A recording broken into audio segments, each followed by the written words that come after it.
When friends drink too much, even in galaxies far, far away, friends don't let friends drive drunk.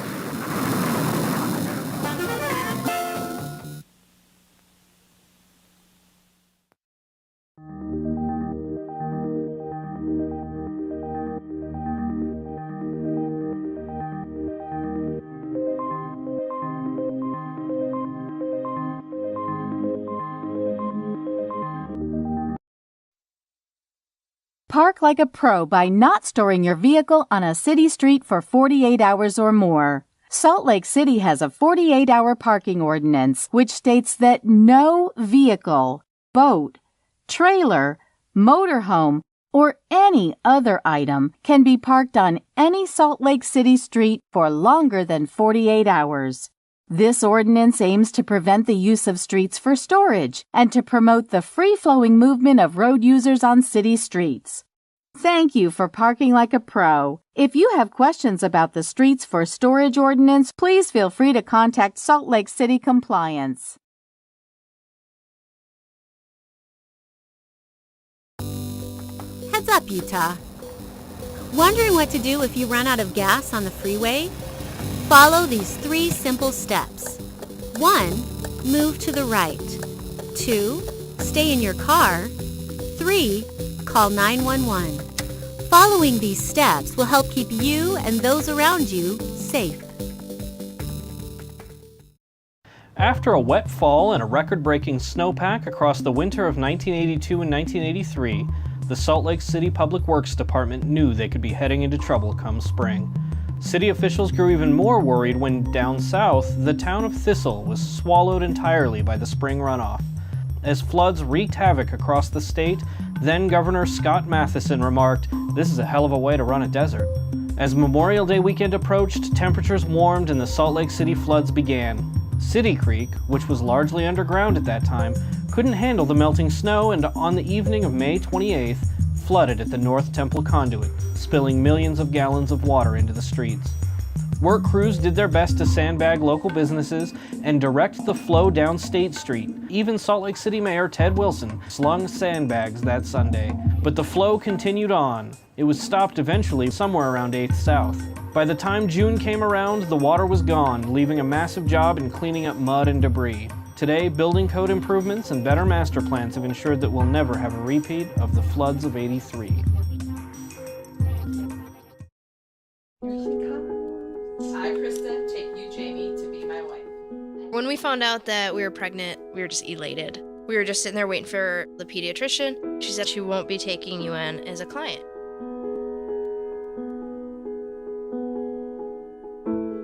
We are a lesbian couple, but she's just a baby. She's the one you're denying the service to.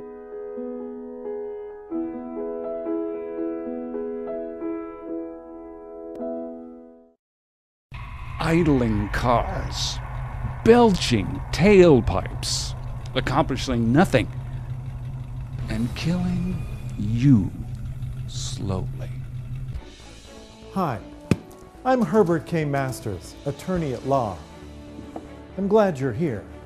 Do you suffer from coughing fits, chest congestion, shortness of breath, respiratory distress, respiratory disease, respiratory inconvenience of any kind, upper respiratory infection, lower respiratory infection, or mid-sagittal respiratory infection, asthma, chronic obstructive pulmonary disorder, incidental obstructive pulmonary disorder, hay fever, sudden bouts of hay fever lasting more than 4 hours, sudden acute onset of hay fever that lasts less than 4 hours, sinus infections, postnasal drip, feeling like you're sucking on a tailpipe, increased exposure to deadly solar radiation due to ozone depletion, mild congestion, medium congestion, congestion caliente, itchy watery eyes, runny nose, headache, or death. If you answered yes to any of these, you might be entitled to a hefty cash settlement. You may not be entitled to a hefty cash settlement due to the onset of any or all the actual or fictional smog-related illnesses listed here. The opinions expressed by Herbert K. Master, Legal Jaguar, do not reflect those of Salt Lake City, the mayor, city council, its employees, or its management. We do, however, encourage you to do your part to clean the air in our fair city. Turn your key and be idle-free.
City, and welcome to the 2 June 2022 work session meeting.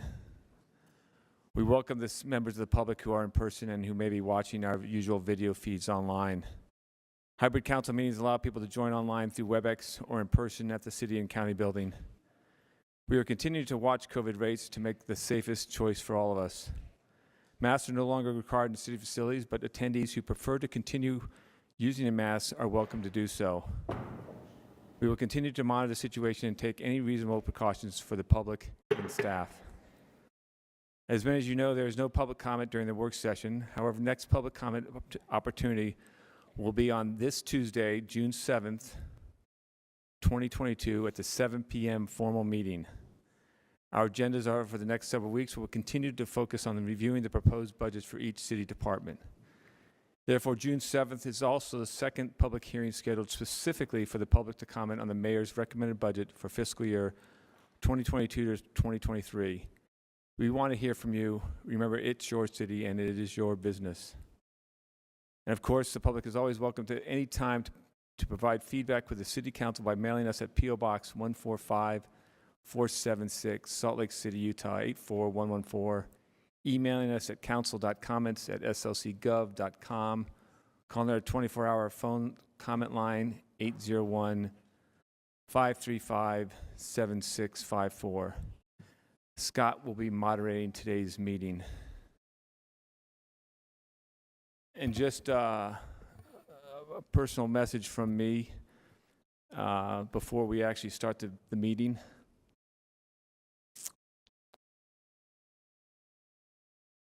It's kind of weird. You get a little emotional here. We had our third mass shooting last night. 4 were killed. We had Uvalde, Texas, 21. And we had Buffalo with 10.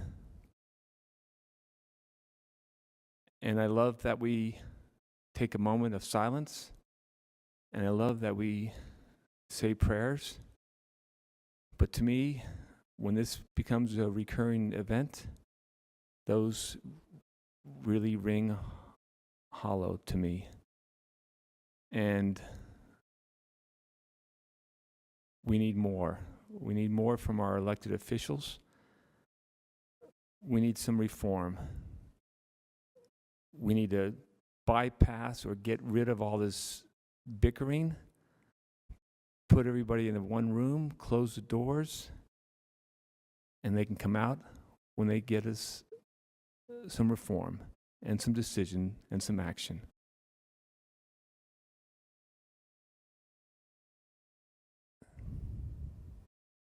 So I urge you, and I urge myself, to call their state representative, their congressman, and demand some action. It's got to come from all of us. I don't know anyone who's not outraged by these actions, and I urge us, all of us, to speak out with one voice, as we've spoken out on other topics. This one hits us all, and I hope it doesn't hit Utah. So, after you say a prayer, after you have a moment of silence, make a phone call, write a letter. We need to take some action too. But they have the power at their end, and we need to demand that they take action. Thank you. So we'll start our work session meeting with an informational update from the admin. I have Rachel here, and I think, and I have Ashley here also, and is Lisa and Andrew just joining remotely? Oh, there's Andrew on the screen.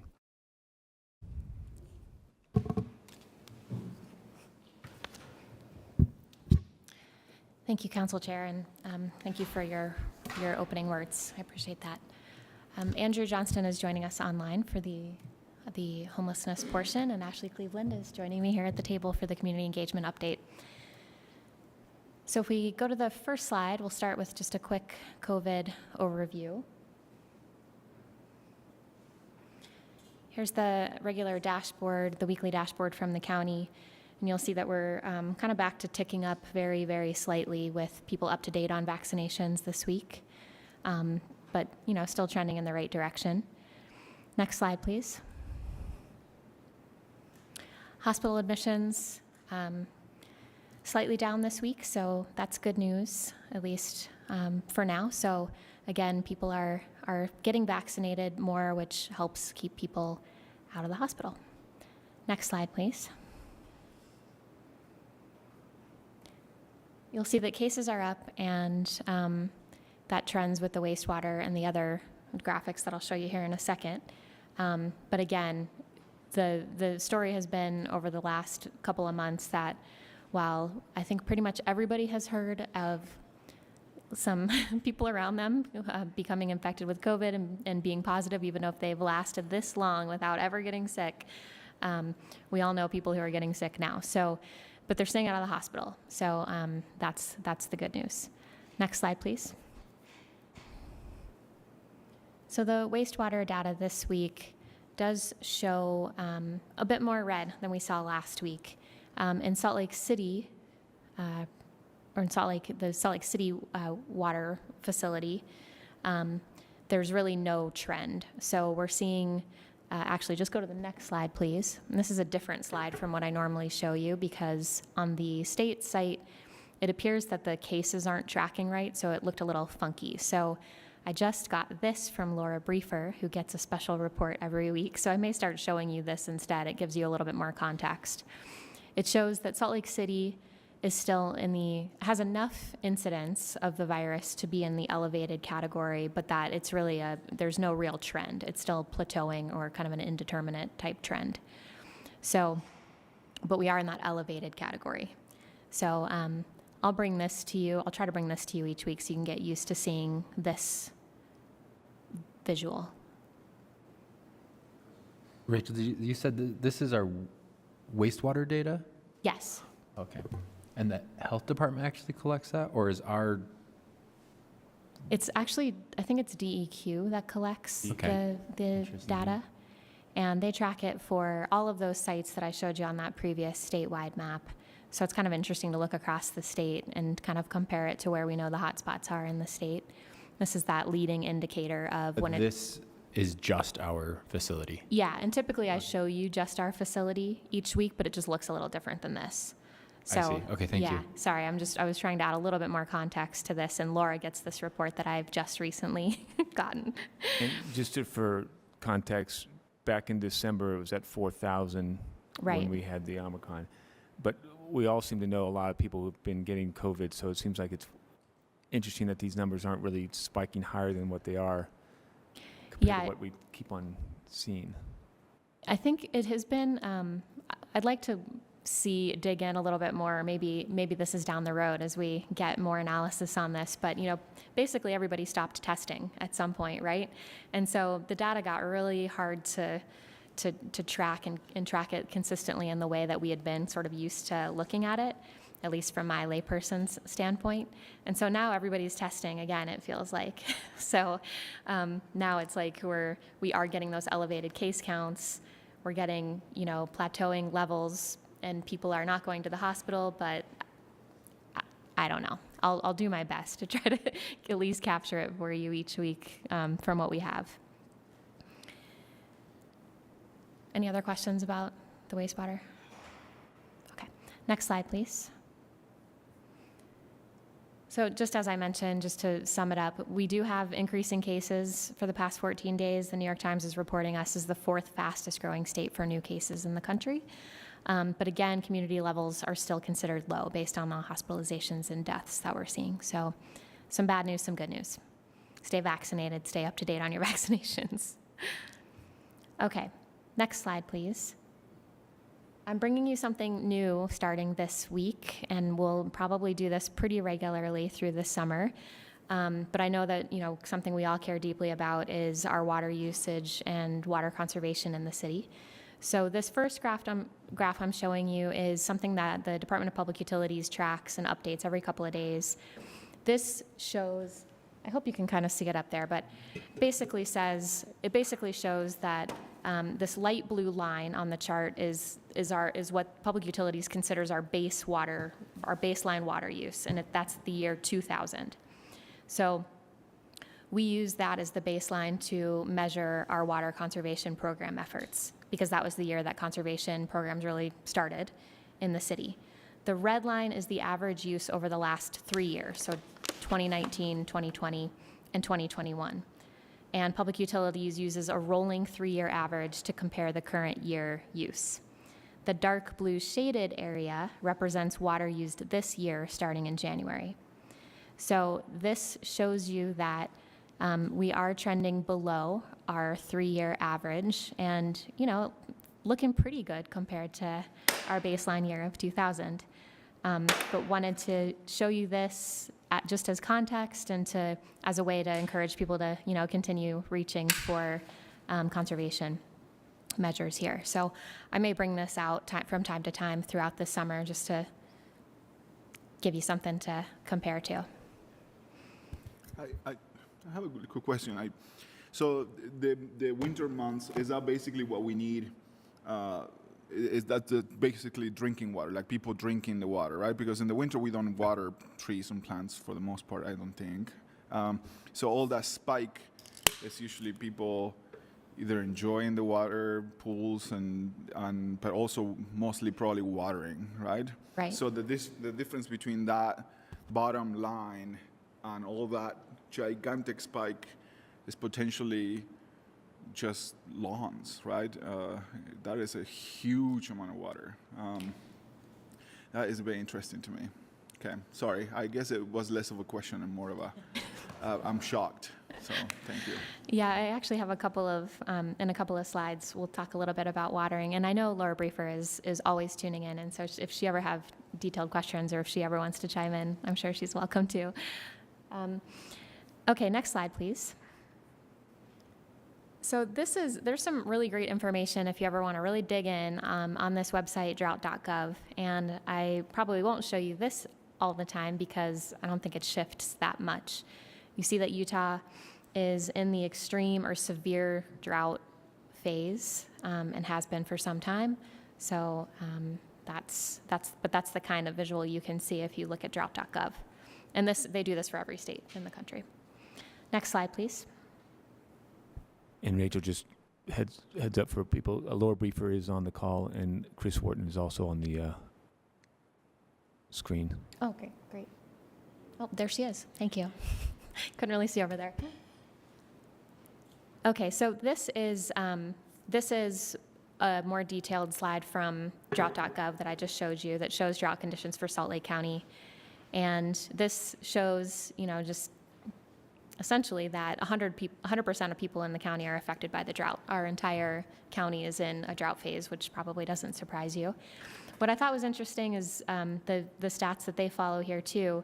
This is the 43rd driest April, or it was the 43rd driest April on record for the past 128 years, and we're over half an inch below normal precipitation, and the third driest year to date over the past 128 years. So 4.2 inches below normal. Next slide, please. So here's a weekly watering guide that you can find on I didn't put the website up there, but I think you can find it. Laura can tell me where you can find it if she knows off top. Oh, I know where it is. I'm sorry. It's DNR. It's the Department of Natural Resources website where you can find this. Thank you. So this is a weekly watering guide, and they update this obviously every week, and you can look to see how many times you should be watering your lawn depending on the kind of precipitation we've gotten. So wanted to introduce this to you that, here in northern Utah, where we've enjoyed a lot of precipitation over the last week, we really do not need to be irrigating this week. So we can all feel entitled to be annoyed at the sprinklers that are going off when we go for our morning runs. So you can check this out and make sure that you're tracking. And there's obviously a difference between different kind of sprinkler heads, and the website goes into pretty great detail on each watering should apply a half an inch of water, and you can do a water check. If you go to the next slide, please. There are some resources here through the USU extension they will come out and do a water check for you on your sprinklers. There's also, so I put the website up there and I put the phone number there. They prefer that you submit an email, and they'll come out and they'll get you on the schedule to help you figure out your sprinkler system and how often you should be watering based on how your sprinklers work. So I wanted to make sure people know about that resource. And I think I have one more slide on this, please. You can also just do your own water check, because I'm sure they have plenty of, there may be some delay at this time of year if you ask them to come out. So you can do your own water check. This gives you the steps to do it. Here, I put the website at the top. It's through the USU extension. They have tons of great resources on that website if you want to get into the details on your sprinkler system and make sure that your sprinklers are functioning properly and that you're not wasting water. So I hope that's helpful, and we'll try to just keep the council updated as things shift, and Laura can always bring numerous resources to this conversation as desired. Any questions for me or for Laura? Thank you. Okay, thanks. Great. Next up, we have community engagement. Afternoon, Council. Happy Pride Month. So happy to see you. Thank you for having community outreach here to give you an update. Ooh. Do you want me to start that all over again? Is that better? Thank you for having us. Happy Pride Month. Community outreach is happy to come and give you an update on what's going on with community engagement this month. So you can always visit our feedback website. Our Civic engagement team has been awesome at keeping that up to date, and most of our community engagement happening citywide. Those opportunities are currently posted.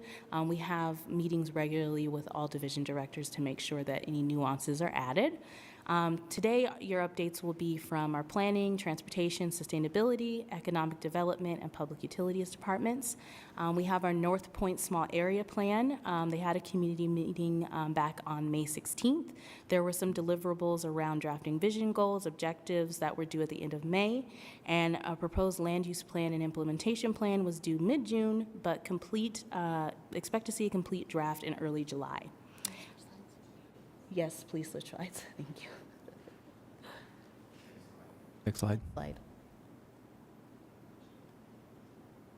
There we go. So there you go.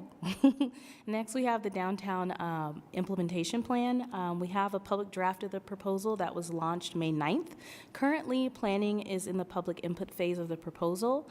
This includes proposed changes to downtown zones D1, 2, 3, and 4, the gateway mixed-use zone, the general commercial zone, and firm-based urban neighborhood 2 zone. Changes include height, street activation, design standards, and regulations related to private open space and trees in these zones. So that is probably going to be very exciting to see what feedback we hear back from that. Next, we have Accessory Dwelling. They're uniting modifications. The public draft was launched May 16th. This will likely have a public input period for about 2 months, with a Planning Commission public hearing in late July or August, so keep an eye out for that. And then there are affordable housing incentives that the Planning Commission is going to be hearing. They heard on May 11th, and staff is currently analyzing input from the Commission and public. If changes are made, additional time for public input will be provided before a second Planning Commission public hearing is scheduled. So please reach out to the Civic Engagement team about those or any details you would like to follow up with. Next slide. Next, we have our Transportation Master Plan that's been rolling along quite nicely. They're currently seeking public feedback through a story map on the website, and it is in English and Spanish, and you can see that at the slc.gov/connect/slc/website. Next slide, please. And then, as you guys might affectionately know, Salt Lake City passed a joint resolution on electrified transportation in December of 2020. There's currently a business survey on EV stations going. Sustainability is working across departments to advance its goals related to increasing the number of private and public EV charging stations, as well as electrifying our internal fleet. They've partnered with economic development to create this survey to understand the current conditions and demand along SLC businesses related to EV charging. They also want to increase awareness among businesses of the EV infrastructure currently available to them and incentives that Rocky Mountain Power and others provide. Their general landing page for EVs is on that website there, and an organization that supports businesses in navigating incentives can be provided. It's called leadersforcleanair.org, so that has more incentives if anyone wants to know more about it. Next slide. And then from public utilities, we have our State Street water line feedback that is going on. Work is proceeding, traffic working well. Discussions with the Pride Parade administrators have ensured that we will have no impediments to the parade route, so yay for that. And then the water reclamation facility is hosting an open house to update the public on continuing progress of the facility, and that happens tonight at Rose Park Elementary from 5 to 7, so that should be pretty lively. And then lastly, we have City Creek water treatment plant upgrades. The water treatment plant pre-construction activities begin in early June. The canyon is open, and signage reminds cyclists and motor vehicles about construction and speeds. Work starts June 6th, and this current phase should go about 2 weeks. And that's all I got. Do you have any questions for me? Councilman Pui. Mr. Chair, this is mostly about the first slide about feedback, and I've been tracking this because I'm pushing my neighborhood and my district to share their thoughts on this, and I struggle with missing. There's a few projects that are missing there. Mm-hmm. Just to give you an example, the 300 feedback for the 300 North project, what the community wants to see that, and there is a lot of neighbors in the area that had a lot of questions for me, and I was trying to find it, and I came here and I was like hoping that I will find it, but it was not there, and also because of the new districts. Some of these projects have shifted lines, and some of the projects are in between the lines, and they belong to arguably to two different councils. So I will like to see, if possible, either a map or maybe share the projects in different districts. For example, 600 North is a boundary line between District 1 and 2 for a big chunk of it, not for the whole thing, but at least, I have neighbors in my side of the street that will like to see an opinion, and they will go probably to District 2, and it will not be there. So I would like to see if we can update or keep track of that. That would be very important to me. And I know that there's so many departments that are asking for feedback, and I know it's hard to get everybody to remember, but I will love to encourage everybody to send it to you, feed to the community engagement, to get it the most updated possible. So thank you. Yes, of course. We actually are already tracking engagement per district, so that wouldn't be too far of a leap to provide you with that information at our next update. Thank you. Thank you, Ashley. Andrew? Thanks, Mr. Chair. Next slide, please. I will keep it short today. This is the Homeless Resource Center occupancy for the last week. The number there at 98.4 on the far right for the whole system is actually slightly wrong. It should be 98.2. I apologize for that. Regardless, very high occupancy, as you can tell. Next slide. We're on our regular schedule for the summer about cleaning and abatements and resource fairs and kayak courts. So should be a resource fair a week from this Friday. This Friday, typically the first Friday is the high utilizer court dockets through homeless court and other through the justice court. And then Jordan River should be the focal point for the next few weeks for camps and cleanups. Next slide, please. Some of the council members have seen this. The Salt Lake Valley Coalition and Homelessness, Shelter the Homeless, the Road Home, and the Forestry Medical Clinic, who are the primary operators of the overflow at Ramada this past winter, with Heart in the city, have finalized a sort of end of the season report. I believe that council staff has this. If you haven't seen it yet, just reach out and we can make sure you have the electronic version of it. Here's a really quick synopsis of it. The program actually had 3 different programs within it, one of which was the quarantine and isolation program that had a very few number of people through 4th Street Medical Clinic. The other 2 were the high need seasonal hotel, which were the folks who were over the age of 60 generally or 55, or had underlying health conditions that made them more vulnerable to COVID or other issues. The Redwood Road Winter Shelter was the night-to-night overflow that we had in the front part of the building. You can see the unduplicated numbers there, 168 people served in the high-need seasonal hotel. There are a total of 180 rooms, 82 rooms in that place. If you separate out about 10 rooms for the quarantine and isolation, you can see pretty high occupancy all winter long. And then the Redwood Road Shelter had 680 unduplicated individuals come through those 2 rooms night to night. Total is 810. Here's the total cost. And within the report, they break down all the revenue sources, including the cities and how they were used. The high needs seasonal hotel numbers for discharge, 22 individuals from the 168 went into permanent housing. You can see 14 in temporary housing. That includes care centers, which a few of them went into, family or friends, or other places where they intended to stay, but maybe not permanently. 39 went back to the resource centers. Although everybody in those rooms were offered places in the resource centers if they wanted them, and then 33 returned to the streets. That does not add up to 168. It's just over 100, 108 or so.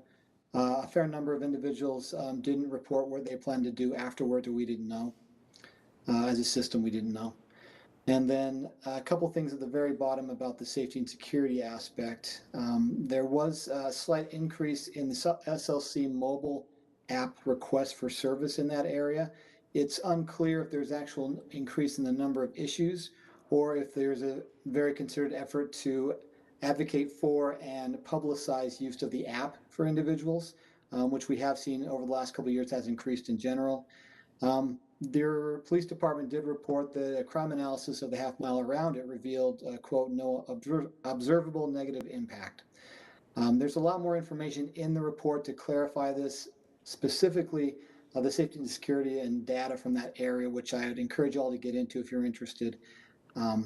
But this is just sort of your introductory exposure to it, and we can talk further offline or in this session in these meetings if you prefer.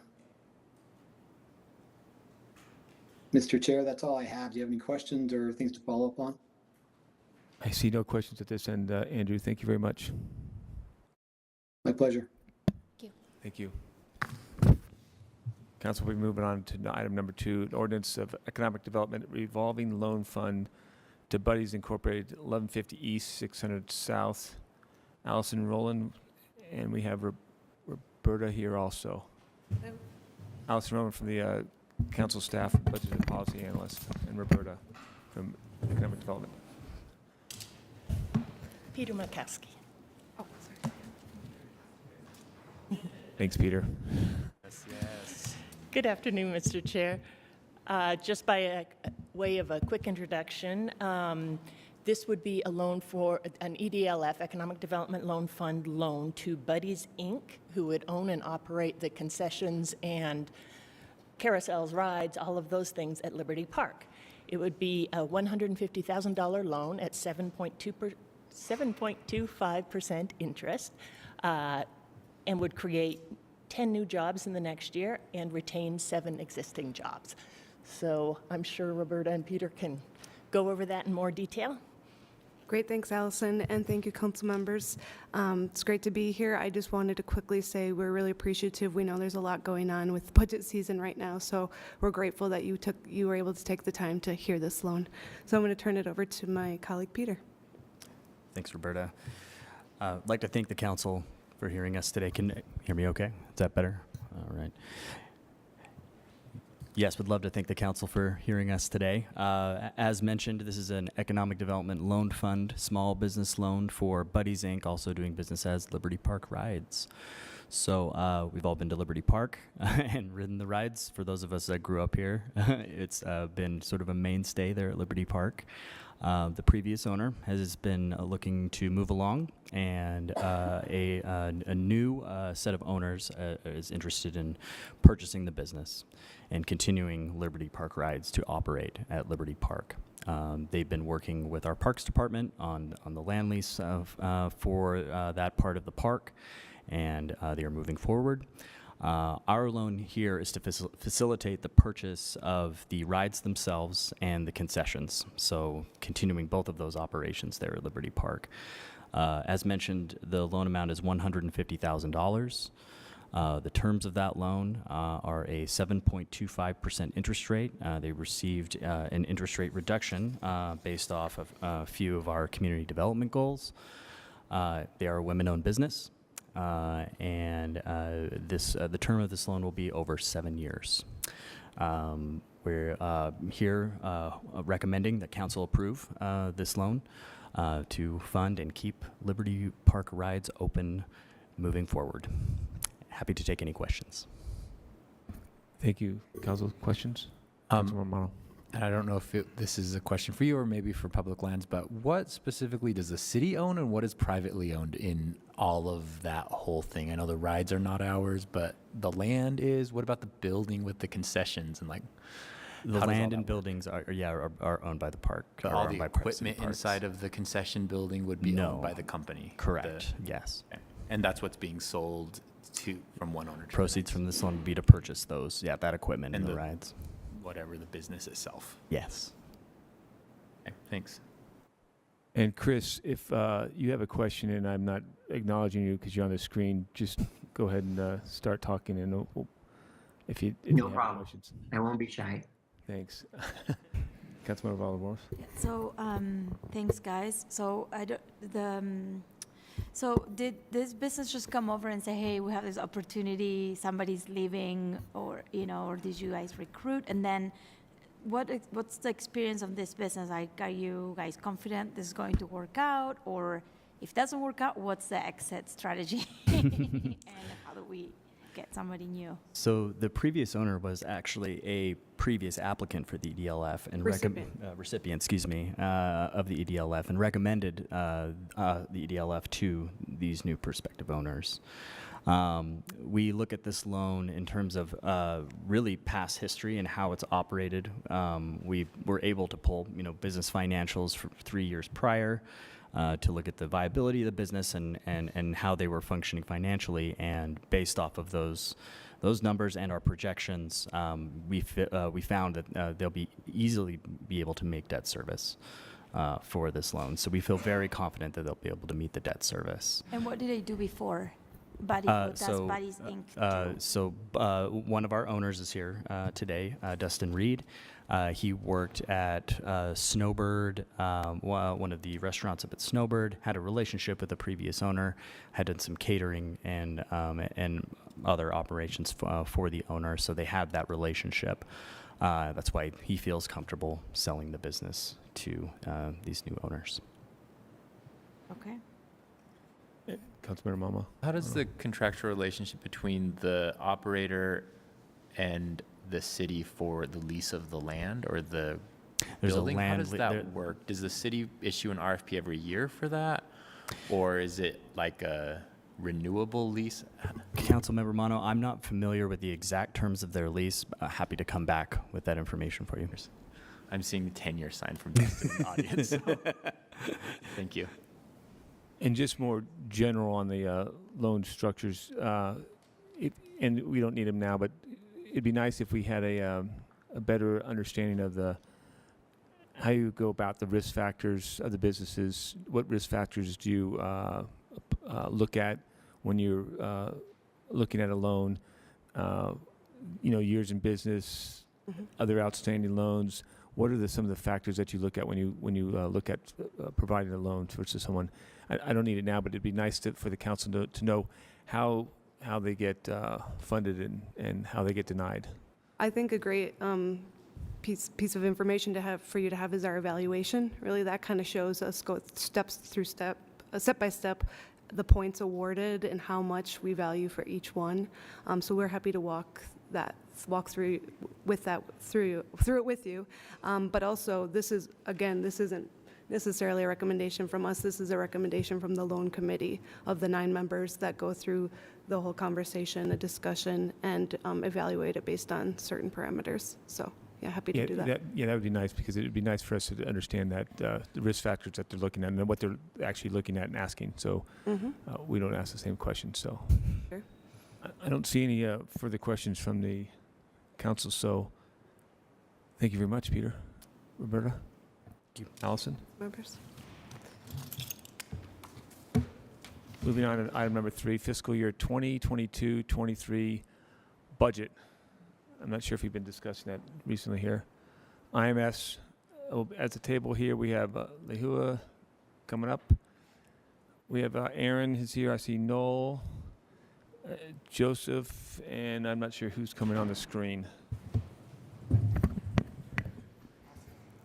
Yeah, Aaron and Noel and Joseph. We have a lot of people in case there are questions, so.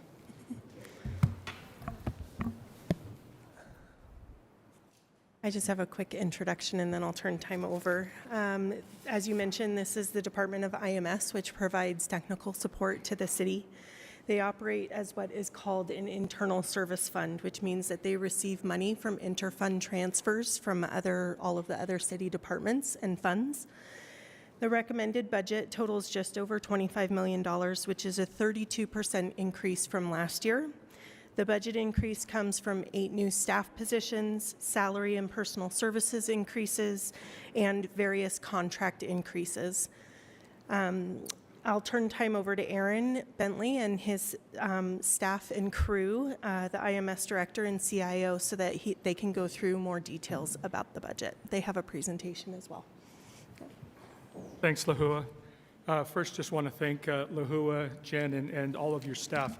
As an internal service department, we sit in an interesting spot where we get to serve your group, but also have them work with us quite a bit.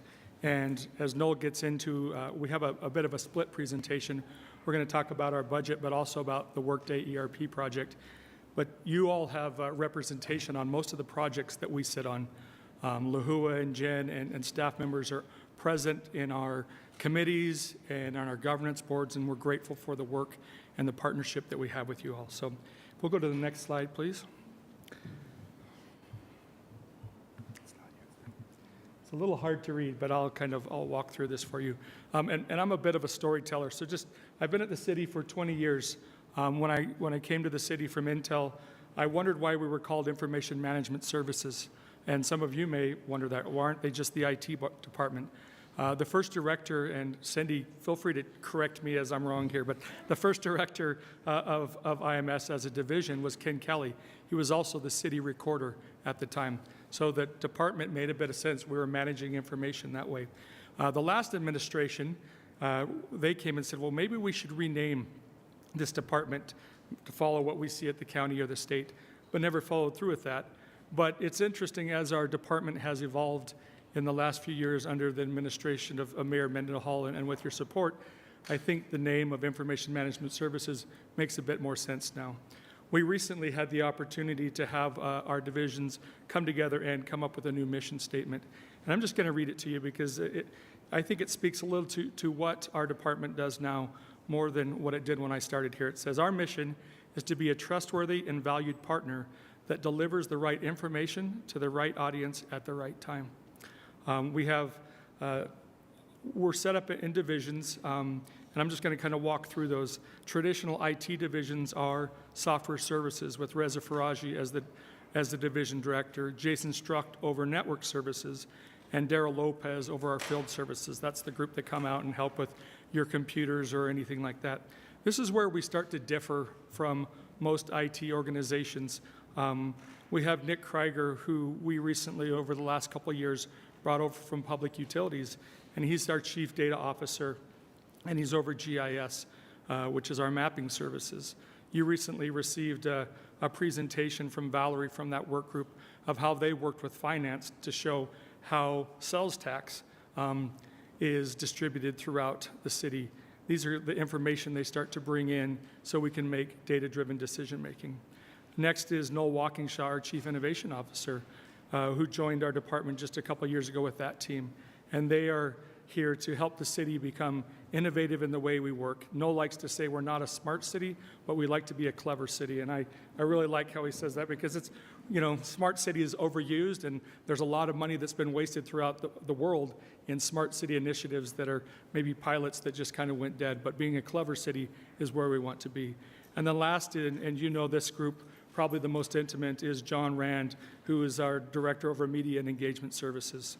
I joked when I came in, we were meeting with the new Harvard fellow, and I said, when I started here for overtime, I would stand on a box in the back corner and film council meetings, and Dustin Phillips, who's our cybersecurity manager, would stand by this door and film the other. And this is how we've transformed. John's group is much more than SLC TV. They have civic engagement working with them now that came over from community and neighborhoods. They work heavily with the departments in getting the voice out of the city and hearing what our community wants. So go to the next slide, please. Our department has, I would say, been blessed to grow drastically over the last few years as Mayor Mendenhall is focused on centralizing services across the city and working in collaborative efforts. As I mentioned, in a minute, you'll hear from Noel as he talks about the ERP project. This isn't an IT project. It's not a finance project. It's not an HR project, but it's a citywide project. And under that vision and under your support, we've been centralizing services and growing because of that. But also, in my mind, we've been saving the city money by working together and working smart with the department we have. But we do have a request for you all for 8 new FTEs over this fiscal year. So first part of our budget, that's a big increase there. Next slide, please. Oh, sorry, next slide. Joseph's next sliding for me, but you guys aren't, so there we go. Thanks. So contractual increases. For the most part, when we sign contracts or we work through our contracts, we do 3-year contracts. It just happens this year, a lot of those 3-year contracts are up and we're renewing. So in those, you'll see like our Microsoft Office 365 licenses, that we will now go into contracts, or we have quotes that are in this budget proposal for the next 3 years.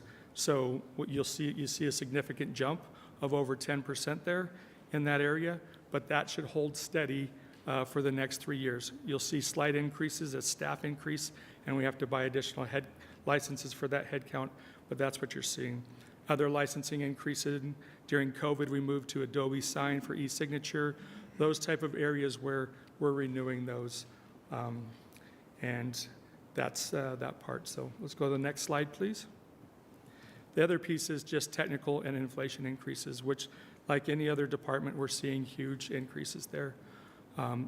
Traditionally, when we would work with software vendors or just contracts, we would see anywhere from 3 to 6% increases in our annual year over year.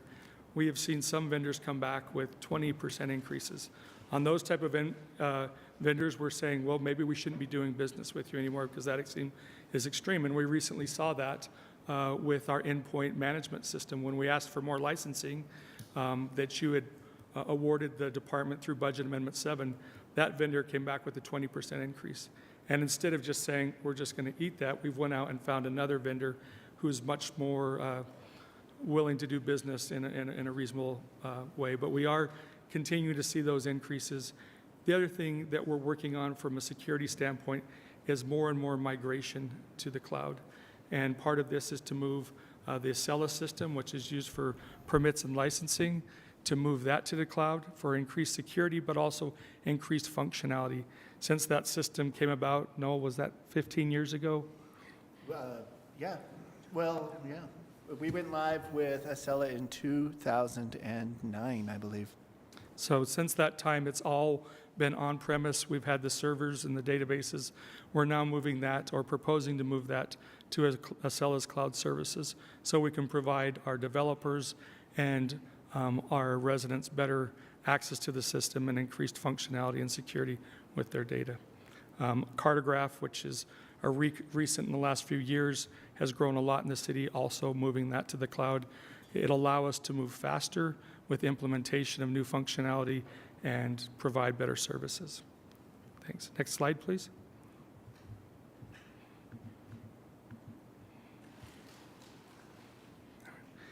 Under this slide is where we have several initiatives. In Budget Amendment 7, the council awarded the department several hundreds of thousands of dollars to increase our cybersecurity presence, as well as the opportunity to bring in an additional FTE. We have recently hired that FTE, and maybe I'll share a little experience about that. One of the slides that will come up is our apprenticeship program. The person that now holds the cybersecurity position, her name is Lucia Von Hill.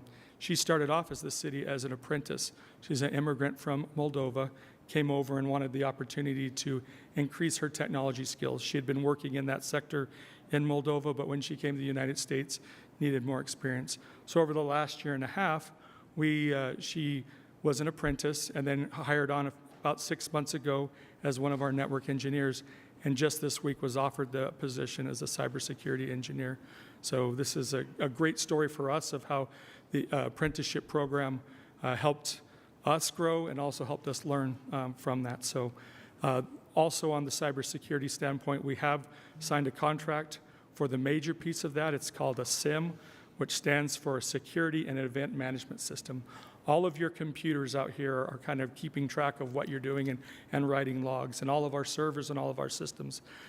For a long time, we've been manually trying to keep track of that. And now with the procurement of this software, it brings it into one central warehouse where we can be alerted for anomalies or any struggles that way. Other pieces that I'll point out here is the apprenticeship program. That was originally funded by the CARES dollars that we received, and then has been funded outside of the department this year, and we would like to bring that in and continue that, and I'll talk about that in a minute. We are in the beginning of a Wi-Fi rebuild project. As you go through the buildings and you're connecting through our wireless network, it's time to refresh those. So this is a 3-year project, and this request for $100,000 is to support the first year.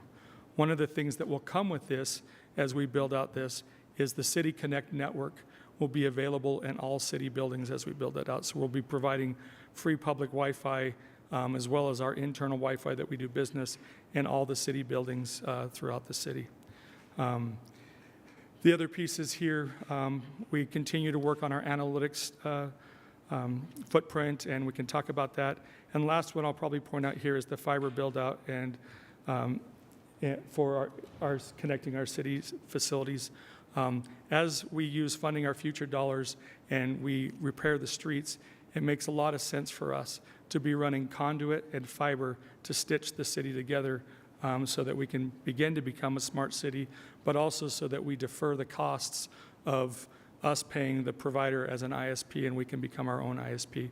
So each year as we build this out and the streets department comes, Jason Struck will be working with them to build the conduit into the city so we can connect us better and bring those services. So next slide.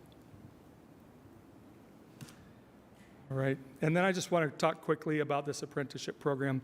When we first did this, it was a bit of a pilot, and we've learned quite a lot from it. I mentioned Lucia. We have a lot of standouts there. I'll mention one other who was our very first apprentice. And this apprentice is graduating from high school next week from the international school. He's 21. He's a refugee from Ethiopia. And the cool story about this is he came wanting to gain, he was referred to us by Catholic Community Services. So he was an unaccompanied minor, came across to the United States. When he came, he wanted to learn technology, and we were able to offer him a job working with us after school at night. He recently received the Utah Jazz 4-year scholarship, and so he'll be able to attend the university for 4 years, full ride. And if you ever want to see the video, I sent it to the mayor. It's pretty incredible. At first, he didn't get what was going on. The Jazz had him come to the stadium, and he's just sitting there, and it was one of their surprise things. But when he found out that he had that, he was so elated. He texted Joseph and myself, and just it changed his life. And so for us, this apprentice program, we've seen the effect it's changed our department, but how it changed the life of the residents that live here in Salt Lake City. So love to have you sometime have the opportunity to meet this gentleman, but next week on Tuesday, he'll be graduating and then off to the U this fall. So what the program has evolved into is a relationship with the state of Utah, with their workforce services program and the refugee outreach, but also with the community programs. That's the first half of this, but our local community group, and we're working with the mayor's office on this. So what we're looking to fund is 10 to 12 employees for the next year. The workforce services is working on their part. What will happen is on Saturdays, they'll have an opportunity to receive some training that the state of Utah is providing through Google, where they learn basic skills. Some of these will already have some advanced skills like Lucia had. And then during the week, a lot of these people already have jobs and they're trying to transition. Some are working moms, a whole onslaught of different areas that we're trying to work with. But they'll be working with us maybe 4 hours a week, but up to 28 hours a week. And if there's people that you know in your council districts that are interested as well, we would love to have them come and apply, and we would gladly reach out to you and talk about that process. The goal is that after a year, they will have some of the basic technology certifications, plus a year's worth of experience, and their resumes would be forwarded on to the Association of IT Managers of Utah, which I belong to, which has not just government, but every large corporation who has a CIO. We share resumes through that. I will mention maybe just a couple of our other employees that are apprentices that have graduated out. One of them recently joined the Air Force. Others have found local jobs. And our last apprentice just this last week, she starts next week as a Salesforce admin at a local company, and she just graduated from UVU. So we're seeing a lot of success for this, and we hope that you'll support it. Next slide. I'm going to walk through just where we sit from an FTE request so you understand what we're asking for here. It is an additional 8 FTEs. Also, as part of the survey, the salary surveys, you'll notice the funding of $286,000 and some change there. From the non-represented employees, we had the top 3 in that area for non-represented: cybersecurity engineer, and network system engineer. So that money, along with a couple other positions, if funded, will go towards that. Next slide, Joseph. The first requests stand in the office of the CIO. The first is to ask for a deputy director for me. The department's grown a lot. We did have a deputy director probably 15, 16 years ago, and then during hard times that was let go. But looking for a deputy director to balance some of the work that we have in our department and the growth there. The second is an enterprise technology solution manager over the city's radio systems. The city, as you know, is moving off of our own radio system in some instances to UCA, which is the emergency radio system that's funded through your cell phone bills. But there's a part of the city as well that infrastructure we're not moving away from, and we'll be needing to build that. That's for the airport, our public utilities, our public works, our sustainability, all of those that UCA does not qualify as emergency workers. The city will be rebuilding our network to a new standard, and we'll be making sure that those two systems talk together. And also with that comes the procurement of a lot of radios in the tune of several $1 million. But what we're looking for is someone that can oversee this relationship with UCA, with all the radio systems, all of the departments, as well as oversee our wireless network. Many of our remote sites in the city are connected from the mountain, and instead of us paying for an internet connection there, we beam that connection out. And so this position would oversee all of that work and the collaboration of that. So next slide. The next is under our software services group, and this would be a software support team member. We've grown a lot as we've moved and added new systems. And one of the systems that we've worked a lot is in the Salesforce platform. Our business licensing system is now built on Salesforce, as well as a lot of the CRM work and the engagement work, and that's what this position would be for. Next slide. Next is our network services. One is the continual funding of the cybersecurity position that was funded in BA7, and the next is a network engineering team. As we start to move our systems to the cloud, we're needing more staff and expertise as we grow that way, so that's what that position is for. Next slide, please. In our field services divisions, there's no change, but that just shows you the staffing number and how we're organized. And then in our multimedia services division, this is John's group. Oh, sorry, next slide, please. Thanks, Joseph. We're asking for an additional civic engagement team member. The demand that we're seeing from this work group as we go and engage with the community is increasing, and this is to help with that workload. And the second FT is for a graphic designer. When the departments put in their requests to the mayor for budget requests, 2 departments asked for graphic designers. And what the mayor decided to do, and we support, is to move in that same model of centralizing some graphic design work. So instead of each department having their own graphic designer or those new requesting, they can work out of this pool. Ronnie Button's our existing graphic designer, but this would add additional one so that we could further centralize that work.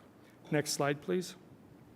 The last FT we're requesting is a data scientist to oversee the data work and the analytical work of the city. Chief Brown recently reclassified one of his positions and has a data scientist there that's since started and we're working with. But the goal here is to also have a data scientist to help with the other parts of the city and work in collaboration with Lindsay, who's their new data scientist. As you've talked recently about how do we justify, as we look at how we're distributing the work out from the police department using alternative models, we'll be using this staff member to help tell the story.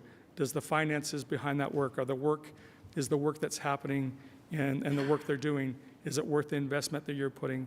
Also, as we move Workday into the new realm and we look at our finances and trending, we'll also be using this data scientist for this purpose. If you go to the next slide, this is just our final group, and this is Noel's group here. And this is our innovations team, and we're not asking for any staff increases at this time. So I'm open for questions at this time, and then afterwards we'll transfer quickly over to Noel for the Workday update. Quick question. I don't understand on slide 12, I think it is, 10 FTEs in the field services division. Those are not new positions? Those are existing? Those are existing positions. Okay. Yep, those are What is blue and what is pink? Oh, on ours it was different. Oh, ours it's pink and there it's blue. Well, ours oh, is no. Red. He's on innovation. The red's the new people. The red's Scott, if you go back to slide 12. That one. Oh, our colors are wrong. Okay, that should be blue. That caused me a heart attack. Yes, those are 10 existing positions. Very visual. Thanks. So Thanks. Confused why that was pink. Go ahead, Councilman Pui. Thank you, Mr. Chair. I got stuck on the conduit and trying to make a clever city. Is that what it was? And we already the city is embarked on some huge projects right now. 900 South, 300 West. I mean, we also have some gigantic sewage repairs happening. Are we coordinating with these projects to plan for the future and throw another pipe in there in case we need it, which we likely need it at some point? Yeah, that's exactly, and that's what the funding is for us to pay our portion of that. So as public utilities build out their part, or as the streets crew and as engineering designs new roads, we meet with them monthly to coordinate where they're headed and where we need to put the conduit and fiber so we can connect. And to follow up to that, are there partnerships to happen with other public service organizations that service, gas company, internet companies that are digging under all the people that are digging under on the right of way or on the strip and all these public, so they can actually maybe throw another pipe in there for us and leave it there. Is there other ways to partner up with them and say, can you do that for us, and how much it will cost us? Will that be cost efficient, since they're already digging, and some of those that are digging in my front yard right now, putting a little conduit, and I was like, actually very fast. So I wonder if they can just throw another one and leave it there for the future for you. Yeah, and Jason Struck, who's over that division, that's what he does currently with those groups, or with UTA or UE, all of those are the partnerships we have in place, and we work through those. We do a lot of sharing of conduit, where they have the conduit and we'll run our fiber, but yeah. Thanks. That kind of answered my question about just the whole digital divide, but I think you got the actions going on there. I appreciate that. I just have one question on the apprenticeship program. Somewhere else in the discussions we've had was $1 million set aside for apprenticeship programs. Is this on top of that, and this is separate from that $1 million? This is separate from that $1 million, and that's because we're an internal services department, so that's part of the general fund. Gotcha. That's okay. So that was my question there. And can you just touch on briefly the laptop donation program? Did you have a? Yeah, I'm going to have Noel talk to that. Yep. Okay. Sorry. Okay. Yeah. So we piloted the laptop donation program a few months ago, and that was very successful. And we have since met with our partners on that, and we feel like we've got a pretty good package ready to go out. When we've got applications, we've developed communications and partnerships with the Utah Communities Connect, which is the digital equity coalition locally.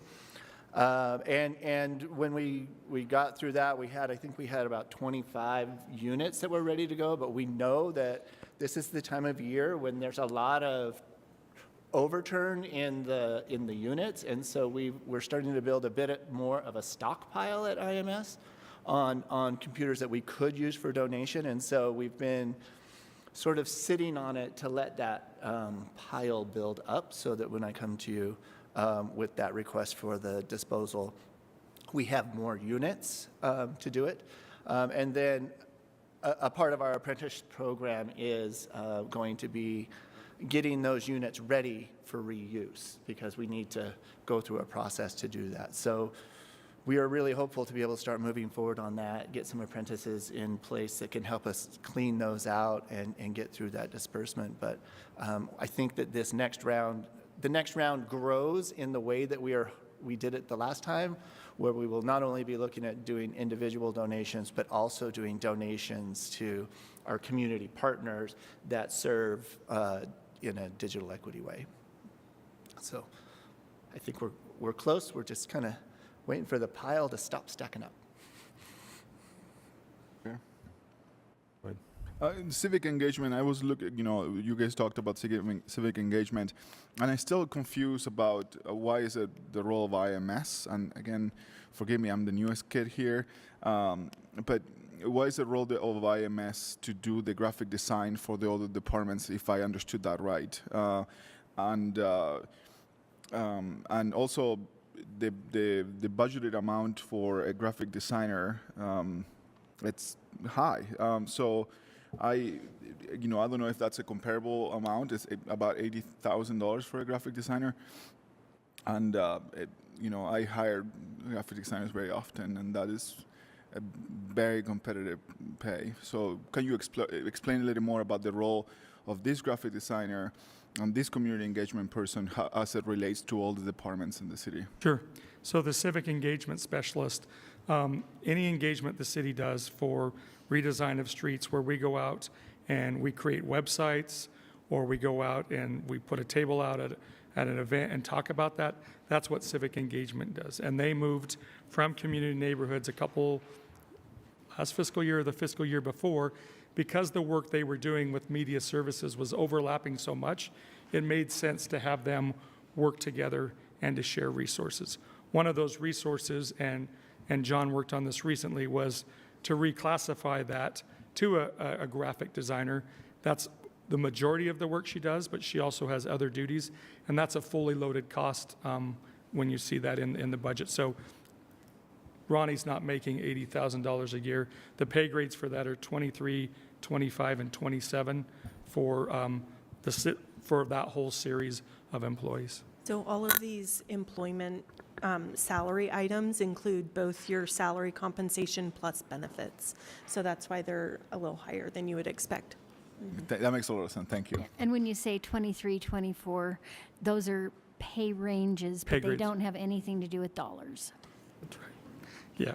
Yeah, and I can't spit out the dollar amounts for you, but I just know that's that group of the civic engagement, the social media, and that are all in those are the pay grades, but I can't translate dollars for you. I'd have to get David to help me do that piece. Thank you. But, and maybe just to finish that, so what happens, instead of every department having a graphic designer, we centralize the work and we send it, and then we put the work back out that they ask for. Thanks. Oh. No, you got a presentation? Are we done? Oh, yeah, if you're ready for me. Okay, sure. Yep. Oh, you don't have, well, I think they're following up on this slideshow. So if someone Just next slide to the. could go next slide to the Workday update. Thank you. Next slide, please. So quickly, I'll go through this quickly. One of the things that we want to do is quickly just what is Workday again, just kind of as a reminder, sort of the scope of the implementation that we're looking to do, where we are in the timeline. We wanted to talk a little bit about the team that we've built around this, because really it's the team that's doing all of the work. It's not me. Training starts next week. And the website and the future. Next slide, please. Quickly, Workday is an ERP. We've been referring to it as PAM also, People, Assets, and Money. So this is us disassembling, I think we're at about 30 pieces of software now, and trying to bring them into one software, one common process. Workday is managing human resources, which is going live at the end of the month. Payroll, time tracking, as well as finance, and later on we will implement adaptive planning, which will be a tool that lets us do budgeting, budget forecasting, and tools with that. Next slide, please. Timeline. We have 3 timelines in motion. Human resources is our phase 1, and that goes live at the end of this month. Right now, you may have heard we're in what we call a cutover period. So we are closing down some of the transactions that happen within our existing system so that we can move that data out of those systems into the new system. And there will be a period of time when HR will have to do some catch-up work to do that. And so we are on target there. Payroll is a longer run. Payroll is complicated. Time tracking is complicated. When you have a lot of unions and a lot of rules that we've made up over time to do that, to calculate the if this, then that, if this, then that, it takes a lot of time, energy, and so we are in the midst of payroll and time tracking, and we're doing that work. Finance is the next part. I think we have a handful of, you'll see the wheel of work that we are on there. In this last month, we came together as a group and we did the architecture for those 10 different functional areas. And we met as a group. One day we had as many as 71 city employees engaged for a week to talk about the various things. But for the most part, we've completed the architecture phase of that, and that is basically setting that foundation, and our work groups are now meeting individually with the consultant that represents them, and they are working through those initial configurations so that when we get ready for end-to-end testing in a month or two, or not end-to-end unit testing in a month or two, we should be at like the 70% mark, something like that. The finance is scheduled to go live with the calendar year. Payroll and finance, we have to stay on quarters. Ideally, we stay on the bigger blocks of financial or calendar years. It just helps with data mashing of 2 different systems and makes the accountant's lives a little bit easier. Next slide, please. This is just something to kind of show the various functional areas, and we won't spend too much time, but you can see that almost all of our business processes are changing into this system. And so we have a lot of folks that are working right now to come together to do this work. And in this graphic, we've merged Phase 1B with Phase 2 because it's just easier now to refer to it as Phase 2 as we've now joined. And we're hopefully wrapping up Phase 1 here in about 6 weeks. Next slide, please. The team. This represents a fraction of our team. A fraction of our team.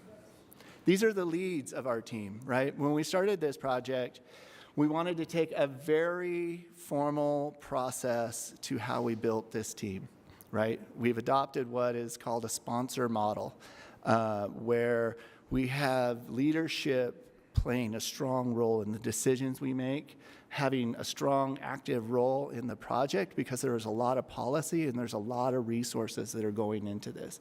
So it was one of those that we couldn't just, let Noel run amok kind of situation.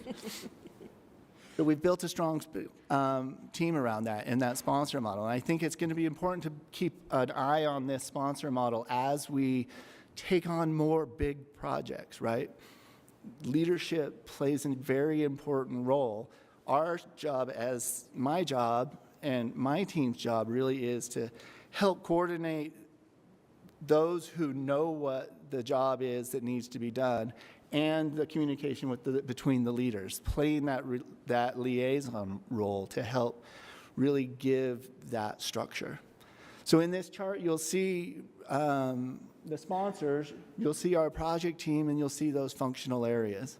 What you're not seeing in this chart is all the subject matter experts that we are engaging with on a weekly basis in payroll, accounting, procurement, in contracts, projects, and all of the various areas that are happening there. We've also developed a network of communication folks, our Change Champion networks. When we started this project, the original 9 of this project certified in change management, organizational change. We knew that as much as this is a technical project, it's a bigger change project. And so we are operating under those philosophies, and we have a change network that meets on a very regular basis. And when you see the communications that are coming out, right, we're trying to maintain consistent updates and communications. Our hope is that when we go live, no one is surprised that there's a project called Workday. And then we've also got our training. We've just completed Train the Trainer work this last week. I was on a call where we had 121 city employees going through the Train the Trainer exercises, right? So that we have an army of folks now in the city that are familiar with Workday for the human resources portion of it, that'll be able to go out into their work groups and communicate and train that. So I wanted to talk a little bit about just how much energy the whole of the city is putting into this project. Next slide, please.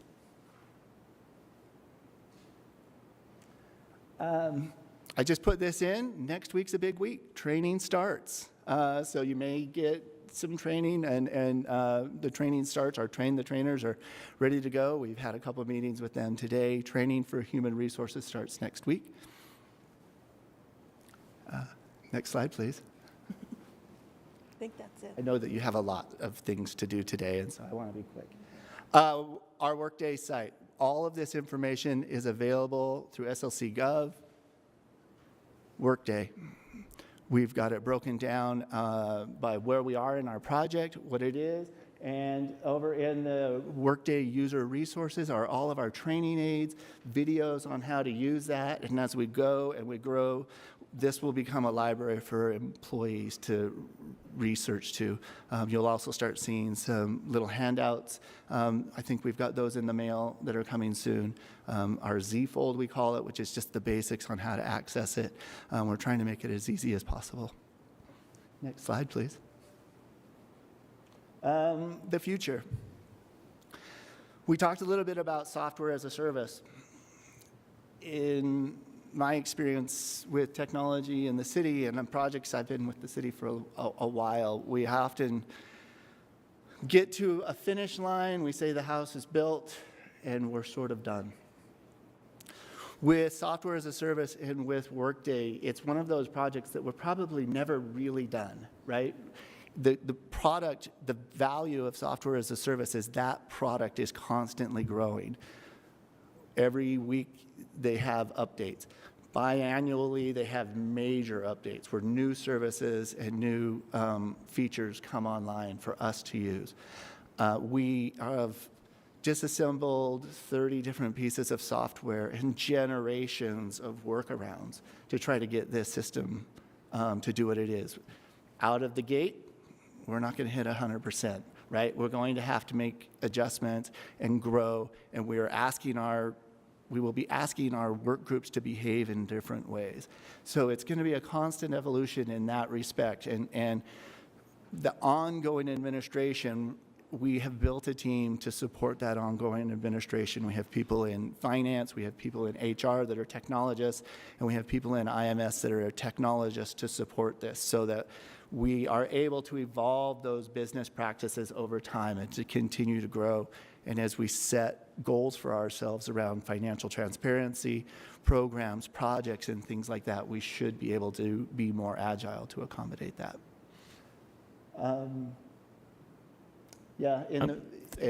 Thank you, Noel. I'm sorry to. That's it. We got to go on here. Aaron, thank you for the budget stuff. Noel, thank you for the update and Workday. I really appreciate, and I think the city in overall really appreciates this work because that's so vitally important. But thanks for the briefing, and if you have any questions, reach out to Noel. He's probably got a lot of answers. Always here. All right. Thanks a lot. Mr. Chair, can I just ask Aaron if you will send us the clip, because I got teary-eyed when you were talking about oh yeah. our Apprenticeship. And she'll distribute it. Okay, that's great. Thank you. He's the sweetest kid. Thank you very much. Moving on, item number 4, fiscal year 2022 to 23, 911 budget department, and I think we have Ben with us here. Stephen is on the screen, and Lisa Kehoe is here. Hi. Oh, and Joseph's still. I believe I'm supposed to stay for this. Yes. Stay. Yeah. Mr. Chair, like most general fund departments, you can find the information in the budget book in 3 different places. The first is key changes on page 45. The budget overview is on 231, and the staffing document is 251. The total proposed budget for the 911 department is $10.8 million. This is $1.8 million more than fiscal year 2022. That would be a 21% increase. The increase covers a $1 million dispatcher salary enhancement that was implemented mid-year and is proposed to be continued into next fiscal year. You can see a breakdown of those salary changes on page 2 of the staff report. They are based on years of service for the employees, and they range from a 7% annual salary increase to a 21% increase. The proposed budget reduces the number of FTEs, full-time employees, by 8. Those 8 were originally added by the council in the last annual budget for a 32-hour work week pilot program. However, because of staffing turnover during the year, it was never able to proceed. The department continued to experience relatively high turnover in calendar year 2021. This has actually been an ongoing issue for the department for the past several years. However, the department has said that in the last few months since the salary enhancement was implemented, they've seen significant improvement in retention and the number of applicants for dispatcher positions. The 911 department is unique in that it is very easy to measure what they do because it is calls for service.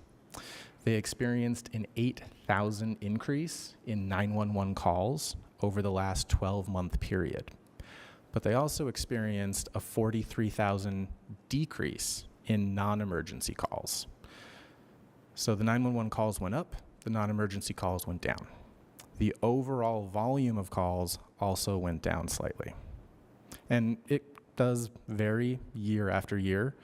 There is a table, I believe, on page 3 of the staff report breaking out those two different types of calls if you want to see that over the last several years.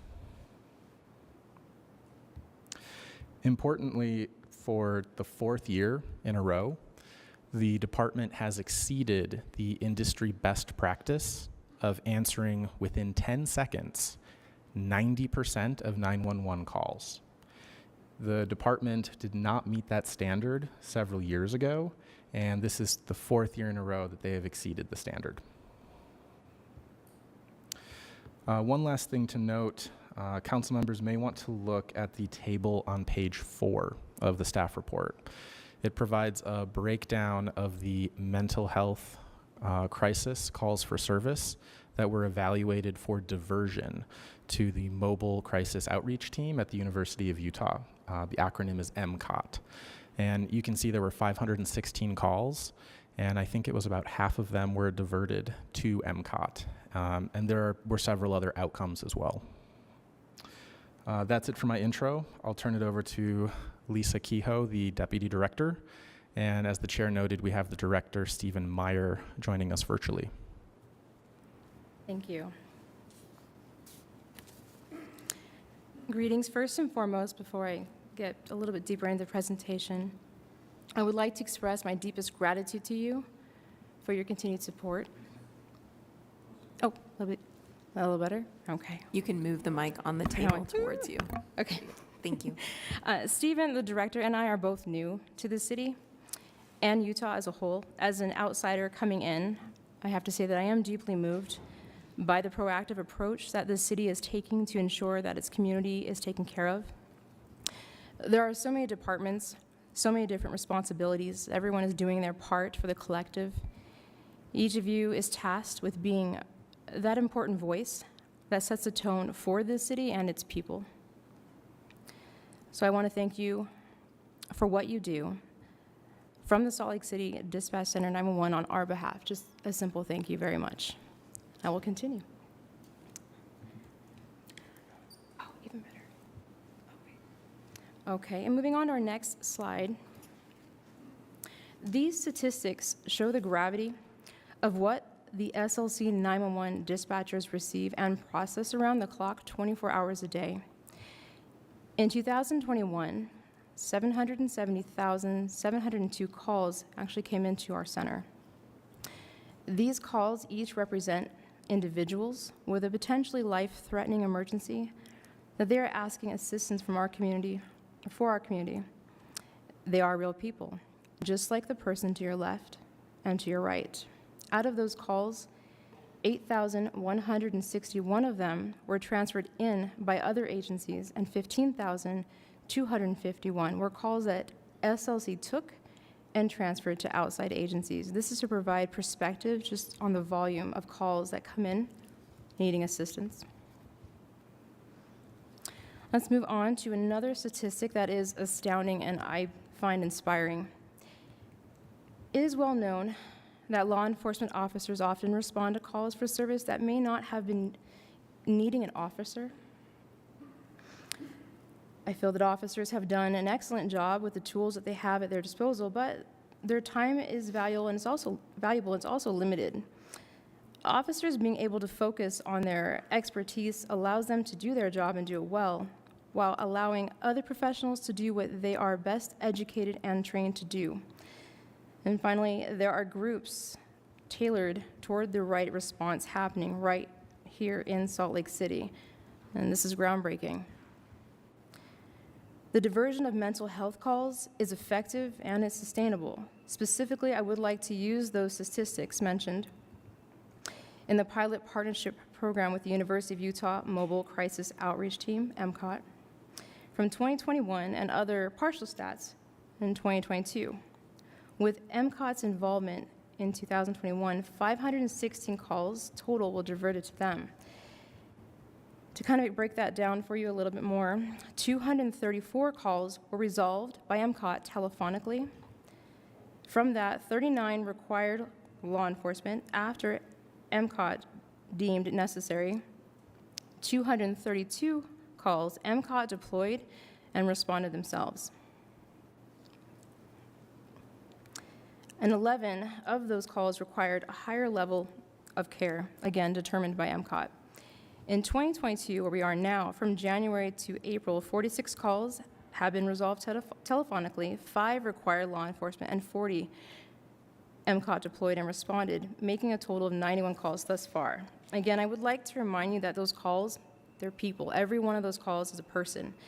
They are your community, and they are people that have voluntarily stepped forward and asked for help.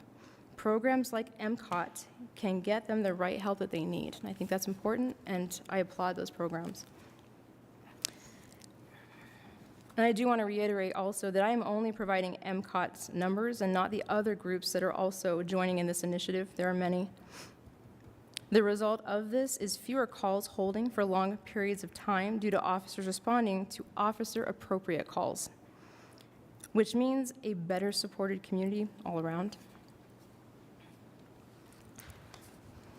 SLC 911 PSAP answering times have also consistently maintained, as mentioned, an exemplary set of statistics over the last 4 years, with 96.12% is the answering rate, if you want the exact number, for under 10 seconds, 96.89% if in under 15 seconds, and 97.4% under 20 seconds, and so on. And this again translates to those calling for help, getting the help that they need and not having to wait for lengthy hold times. In this business, seconds and minutes can be the difference between life and death. Year after year, SLC 911 remains a shining example of what many agencies are striving for. The turnover rate that we've discussed is an unfortunate reality. However, we are seeing an increase in retention, about 4% in 2021, and it is, as mentioned again, definitely on the rise. Next slide. Mr. Chair, can I ask a quick question on that slide Absolutely. before we move on? When you say call diversion to MCOT, that means a call comes into SLC 911. The dispatcher realizes that this would be better served or adequately served by MCOT and Correct. moves it on. Does MCOT have their own call service that they're operating outside of SLC 911? Right. So or they how have- does what happens to that person on the line? Right, so they have a training for our dispatchers, and it is sent to them to handle by phone. We send it to them. We do not send law enforcement at all.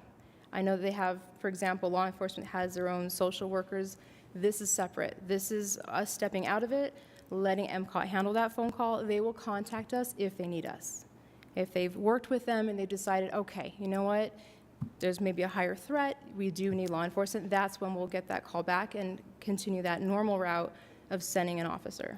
Okay, I appreciate that. I think the follow-up question to that is then when we start to build out our alternative response models in the city, do we need to have a separate call center that is taking like the calls that would be better served by the park rangers or the chat team? Like Sure. or is that our department that's going to do that? And maybe that's not something for this budget discussion, but I'm just wondering, that makes sense in the MCOT because they're an outside thing altogether, right? And they're not, so you transfer that call out and I guess they have someone that can answer a phone and figure that out. Yep. But how does that work internally, I think is the question. And maybe as we figure out how all those alternative response models work, I think we need to figure out what falls on your shoulders and what falls on other departments.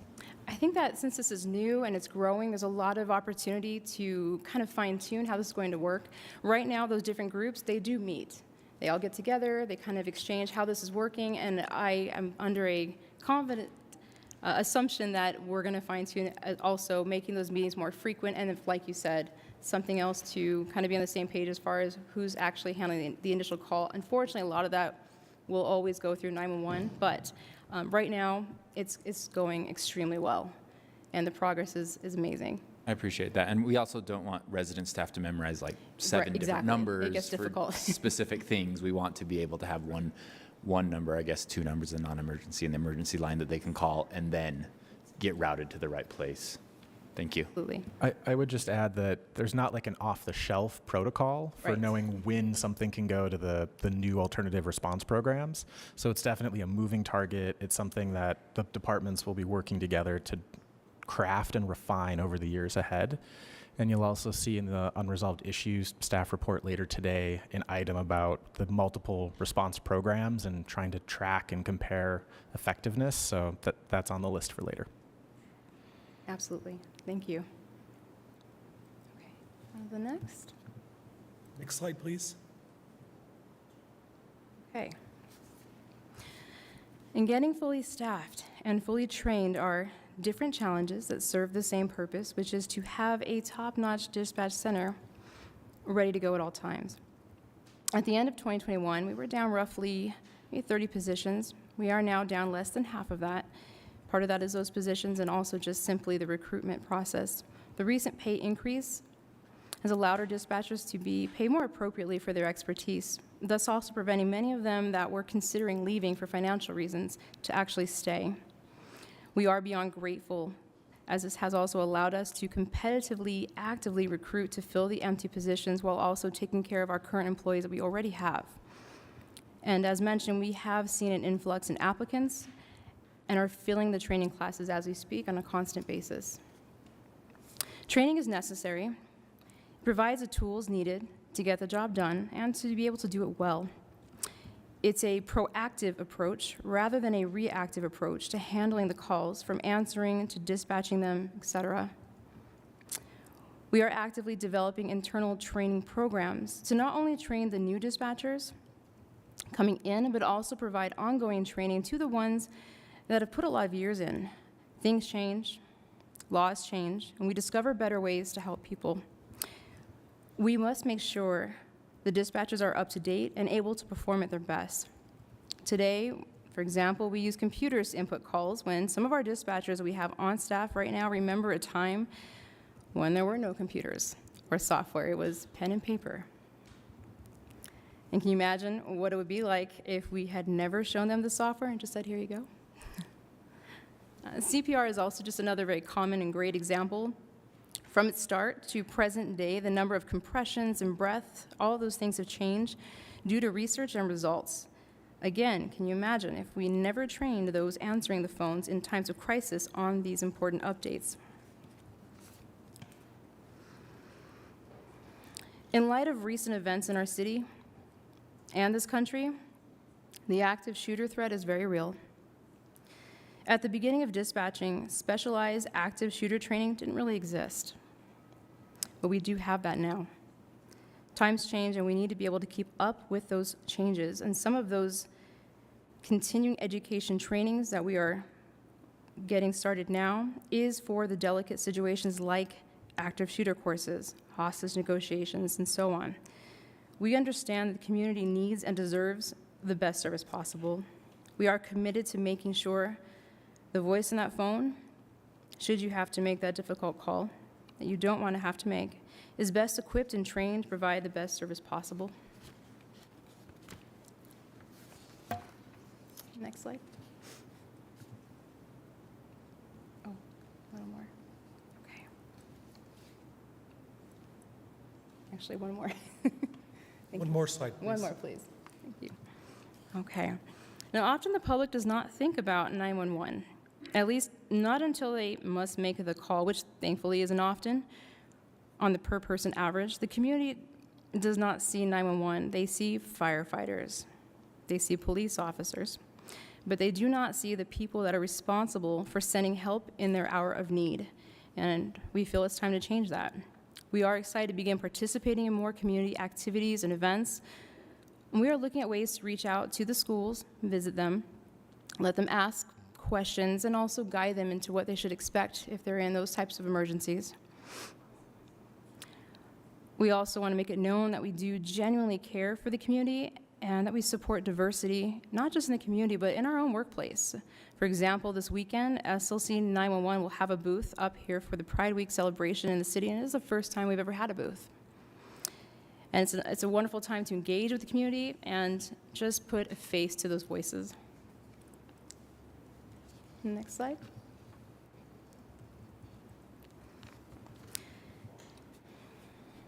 In summary, we have a heavy focus on 4 major things: getting fully staffed and fully trained, making sure our dispatchers have a chance to partake in various trainings to allow them to sharpen their skills, increasing community involvement to build awareness and rapport with the community, and continue working with the valuable call diversion programs such as MCOT. Dispatch it's not a job or a career that just anyone can do. It's a calling. Much like any profession, people are drawn to different things, just like yourselves. I think that we can agree that everyone in this room is here for a common interest, just to take care of our wonderful Salt Lake City community. We're here to take care of the people, to take care of each other. Salt Lake City 911 is dedicated to this same mindset. We would not be able to do what we do without your support. We've been able to do what we've been able to do simply because of your continued support throughout the years. So just again, on behalf of SLC 911, I thank you. Thank you, Lisa. Any questions for Lisa? Councilmember Fowler? Yes, please. Hi, thank you so much. I believe that 911 is our first responders, and I appreciate all of the work that you guys do. As was mentioned in the staff report by Ben, last year we funded the 32-hour work week pilot program. It sounds like that didn't happen. Is it happening? Is it going to happen? Can you give me an update on that? Sure, yeah, absolutely. So currently it is not happening simply because what we found was doing that with the lack of staffing just simply meant they would have more mandated overtime, which really meant they had the same amount of hours, just a different kind of structure, and they didn't get to go home. It's something we could always look at later, but we got to get our staffing into sustainable numbers first. And you may have said this in your presentation. I'm sorry if I didn't catch it, but roughly, like, what is the percentage down staff that you are right now? We are only down about 10 positions out of 100, so we're right there. I mean, a year ago that was a lot more than that, right? More, yeah. It felt like it was like 30% or something that you guys were down. Or it's a big jump, so it's great. We would get maybe, what I understand, 1 application in a couple weeks. We're getting double digits every week, and we're going through them. And it's important to also put the right person in this. We're a little bit picky about it. And it's been a wonderful way to reach out and keep some of those employees too. It's been a big help. Awesome. And 2 more questions and I'll be done. Do you think that that this department would benefit from or do you use any of the apprenticeship program or positions? I think that is something that would be absolutely open for discussion. We do have a policy we can allow people to come in and view the department. Absolutely. I think, again, because we're not seen, they just don't know we exist until we have to know that we got to call somebody. So I think that would be a wonderful option to look at. Awesome. And then finally, one of the things that I have sort of been trying to push in different areas is the designation that 911 dispatch are first responders. Mm-hmm. I would love to sit down and talk with you about what benefits that brings, because the first thing when I'm talking to a legislator about why we need to designate 911 dispatchers as first responders is, well, why? You know, and the first thing is retirement. There's a different, right? But I know there's probably other benefits that I'm not aware of, and I want to continue pushing this dialogue. And I would love to see if there's something within the city, even if it's something ceremonial in some ways, right? That there's not much we can do but designate you as city first responders, so that hopefully we can continue taking that step forward. And I know there's a push federally to designate 911 dispatch as first responders. And so you have all of my support. It is something that I've talked to plenty of legislators about and want to keep that discussion going. So I'd love to sit down and have a small group talk about Absolutely. those benefits. I can't agree more. Great. Thank you. Yeah. Councilmember Puy. It feels like a lifetime ago, but we did a tour with Victoria, Councilmember Petro Eschler, a few months ago, and the department was struggling with hiring and keeping employees, and it seems like the hiring is in a much better place now. But what about keeping them? And I know, are we losing them? The thing that we heard earlier this year is that we were losing them to other 911 agencies, mostly because of the pay, right? But there's other factors to that. So are we also keeping them? Are we also retaining them? Because we want to. And I saw the table from the staff report about, how we pay them more over the years to sort of encourage them to stay. But is it paying off? Is it working out? Absolutely. I would actually be extremely excited to sit here in again a year and show you the improvements because they're just midstream. Pay is a nice little Band-Aid, let's be honest, right? I mean, it's helpful, yes, you need to be paid adequately, but it doesn't fix long-term issues. And I know that the retention has actually gone up about 4% in 2021, and I guarantee it's higher than that now. We actually had a few employees that were about to resign right before that came through just because they couldn't afford to sustain their own family life based on that income. And they removed their resignations and never mind, I'm going to stay. We've also not really had a strong internal training program. That's changing. So we're giving them the tools they need to feel confident in their job and also remind them that we do know they're there and we care about them. And we're including them. In fact, we actually have some out-of-state trainings we're sending, and it's not a top-heavy management level type of thing. We're sending actual dispatchers, and they're coming back, giving feedback, how can we improve our department? And I expect that retention to go way up. It's doing quite well. Sorry, one other question. I think it may have been in a budget amendment or last year's budget. Didn't we fund a social worker mental health professional just for 911 dispatch? It was for PD. Oh, it was for PD. They We did should get a think about puppy. that for you guys. You have an amazing dog.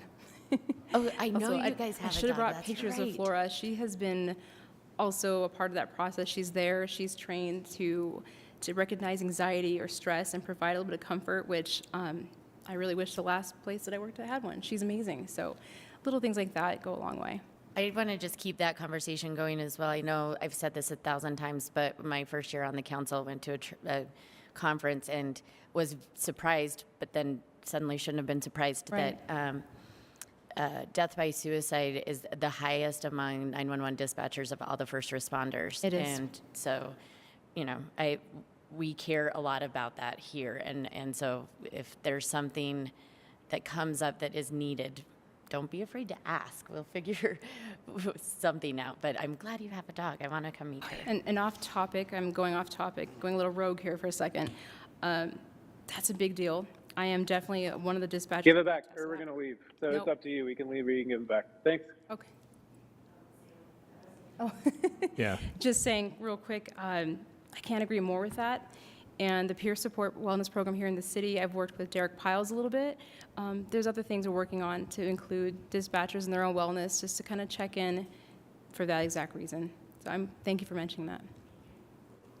Thank you, Lisa. And I appreciate also, I did a visit with the second shift. I want to say family. They were in a team. It was a wonderful evening with them, and it was a great group, and it seemed like it was well coordinated, amazing how they coordinate all the different calls, and they back each other up throughout. So I was very impressed with the whole family and their spirit and the way they were also doing their training. So it was a wonderful evening. And I also applaud you for testing out the 32-hour work week. And I think you made the right decision, because I think it was also based on what the feedback too was from the group. So appreciate that everything, and I appreciate you coming today. Thank you. Council Chair, Yes. Stephen Meyer, who is the director, had his hand raised in the WebEx. Sorry, Stephen. I'll give you a minute here. Go ahead. It's okay, Mr. Chair. Lisa did such a great job. I don't know how I can follow up on that. So I just want to say I apologize for not being there in person today. If anything over the last couple of years we've learned is that COVID has thrown us some curveballs, and it threw my family for one this week. And we were driving back cross country in Indiana, and tested positive for COVID, and now my whole family has it. So we're all locked up in our own separate rooms right now, trying to make it through the next few days. So Lisa did not know she was even going to do this presentation until about 36 hours ago. And then I kind of dropped this in her lap and said, I don't know if I can make it through without coughing and disgusting everybody. So I just wanted to give her a round of applause for doing such a great job on short notice and doing all of that. So I appreciate her. She's been a great asset to our team. And just to reiterate what Lisa said, we appreciate your support. I know I've spoken to every one of you individually, and you've been very supportive of our department and some of my goals and, you know, trying to make us a part of the community and make us a part of the solution. So I appreciate that, and thank you for your time and consideration of our budget request. Thank you, Stephen, and take care of yourself and your family. All right. Get some sleep. Have a good night. Thank you, Lisa. Thank you very much. Yeah. 3 o'clock, 1,500 hours, report back. Victoria, please.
continue on with our work session meeting on item number 6. Fiscal year 2022 to 23 budget, Department of Economic Development. At the table, I have Allison, Ben, and Lorena. Welcome. Oh, and Sylvia. Or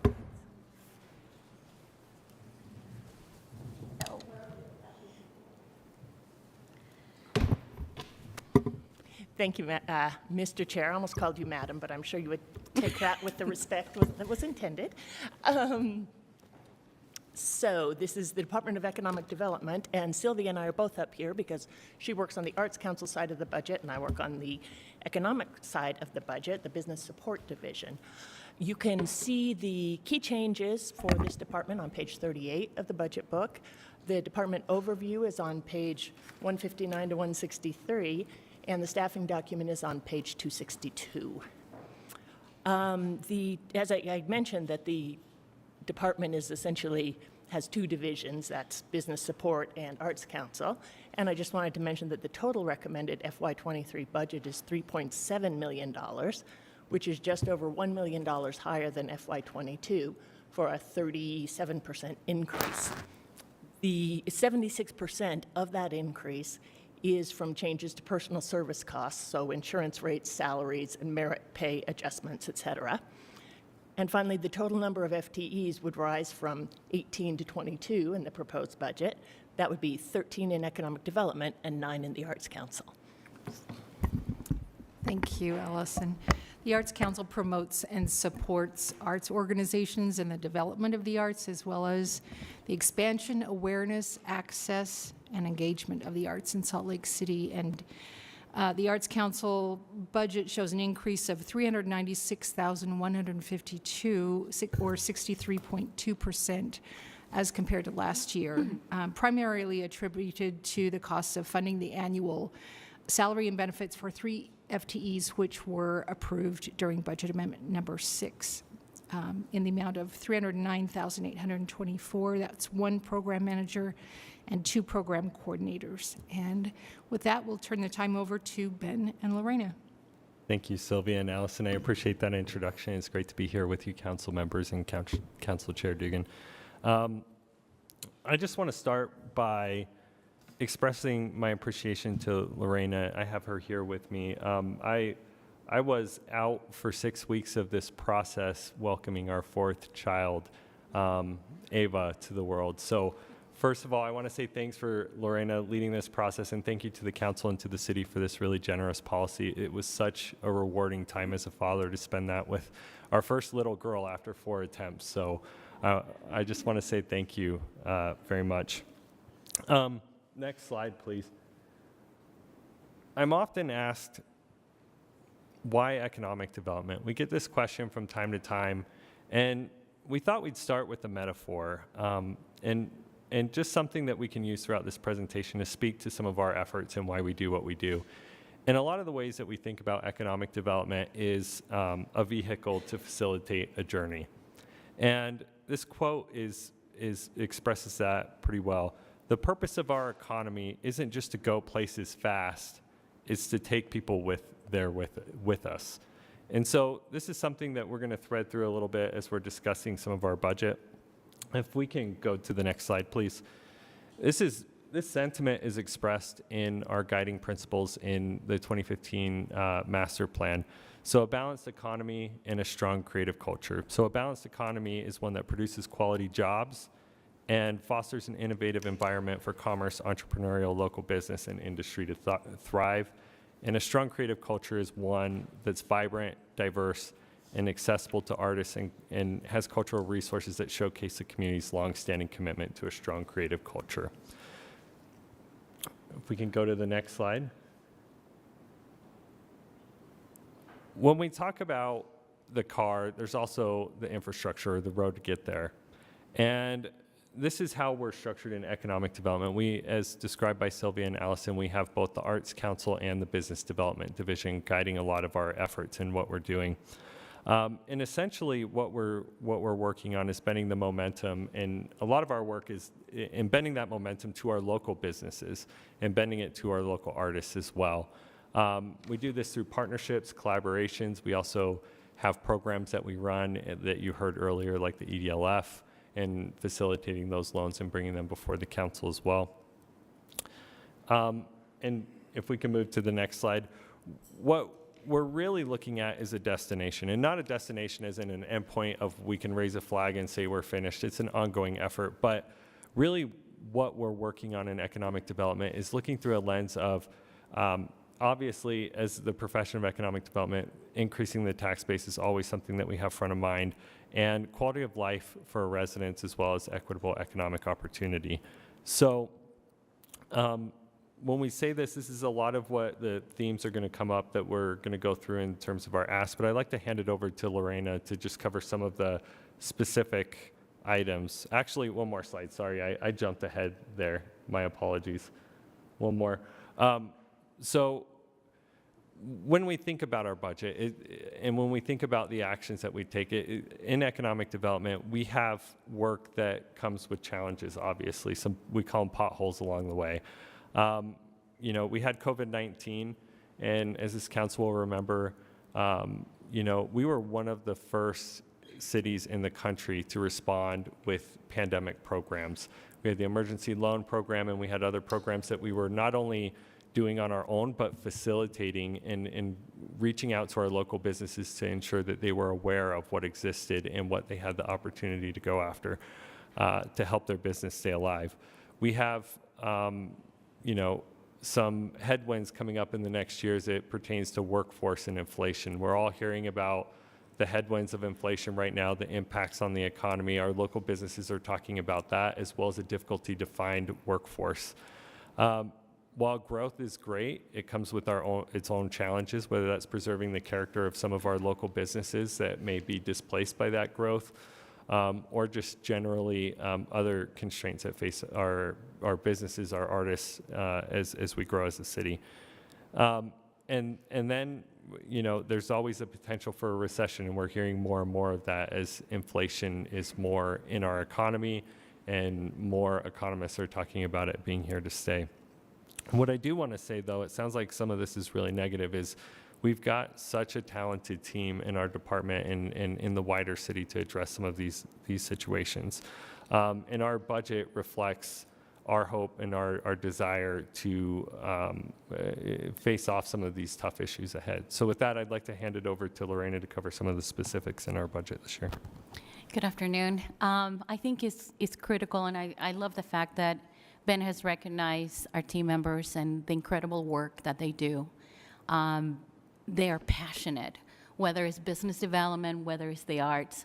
I also want to say that I have found that within also other departments and our peers, so we really have an incredible city employees, public servants. But I also want to thank you, because this process is really difficult, and I don't think I could do what you're doing right now. Having said that, some of the key budget changes that we're requesting in our budget, and this is outside the non-departmental that were discussed 2 weeks ago, include construction mitigation grant for $200,000. You had the vision last year, and we thank you for that, because this has been an incredible tool that our small business community has been using to ensure that they stay afloat. Even though, you know, the grants are small, we provided grants to them, and that has helped them immensely. The Arts Council operating budget, we're asking for funding for the public art collection, for cell phones, and staff development. We haven't asked for anything when it comes to those three areas. And then I'll just discuss in the next slide, if we could go to the NLC Hispanic Initiative and the Healthcare Innovation Marketing and Placemaking.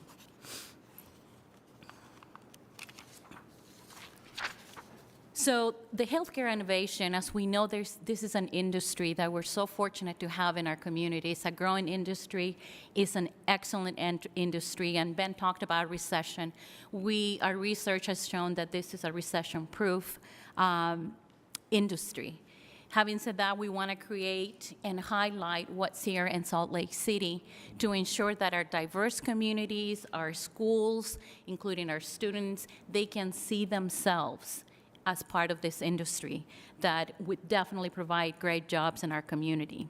So that's one of the reasons why we want to create this healthcare innovation placemaking. In addition to that, the NLC has created a Hispanic initiative for business owners.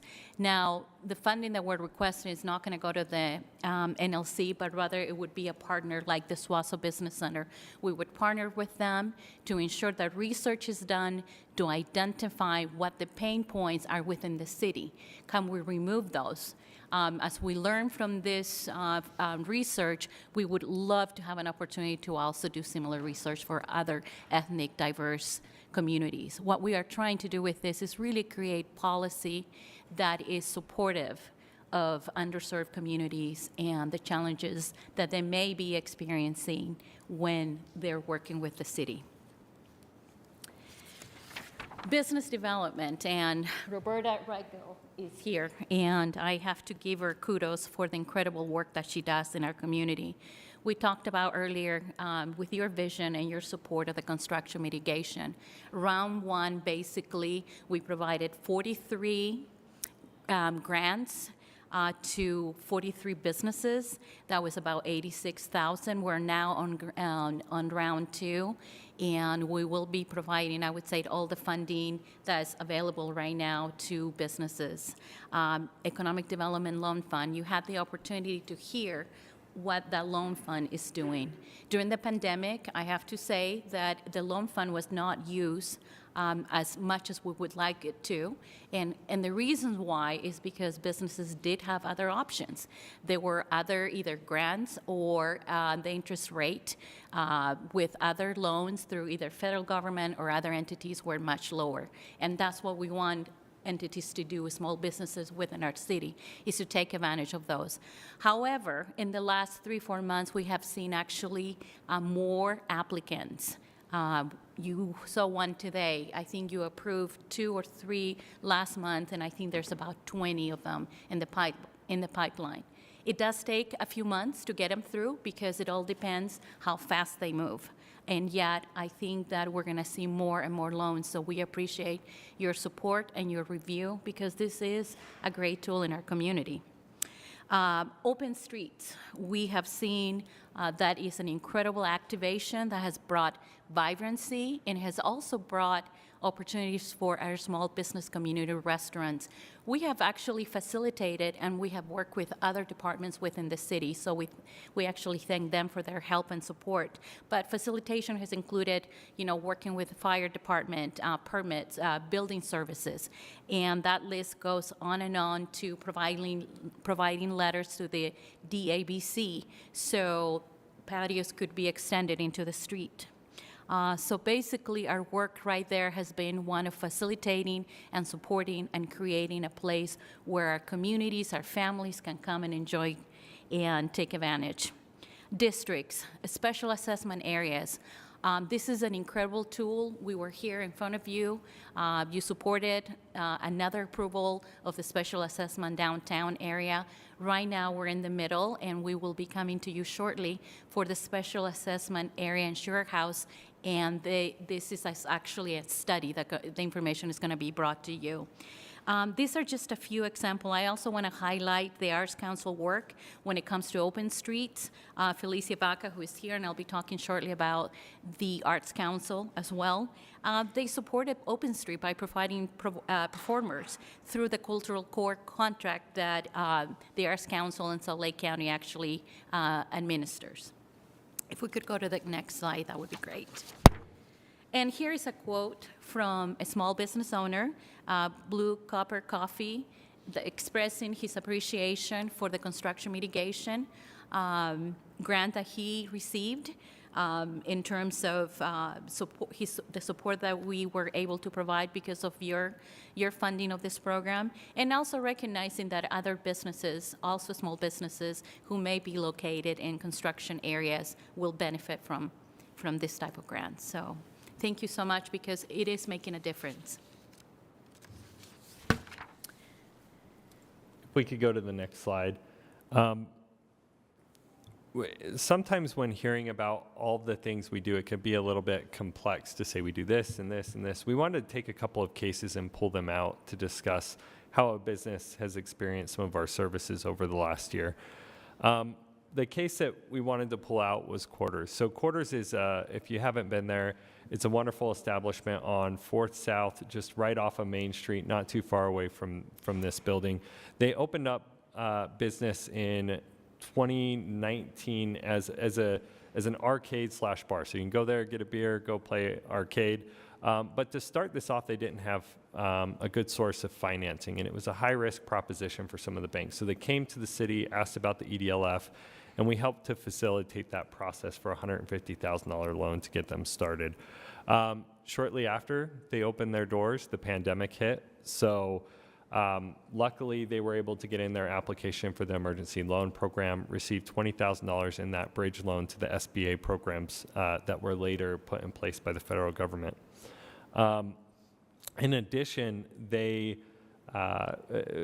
when the city worked with the Downtown Alliance on facilitating the Open Streets program, that traffic that was driven to that downtown core didn't just help out the businesses along Main Street, but some of the ones that are either slightly off or even a little more off of Main Street. And Quarters was one of those who experienced roughly 30% revenue increases. Other businesses reported as well.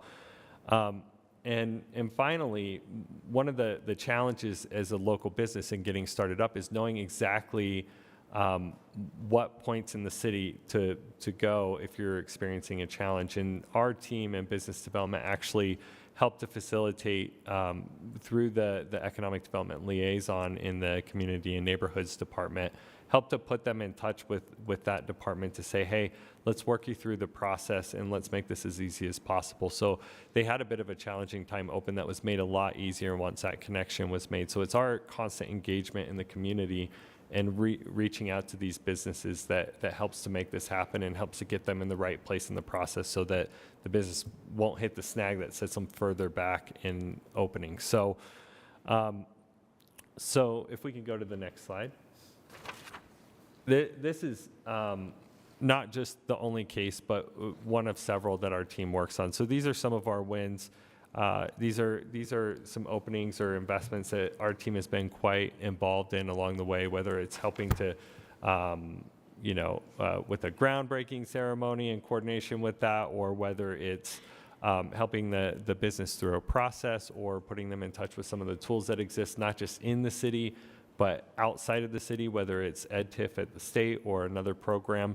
It's our team's responsibility to look at a holistic approach and take that to the business, not just look at it and here's one thing that could work for you, but rather learn more about their business on the site of their business, and then understand what tools might be best used for them.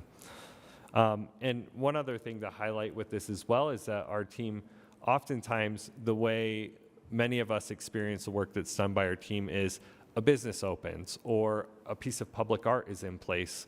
But as a council is aware and others, this is sometimes a multi-year process that leads to that, whether it's a process through our public art process through the design board and receiving RFPs from artists and considering those and getting through the recommendation process, or whether it's the permitting process and how that business works with other parts of the city on ultimately having that investment made. It's quite a long process that there are several touch points along the way that lead to these wins. Next slide, please. I just want to recognize also Felicia, who's here, and I mentioned her earlier, and I'm going to just highlight a few points on the Arts Council. I also want to say that what Ben described is very extensive, almost when we work with businesses or when the Arts Council, that work is extensive, like he expressed Quarters. It wasn't just the Economic Development Loan Fund, it was the Emergency Loan Fund. It was how do we get them to become part of Open Streets so they can reap the benefits of those activations taking place. Similarly, our Arts Council is so heavily involved with our communities, the communities that they serve. Why do we know what these communities, these artists, these businesses need? Because we're constantly talking to them. And as Ben described, our visits with them are not just a visit that is like, hello, how are you, but rather let me tell you what the resources are. Let me tell you what we can do, what's available at state level, what's available at the county level. So those visits are extensive. Some of the major accomplishments of the Arts Council, many of you were part of the 2022 Living Traditions that just took place a couple of weeks ago. That's an incredible celebration. It's one of the longest standing arts festivals in our community that provides opportunities for underserved minority communities to showcase basically their products, but also to showcase their arts and their culture. I believe numbers are probably about 30,000 people attended that event this year. It's probably the biggest one that we have seen. I also want to recognize Councilwoman Valdemoros for your luncheon that you had, welcoming and opening this incredible celebration. And of course, this week we have Pride, and that's going to be another celebration, honoring and respecting our communities in many of these forums. Public art, 1.5% for CIP to ensure that our public art is well maintained. And this also honors and brings vibrancy into our community, but it also honors those artists. And you have been part of that, so we appreciate your support. The 9th and 9th Out of the Blue public sculpture, I will talk about that in a second, but how can you not mention it? But I think it's critical that we recognize also that the city arts, the Arts Council brings about grants into the city. They recently received a $500,000 NEA grant, and those grants actually have provided 151 grants to artists and grant organizations in our community, making a huge difference. And I also want to say that, their board is very diverse, and they've worked very hard to do that. And that's something that we're very proud as a department. They've created a BIPOC fellowship within the department, and they continue to look for ways to ensure that that diversity, equity, and inclusion is something that is done on a daily basis. It's not something that is done after the fact. Next slide. I just want to recognize this incredible, I drive by this every day on my way to work and when I go home, and this basically represents that connection that creates quality of life, but also brings families together. It brings people coming and experiencing not just the art, but actually going out to dinner in the 9th and 9th neighborhood, and probably going out to dinner and buying some ice cream. And then providing opportunities for the business community. And again, as Ben mentioned, this is full circle. We're talking about the economy, we're talking about creating quality of life, we're talking about creating an incredible tax base that will support some of the programs that are needed within our community. So thank you for your ongoing support. Ben. Next slide, please. So we walked through how a business might experience the city's support for what they do. We're going to take the case of an artist. So you see here Jorge Rojas. Jorge is a 2021 Artist Career Empowerment Grant recipient. That is a grant that is administered by the Salt Lake City Arts Council. He's a recipient of Mayor's Artist Award. He's done Finch Lane Flash projects and also served on the city's flag committee. He's a small business owner on the west side as well. And so Jorge is a great case to describe what we do and why it's important. It's not just one touch point, but several in terms of looking at how to empower and grow our entrepreneurs, including our artists in our community. Next slide, please. So essentially, this is why we exist and why we have this dedicated team here. It's not just situational support, but really a suite of services that the council provides resources on in terms of either staff time or programs or initiatives that come through our department. And so, if you're a local business and your road's getting torn up, we're not just coming to you and saying, hey, your road's getting torn up, here you should be aware of the construction mitigation loan program or grant program, but rather, there's an economic development loan fund. Have you heard of that? What are you thinking about doing with your business? Did you know these other resources are available at the state or county level as well? So we take on that holistic approach and really take that into our mindful efforts as a department. And so with that concludes our presentation, and we appreciate the council's support and would welcome any questions.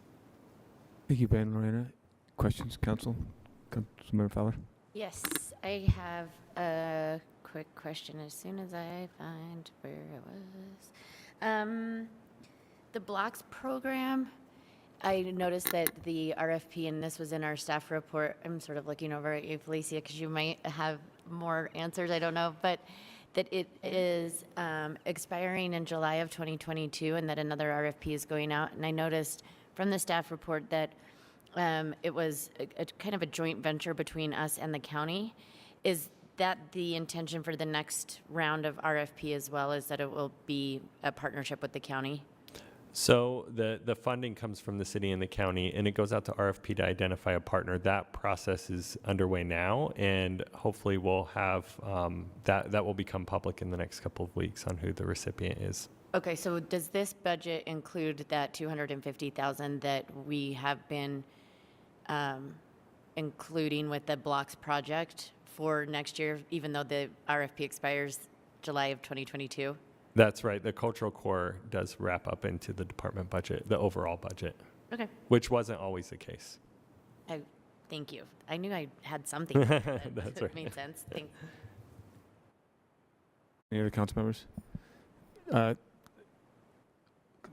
Councilmember Peter. I don't really so much have a question as we all have our things.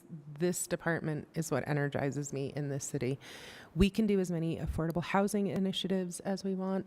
We can do as many community support initiatives as we want. And if we do not create a climate that is hospitable to the economic mobility and independence of our residents, that gives them the freedom to experience self-determination through economic self-determination, it's all charity. This is what actually creates equity, the tools to be able to move yourself. That the Arts Council is under it is just an absolute mind-blowing coincidence, since I wrote my capstone as arts as the engine for economic development. And I appreciate the hard work that you have to do, because while it's really instinctive to me that artists are entrepreneurial by nature, our engines of economic development are not just the decorations that we have when things are lush, but things that give us a reason to call this place home and give us identity, the placemaking. It's not instinctive to our traditional paradigms. And for you all to knit these things together, to create case statements together, to make the case together for the mutual sustainability of these ideas. I love the creativity that the Arts Council brings to economic development and the gravitas that economic brings to the arts. And I am incredibly enthusiastic about this work and about the subject matter experts we have going deep on this on behalf of our citizens. So thank you. Councilmember Fowler. Can I make a request? Can we please change the name of the Salt Lake City Arts Council Foundation so that I don't get confused every time it comes up in the budget? There has to be a way to make a distinction between these two. I still don't understand the whole relationship exactly, but at least we could change somebody's name here. We'll get back to you on that. Mr. Chair, I have a question. Yep, okay. Hi, thank you. Great. Councilmember. Echo everything. Change names. Artists, all the tools, and other entrepreneurs. No, the question I have is in the open streets.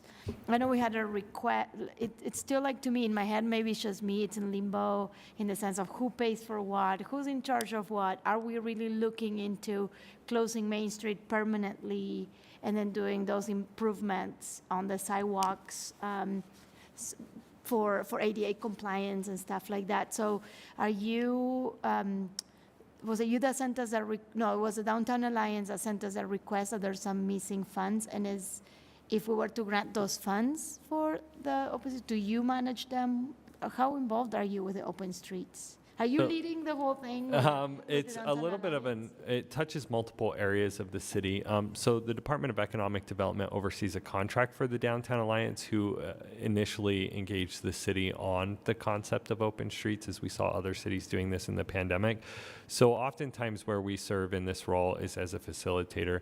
The budget request before the council from the RDA, for example, is really looking at some long-term planning and considerations for open streets and what that could look like in terms of visioning. So there are some modifications that could be made, but there are several options that could be brought to the council, and RDA is proposing to study that as an example.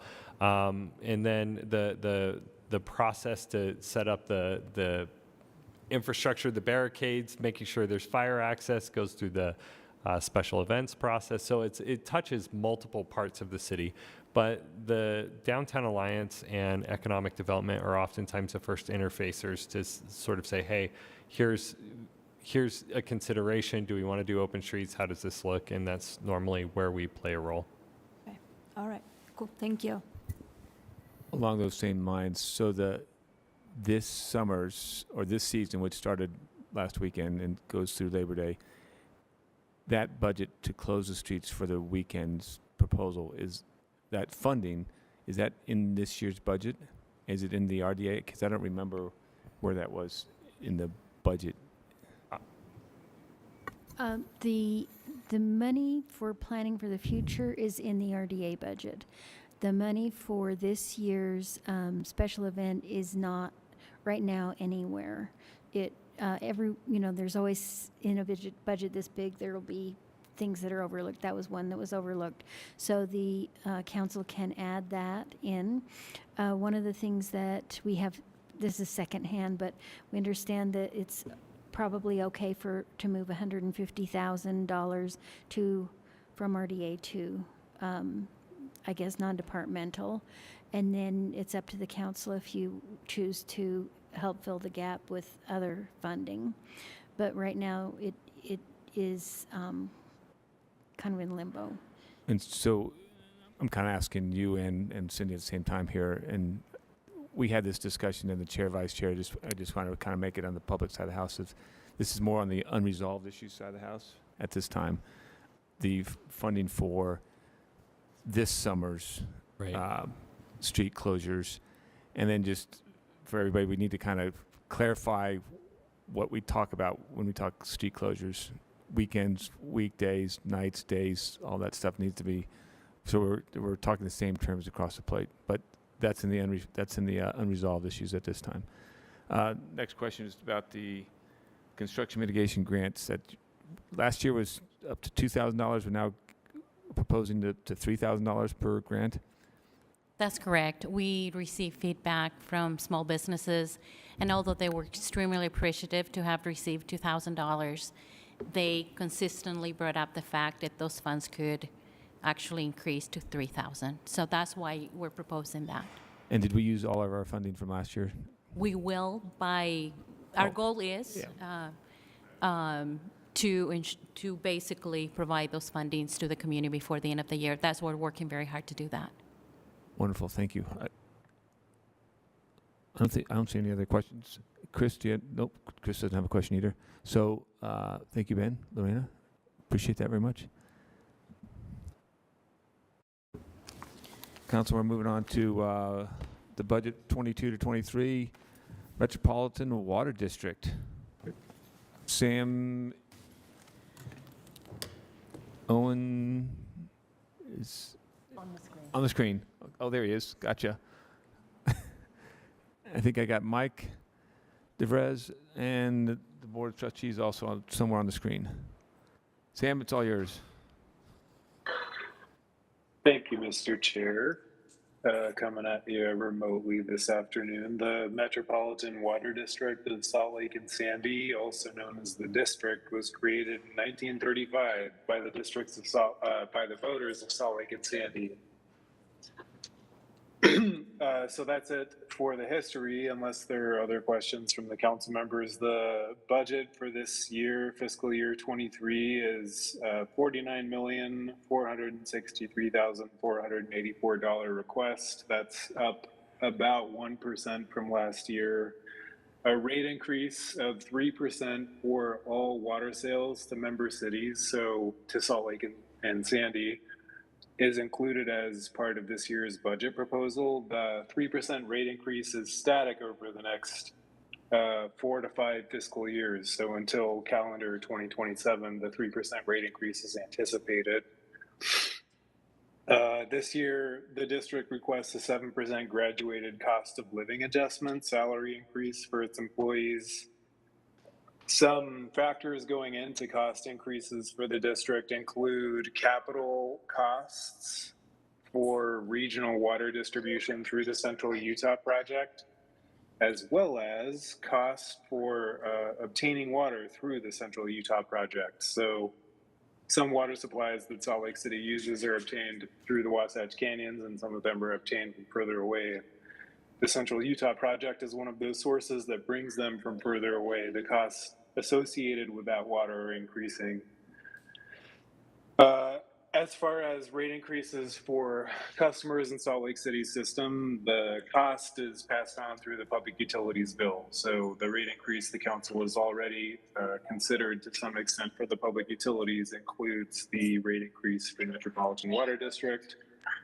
Finally, the district proposes to draw an estimated $1.27 million from its cash balance, in contrast to previous years when the district has added to cash balance. So with that, Mr. Chair, I'd ask to turn it over to General Manager Mike DeVries and Board Chair Tom Godfrey. Thank you. Thank you, Sam, and appreciate all that Sam does and the council staff.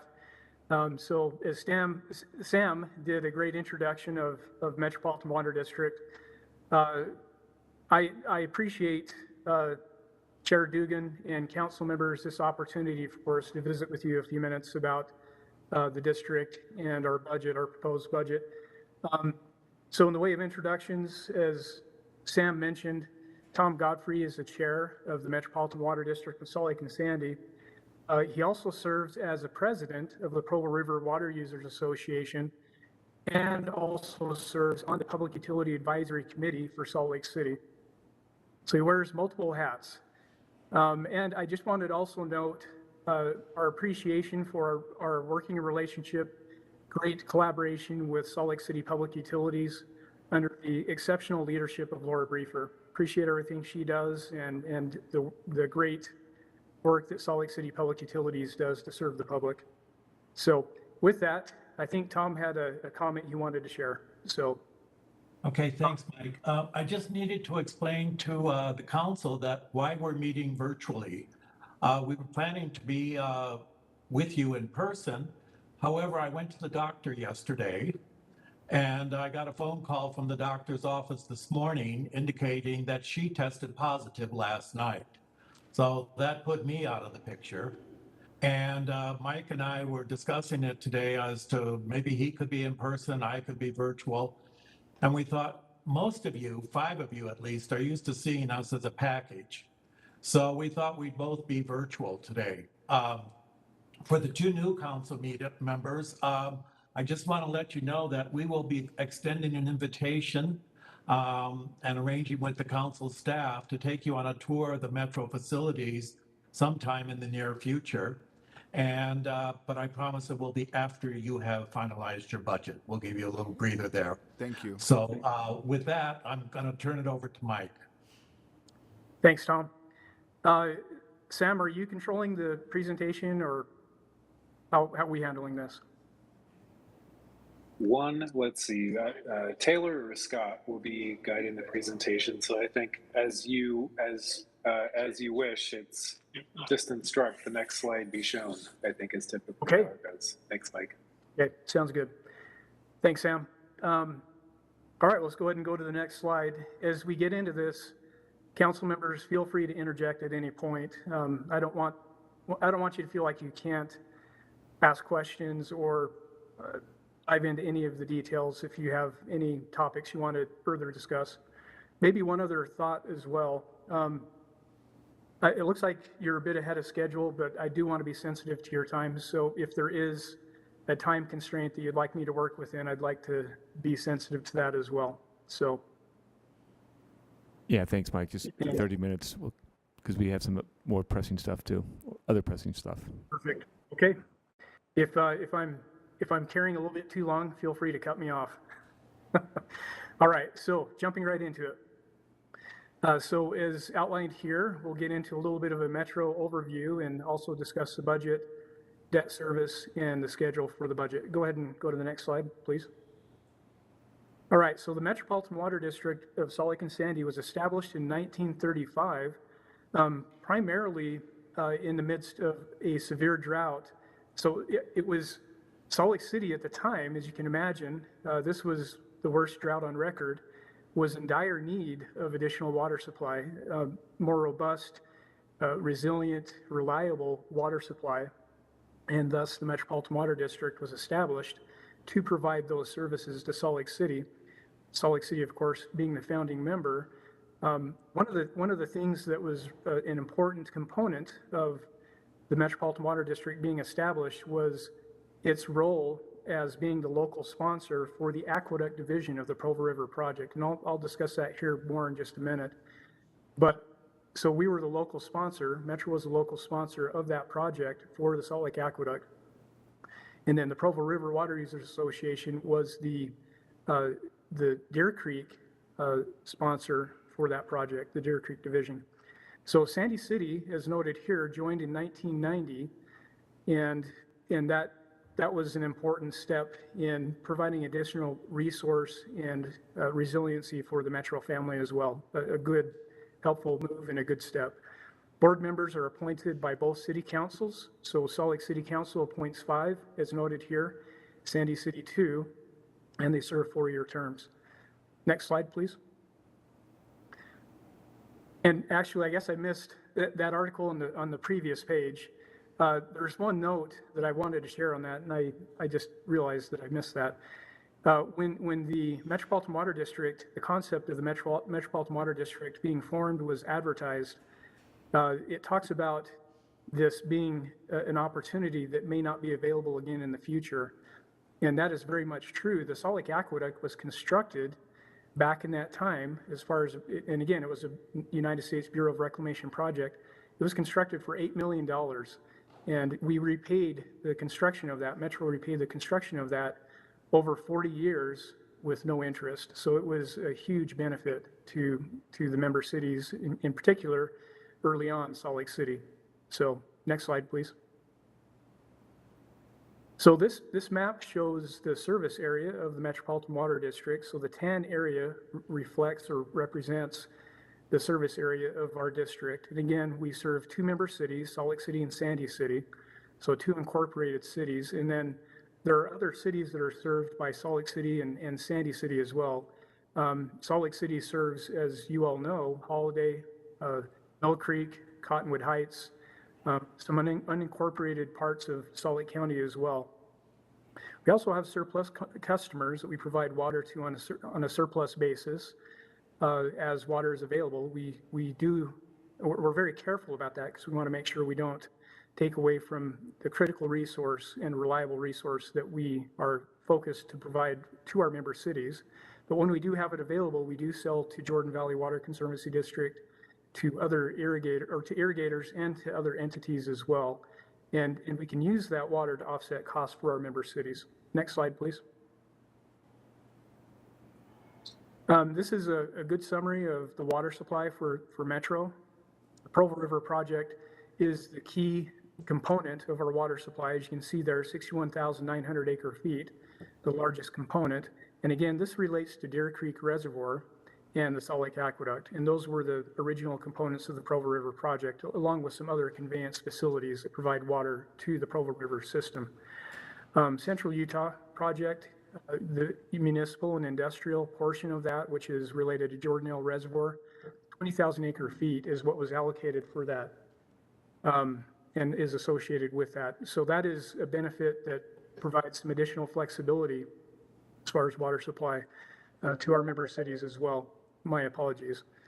Got reminders going here. And then the Central Utah Project, Utah Lake System, 3,100 acre feet. This is a fairly new supply that Salt Lake City has subscribed through Metro to receive. And this is a really important element of diversity, if you will, for our water supply portfolio. 3,100 acre feet. This is related to Strawberry Reservoir.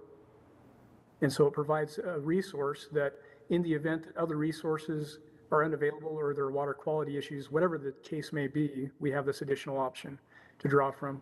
Little Cottonwood Creek is a water supply that has water rights for both Salt Lake City and Sandy City. And as you can see, it's a pretty robust supply in normal years. This year is not quite as significant.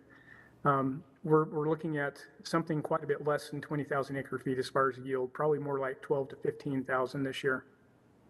Ontario Drain Tunnel, this particular right is a preferential right for Sandy City on an average of 2,800 acre feet per year. And then Bell Canyon is a water right for Sandy City as well. You'll note at the bottom that there's this reference to additional Utah Lake System or Strawberry water supply. And that is a future supply that currently has been deferred. It's in the name of Sandy City currently for 2,500 acre feet. Next slide, please. So agency relationships. So we already chatted a little bit about the Provo River project. And again, the key sponsors are Metropolitan Water District as well as the Provo River Water Users Association. As the local sponsor for the Deer Creek Division, the Provo Association is also the operations and maintenance entity for the Provo River Project Deer Creek Division. Some of the shareholder information related to the Provo Association: Metro is the majority shareholder of 61.9% of stock, and the Provo Reservoir Water Users Company is the second largest shareholder of stock. And Jordan Valley Water Conservancy District has a primary shareholdership in that entity. So it gets a little bit complicated as you get into some of these relationships. But and then Central Utah Project for that particular supply, the Central Utah Water Conservancy District is the operations and maintenance entity for that supply of water. Next slide. So maybe a little bit on Metro facilities and what their purpose is in providing water to the member cities. Little Cottonwood Water Treatment Plant is a plant that was built in 1960. So this was just before the Safe Drinking Water Act was passed.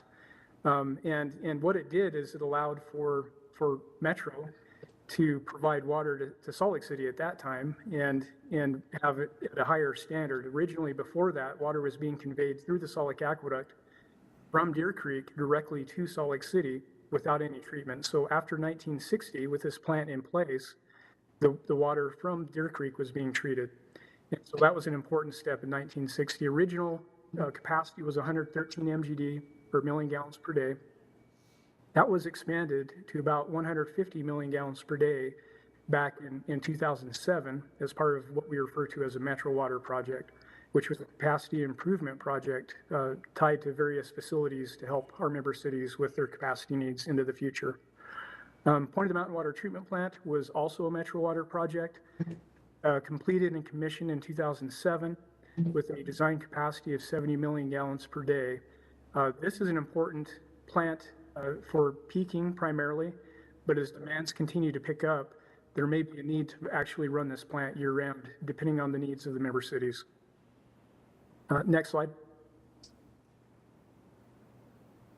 The Salt Lake Aqueduct, we briefly touched on that early on.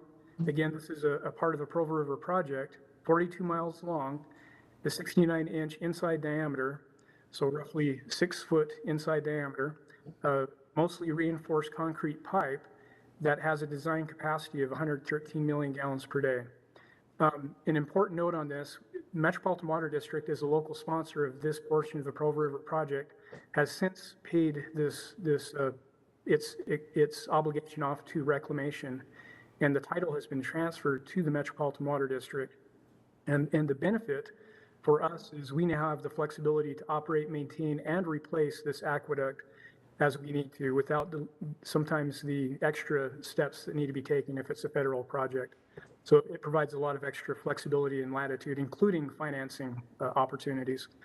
Point of the Mountain Aqueduct, So this is an important aqueduct that has two segments. One is finished, one is raw water, so finished but treated water.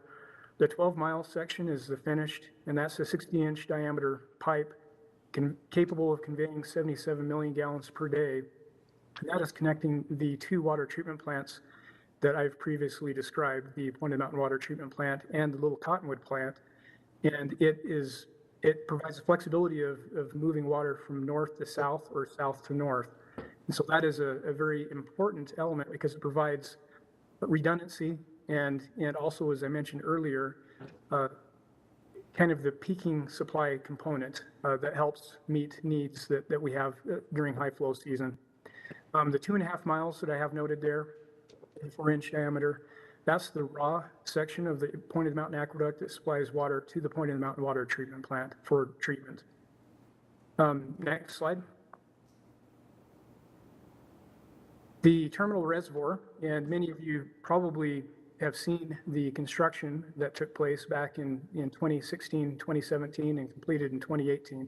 Actually, went back before that even. It was a 7-year project, but we recently replaced those reservoir cells because of concerns about seismic risk as well as flooding liabilities in the event that there was a serious seismic event. The replaced terminal reservoir, the updated terminal reservoir, is seismically to required standards and is capable of storing 48 million gallons at this point. So again, this is I-215 and 3300 South, roughly in that area. So Mill Creek. Jordan Aqueduct System. So this is an important system of which Metro owns 2/7 of the capacity and has 2/7 rights. So for the Jordan Aqueduct related facilities, when I say related facilities, that includes also a terminal reservoir on the Jordan Aqueduct. And then the Jordan Valley Water Treatment Plant, we also have 2/7 capacity in that plant as well. This is important as well for additional resiliency and water supply to the northwest quadrant portion of Salt Lake City's distribution system. Next slide.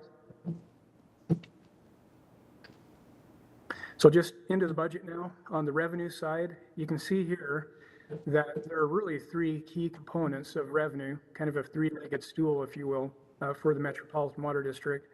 Water sales being the largest component at 50%, capital assessments at 26%, and property taxes at 23%.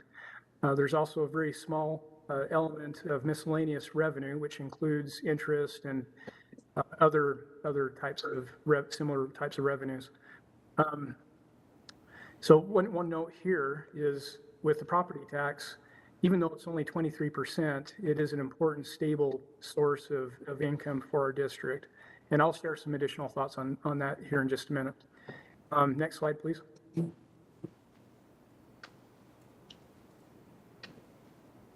So just really quickly, rate history for the member cities.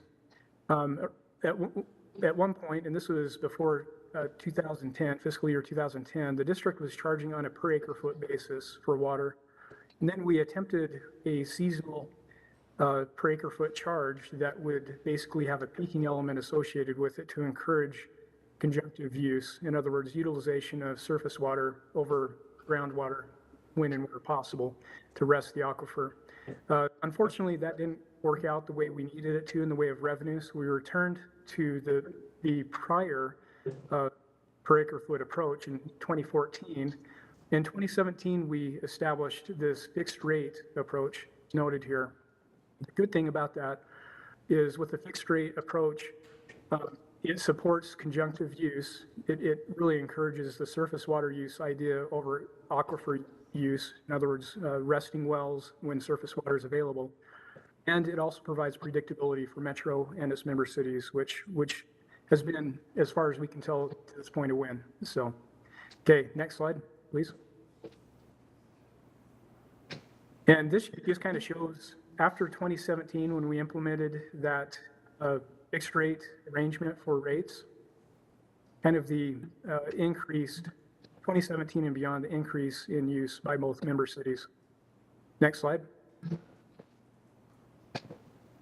So what we have proposed, and Sam mentioned this in his introduction, 3% is what we are proposing in our budget for the rate increase for member city charges, with an anticipated 3% annually through fiscal year 27. So kind of that 5-year look ahead.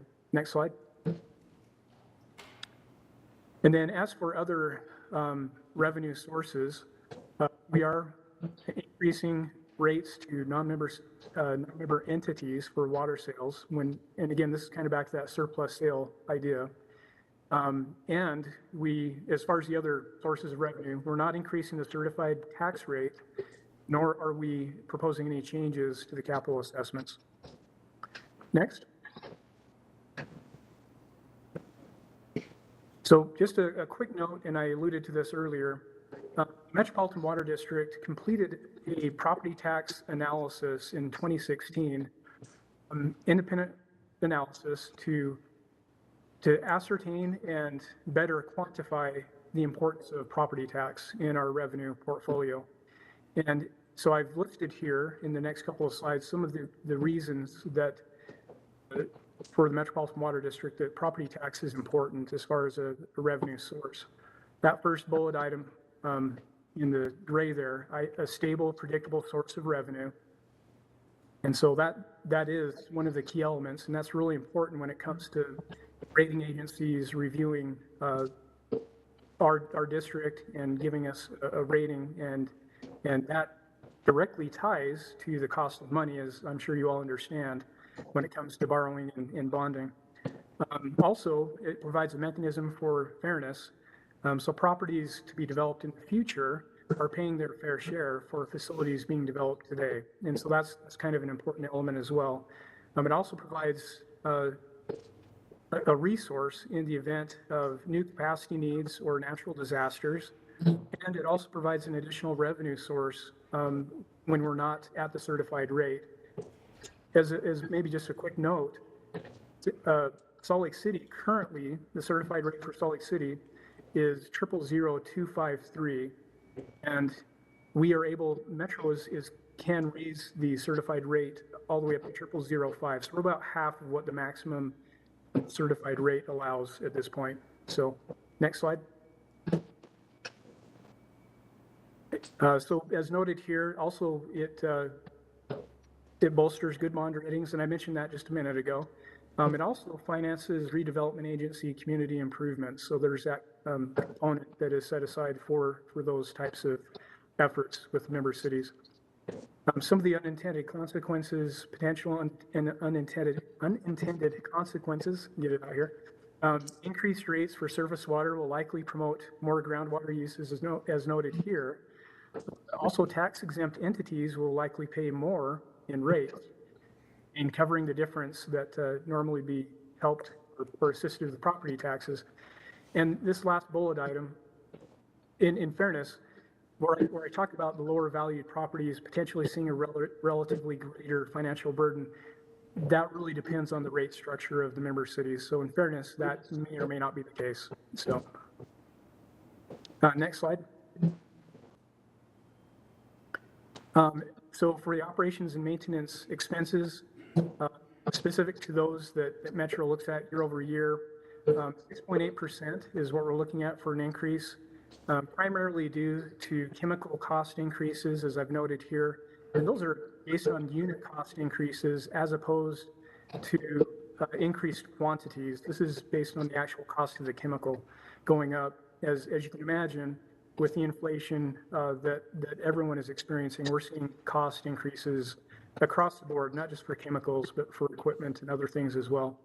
We also have a need to increase our employee count by 2 FTEs to help with workload and succession planning needs as well.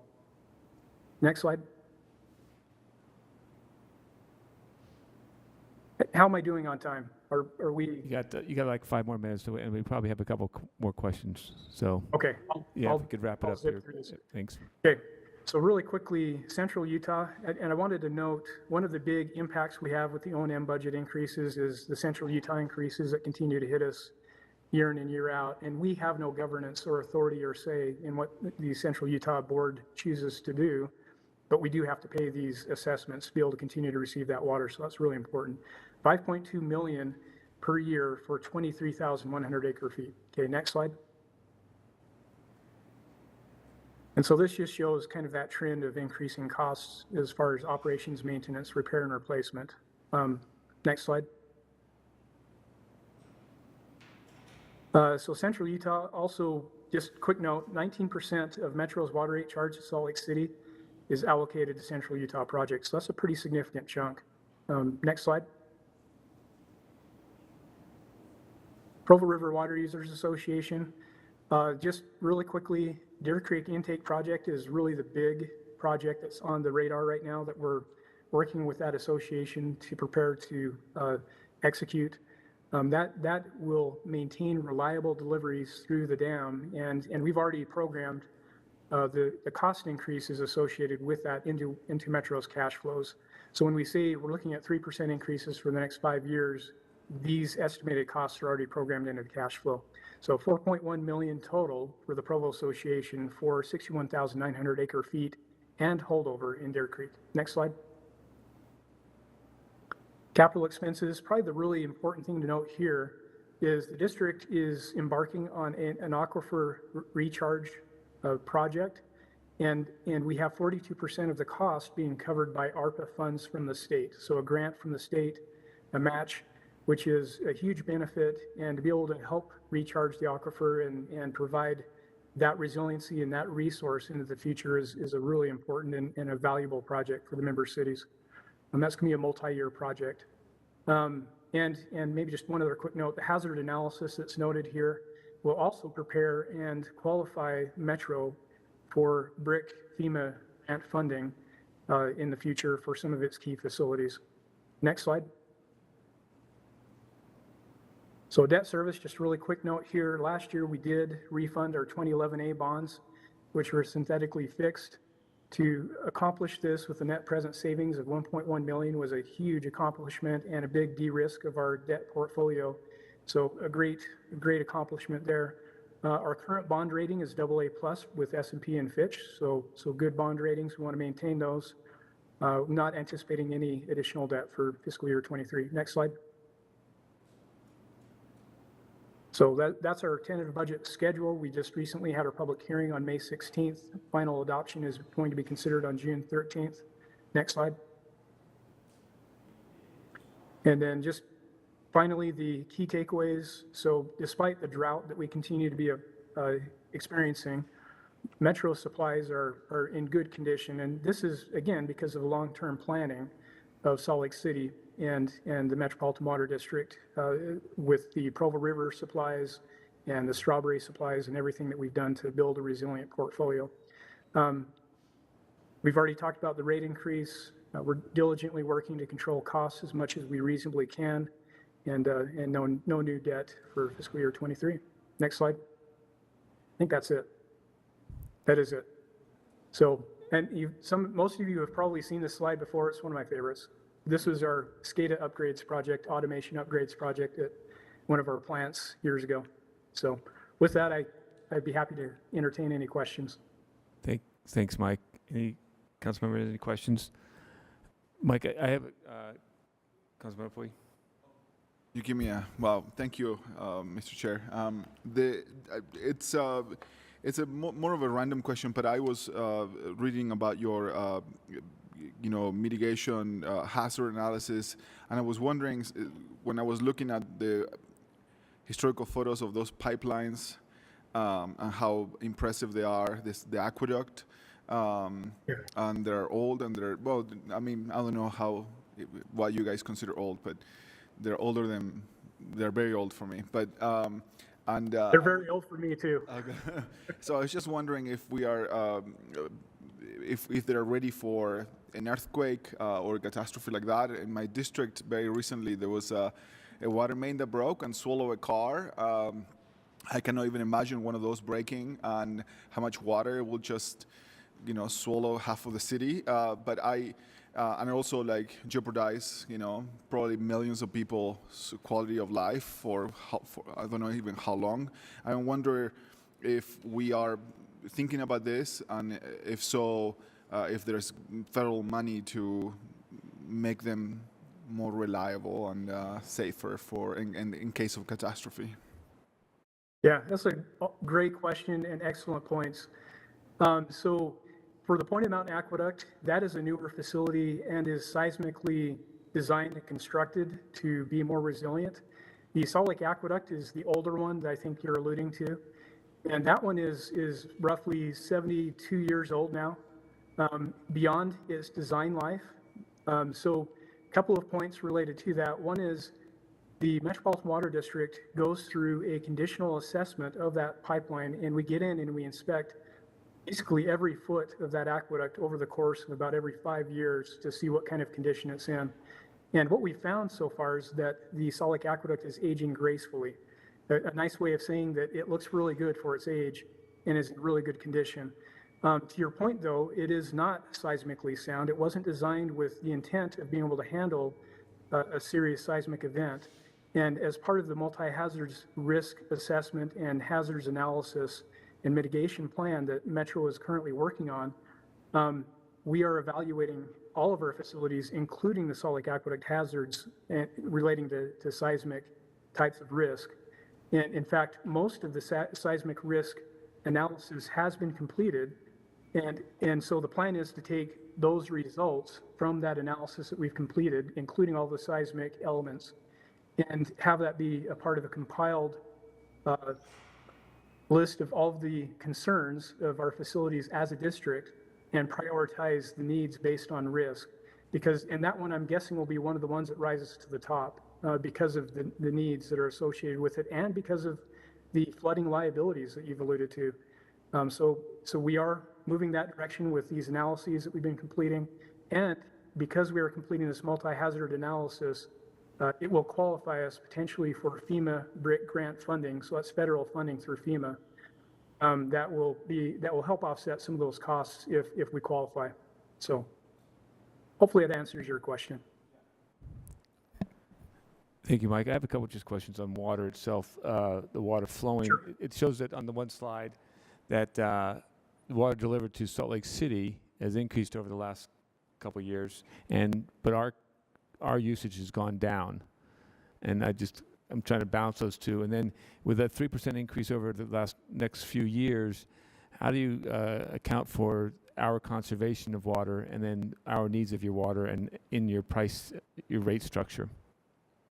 Yeah, those are great questions. As far as the water supply side of things, I think a lot of and there are minor increases for Salt Lake City. They're nominal comparatively. I think the reasons for that probably relates to facilities that were offline, and Laura could maybe better characterize that if I'm mischaracterizing that. For example, Big Cottonwood Water Treatment Plant, I think, has been not capable, for whatever reason, to treat at capacity at a few different points in time. And so we've provided additional water to help offset that. And I think conservation is still being accomplished. So that may be a little bit of a misleading number that you see there. So it's really that dynamic that may be at play with Salt Lake City. And as far as the pricing signaling, it's a little more difficult for a wholesaler to manage the pricing signaling because we're not dealing directly with the end customer. I understand the question, but unfortunately, because most of how we manage our costs are just directly related to our sunk costs, we basically assess or charge rates directly tied to what our actual costs are of treating and delivering the water to the member cities. And so what that means, to your point, is there are some years when, for example, if Salt Lake City is experiencing improved conservation, they're obviously needing to try to make up the difference in their revenue stream. And so there is that challenge that for sure they have to deal with. And so I don't know that I have an easy answer for that other than as a wholesaler, it's a little more difficult for us to manage on the price signaling side of things. Laura, I don't know if you had any thoughts you wanted to share. Well, on the water supply question, during drought years, when our surface water sources are running less than average, we do rely more on the metro sources. So while our overall water consumption across our system decreased in those years due to good conservation, our reliance on Deer Creek and Provo River project, Central Utah project increased. And so that's why you're seeing that trend that Mike is showing you, because he's showing the metro sources, not all of Salt Lake City's sources. And then we had two infrastructure projects, or one big infrastructure project on Mountain Dell Dam, which decreased our ability to use Parley's treatment plant for sometimes during that time period. So again, we had to rely more on the metro water. And I'll say that's exactly the reason why Deer Creek was constructed and metro was formed, was so that Salt Lake City could have resiliency and some increased reliability with multiple sources of water that we could draw on in different types of years, climatically or with infrastructure projects. Yeah, thank you, Laura. That's an excellent clarification. Thanks, Mike. And as always, Laura, thank you for your explanation. And every time you tell us about water, I learned something new, and I appreciate that very much. Council, any other further questions for the Metro? I just remember something that the other water, one of the other Jordan Valley Water District does, the Flip Your Strip program, and I know that Salt Lake City sort of did some of this, I believe, last year, but it's under the Jordan Valley Water District, Conservancy District is who runs the program, and the other parts of the valley here. Obviously, this is a different water district, and I was wondering if it's a thing that, you know, we should embrace as much as other water districts in this valley have embraced. Yeah, it's a great question. Maybe a quick note on that. Laura, again, if you have better insights on this, feel free to interject. As I understand it, that Flip Your Strip opportunity has extended beyond Jordan Valley's service area. And so there are, through the Slow the Flow website and through Water Savers websites, there are resources for retail customers beyond just the Jordan Valley service area, so other parts of Salt Lake County and beyond that can benefit from those opportunities as well. And so it is an opportunity that I believe extends into the member city areas. Laura, maybe you can clarify if I'm misspeaking on that. Yeah, no, you're correct, Mike. And actually, all of Salt Lake City's water customers can access those incentive programs. They're actually being offered through Central Utah Water Conservancy District for our residents and customers on the system across our entire service area. And we've been directing folks when they call our customer service line or via email to those programs, and we've had a lot of people take advantage of them. So this is new, right? Because I tried to do it 2 or 3 years ago and I didn't qualify. But so if now the residents of Salt Lake City do qualify for the rebate, we should definitely push it more, and I will love to push it in my district through my newsletter and whatnot. So thank you. Yeah, that's a great point. Sorry, Laura, were you going to say something else? Okay. Well, yeah, no, that's a great point. And I guess the reason it is a fairly new initiative that Central Utah is, as Laura mentioned, supporting financially. But in fairness, Salt Lake County pays property taxes to Central Utah as well. So it's good to have that benefit. Thank you, Mike. Tom, Laura, appreciate the presentation. Have a good afternoon. Thank you. Thank you. Council, we're moving on to item number 8, fiscal year 2022 to 23 budget, government immunity. We have Jennifer with us and Tamara. Good to see you in person. And Katie Lewis. Katie will be joining us online. Join us in a second. Or thanks. Council Chair, Katie will be online. She'll be online for this presentation, is my understanding. Thank you, Mr. Chair. I'll just do a brief introduction. The Governmental Immunity Fund operates as a reserve fund of sorts that's managed by the Salt Lake City Attorney's Office to address claims that cover employee-related settlements. There are 9 FTEs that are paid for by this fund, everything from attorneys to office facilitators. And the staffing budget for fiscal year 23 is proposed to be $1.39 million, which is 44% of the fiscal year 23 proposed budget. The fiscal year 23 proposed budget total is proposed to increase from $2.9 million to $3.1 million. What's new probably about the budget request this year is that the administration is proposing to establish a property tax line item to pay for this fund, which is a tool that's allowed by state law. The amount that they're proposing for that property tax is $4 million, which, as you know, is in excess of the $3.1 million budget request.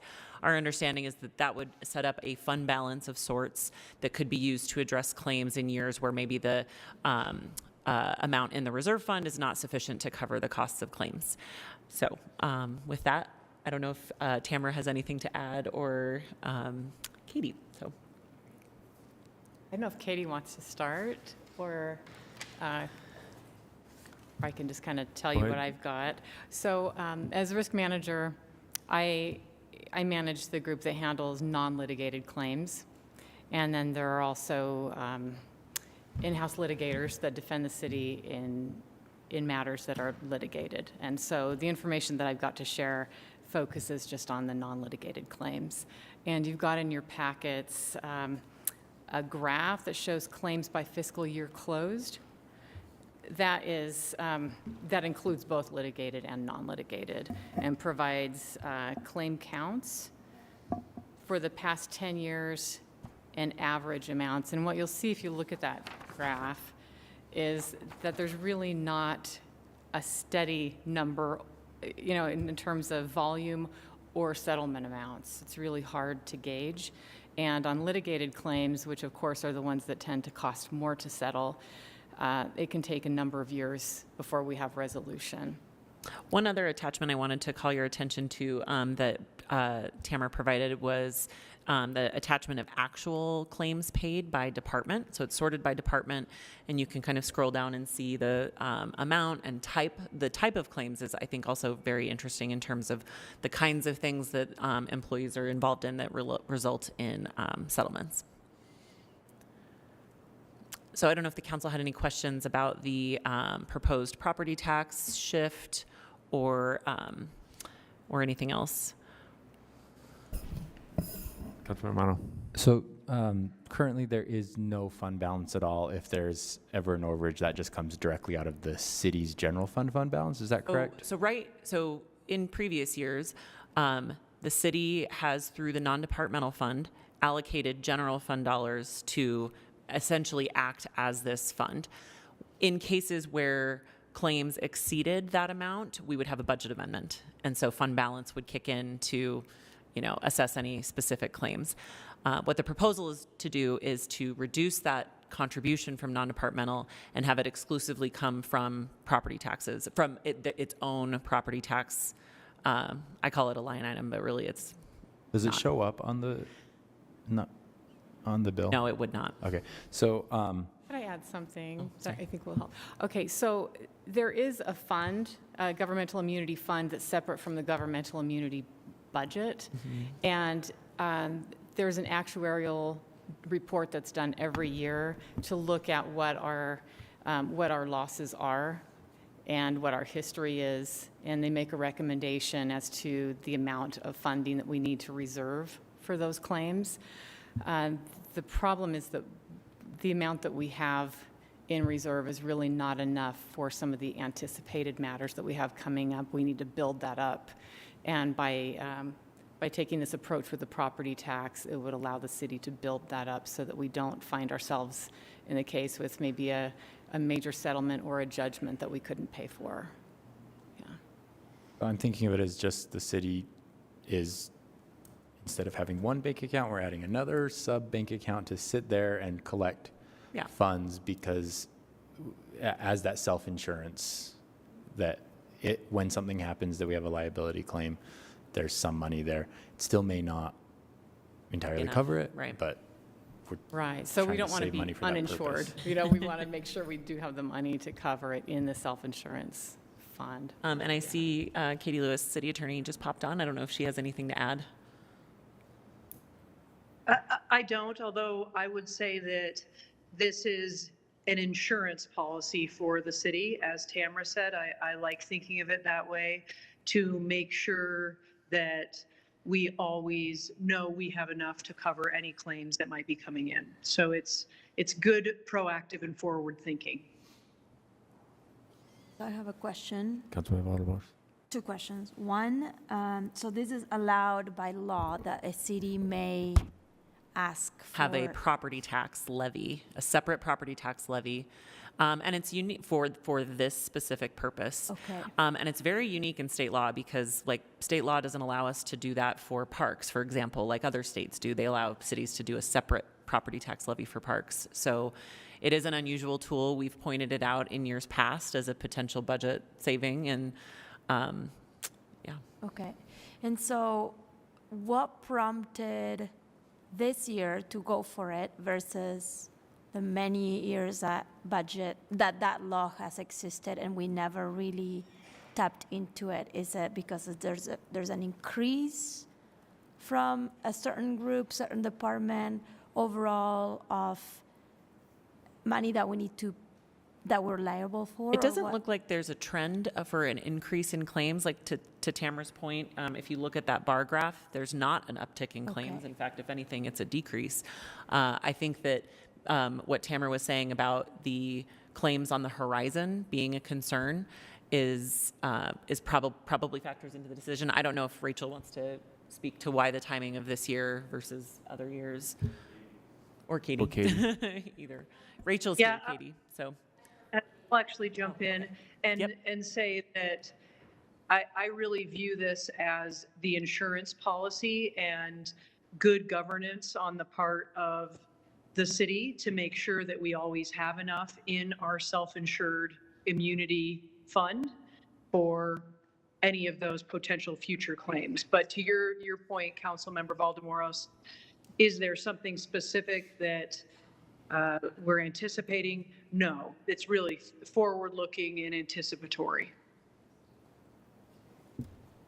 Right, thanks. So it's a cautious approach, I guess, too, in that property taxes are a very stable revenue source. And right now, we would just be pulling it out of the fund balance source, basically. Right now, so up until now, and actually, I wish Cindy was here, but she clarified that actually in the 80s, the city used to do this, and they went away from it and funded it with the general fund in the early 80s. So right now, we fund it through non-departmental, which is our general fund. So it's not necessarily fund balance because we fund it every year. So it's an ongoing cost funded by the general fund. This would enable it to be funded on an ongoing basis by its own property tax levy, kind of like the library is funded by its own property tax levy. Although, to your question, it would not appear as a separate line item on someone's taxes, just like our GO bonds don't appear as a separate line item on someone's taxes, unfortunately. Mr. Chair, just so I understand, the $4 million is going to pay for the $3.1 million cost that's anticipated plus fund balance. Of that $3.1 million, some of that is going to cover expenses for 9 FTEs, but those 9 FTEs are actually housed in the attorney's department. So the attorney's office is getting general fund dollars, plus we'll be getting some portion of that $3.1 million. It's basically, I guess the way to describe it is it kind of doesn't matter where an employee lives on the staffing document. The budget kind of determines who pays the salary, right? And so you could have, and you can see page 2 of the staff report, I think, goes through the detail of the employees. So 0.5 of an office facilitator is funded by this fund. So that means in the attorney's office, an office facilitator, half of their salary is paid for by this fund. Does that make sense? It does, yes, thank you. This is not a separate department organization. Sorry to interrupt, members. Those are currently existing FTEs. This is not a request for new FTEs. Right. So it's our litigators and those who support our litigators, because they are the ones who, our litigators are the ones who do the governmental immunity work, because it's all the claims and the litigation that follows those. So these are not requests for new positions. They're positions that are that serve the governmental immunity purpose, if that makes sense. Yeah, thanks. Great clarification. Thank you, Katie. Okay, go ahead, Tim. As an internal service fund budget, any expenses that are paid for enterprise funds or internal service funds, those costs would be passed back to them to reimburse the general fund at the end of the budget year. So for instance, claims that are paid for public utilities. Which was one of the larger claims. Golf. Right. Thank you. Councilmember Fowler. Yeah, thank you. I appreciate the philosophy around this and having sort of that insurance policy, if you will, and that forward-thinking idea, and having a continued revenue source. I do, however, have a little bit of an issue doing it this year, considering we're raising taxes and all of our rate increases and the library increase, and not that we're not going to raise taxes in the future. I just have some concern about this, especially if we're looking right now at, I'm pulling this up real quick. Even if we were to put $4 million into this, just as like we're taking it out of the general fund and it's going into the governmental immunity bucket, that and we did that, we would still be 10 million over the 13% minimum threshold for fund balance for this year, right? Because we're 14%, we're 14 million over. So we're not taking money from fund balance to do the governmental immunity. You're saying if we did do that? Yeah. So if we took money from fund balance to fund this fund, that is accurate. We would still be well over the 10%. And then we, at least this year, we wouldn't have to fund it through this ongoing revenue source, which would be a property tax increase. Right. And I think the challenge would just be then, what would you do next year? Sure. Yeah. Sure. Thank you. Mr. Chair, I have a question. Oh, go ahead, Councilmember Wharton. Thank you. Just while Katie's here, I know that usually Cindy is our rememberer in chief, is what I like to call her. If there, and I don't know, like why this decision happened back in the 80s to go away from funding it this way, but is there any like benefit or reason that you can think of that would have been offered back then, other than just keeping property taxes lower? Is that the only rationale, or is there some other kind of reason that might exist? So Chris and Katie probably can't see, but Cindy's actually back in the room, so Sorry. maybe she can chime in. Okay. What it was that they needed more flexibility in the general fund, and so they couldn't really, and this is just my own opinion, but they couldn't, I think they probably didn't want to raise taxes as much in the general fund, and they had more money in the governmental immunity fund. And so if they merged them, they would have more flexibility in the general fund. So it really always is about the need for flexibility and the lack of adequate resources. So it's probably a decision that put us where we are today, because we don't have a savings account and we don't have a, we're not looking at it actuarially or anything like that. We're just getting by paying claims. So to maybe, Mr. Chair, to Chris, did you have any further? Just the second part of the question, like, can you think of any reason why this would, not be a good way to do it going forward?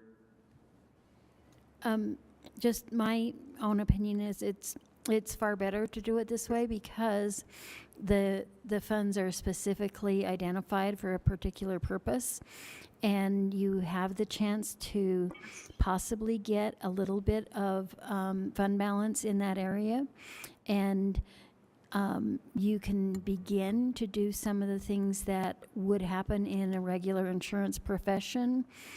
And what self-insured best practice is to set aside some some reserves when you know that you have a claim and that type of a thing.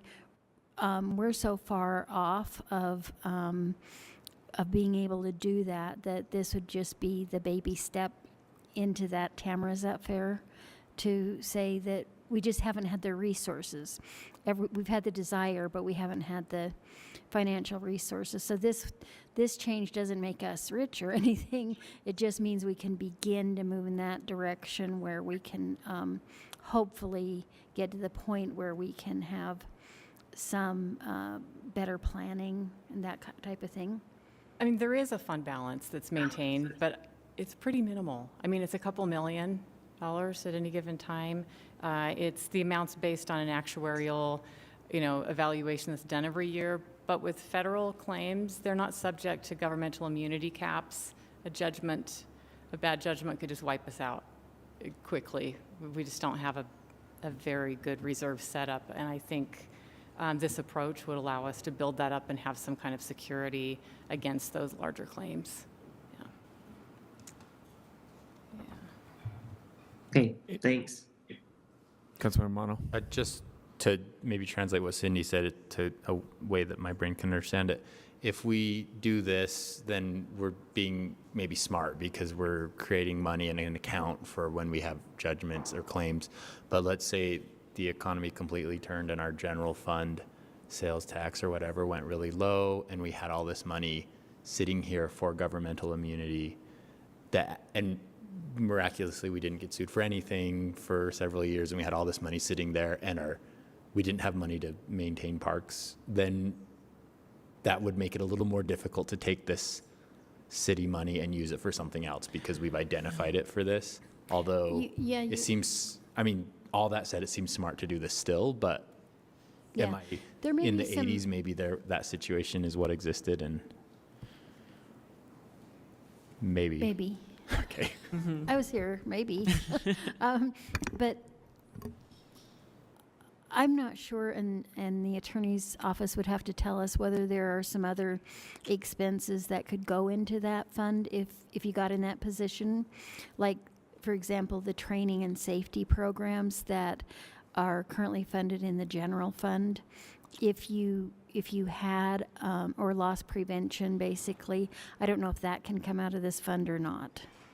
Do you happen to know? Well, I don't believe so. It's funded by insurance and risk management budget, which is separate from the claims, budget. But we, I think what they're asking is, like, in future years, if the general fund was squeezed, could you transfer some of those costs to the governmental immunity fund that has its own property tax line item? You could definitely reduce property taxes, to reflect economic conditions. If you didn't have claims and the fund was just building up and building up. But maybe we can look into that further and get back to you. Yeah. You can always, what they did is set it, just move it basically. They didn't move the money, but they moved the taxing capacity over to the general fund. Any other questions for Tamara, Katie, or Jennifer? I did want to just share one other piece that we will need to confirm when we get our final numbers from the State Tax Commission. Right now, there's a cap of 0.0001, I think, as the rate on our total taxable value for the city. And so calculating that using the current total taxable value, it would not be sufficient to generate $4 million. It would generate about 3.1, ironically. I think all of us anticipate that values will increase from last year. And so, that headroom will probably increase. But I just wanted to flag it in case I have to come to you on June 9th and say we need to change the actual amount in this budget. So. Thanks, Jennifer. Tamara? Any further questions? Appreciate it. All right. Thank you, Tamara. Thank you, Katie. Jennifer, council members, we're a little bit ahead of schedule right now, so we're going to move on to start the unresolved issue discussion, and then when Judge Jojo Liu comes, we'll cut from the unresolved and go to the advise and consent. Great. So Jennifer, we're at item number 11 right now, fiscal year 2022 to 23 budget, unresolved issues follow-up. Okay. So I wasn't expecting to start it, so I haven't gathered my thoughts. So apologize. Thanks for let's see. At your places, you'll find the staff report for the unresolved issues staff report, which is updated from the version that was in your packets on Tuesday night. The updated items have been highlighted. The other things at your places you'll find are the tracking spreadsheet of unresolved issues, which is a really, really, really long sheet, 3 pages, as well as 2 printouts that show the GEO bond projects, the sales tax bond projects, and the CIP projects all in one place. So that's just to orient you to sort of what's at your places. Hopefully that's helpful. In general, we use this time as the time where all of us have been collecting the different ideas that you have all asked or mentioned, either in the public work session briefings or in private kind of one-on-one budget meetings, small group meetings. And so it really is just an inventory of thoughts as of today. And so it is not necessarily complete. You can add or remove things at any time, change things. We also have listed a few things that have been clarified from the administration recently, and so you'll see those on the list. But we just wanted to make sure that you got this complete list sort of as a starting point, so that hopefully over the next 3 work sessions, we can make decisions on all of those things. So no pressure, because we are required to have a balanced budget and revenues have to line up with expenses. Oh, go ahead. Just when Jennifer says the next 3 work sessions, I think you're being generous, right? Because after today and after Tuesday, if you're doing anything big, we really need to know by Tuesday, because the attorney's office needs some time to write ordinances and the finance department needs some time to double check us. So we hope that we get as much resolved on Tuesday and tonight as possible. And then Thursday will be loose ends. And then the next Tuesday adoption. So if you're making changes on Tuesday the 14th, is it? Right. That's not we're in big ideal. trouble. Yeah. We will fail. To say it, yeah. The wild card, and this happens every year, unfortunately, is that the state and county have until June 8th to get us our final property tax numbers, our final values that I was just mentioning. And so what's proposed in the mayor's recommended budget is a fairly conservative estimate for new growth. But that is really the wild card. If we end up with less than that, we'll need to reshuffle on June 9th and cut things or increase the property tax. If we end up with more than that, same thing. You can reshuffle, put it to fund balance, whatever. Reduce the property tax increase, that kind of thing. So that's really what June 9th will be reserved for, is follow-up from that information. And so hopefully we'll have made our way through the long slog of all the things before that. So the staff report, I think what we discussed with the chair is that we're going to start with the staff report rather than the big long list, because it may help cut down our time on the big long list if you guys, decide as a group that things are either, good or not good. So Mr. Chair, I don't know if you have any other context you want to share. Oh, I did want to mention the CIP. So we're in a little bit of a different situation this year as it relates to CIP and the 2 bonds. While they are not technically needed to be finalized for budget adoption, they're very much interwoven with what is in the budget. So, for example, there's a placeholder for debt service for the sales tax bond. if you wanted to reduce CIP, if you wanted to reduce the budget to save money on the sales tax or to save money on the property tax increase, you could reduce the size of that sales tax bond and therefore, reduce the size of the property tax increase. And so we wanted to make sure that you had that context so that you knew, alternately, if you wanted to increase the size of the sales tax bond to do more projects, you might need to increase the amount of debt service, therefore increasing property taxes or cutting other things. So it's sort of like dominoes, right? Where one thing affects lots of things. And so that's why we provided that. The main CIP discussion will be on Tuesday, where Ben and the CIP group is going to go over the sort of basic CIP budget, but because there are these major investments in things that are also capital projects, the chair and vice chair asked to see it all in context. And thanks to Mary Beth for putting that together so quickly. So that's that sheet.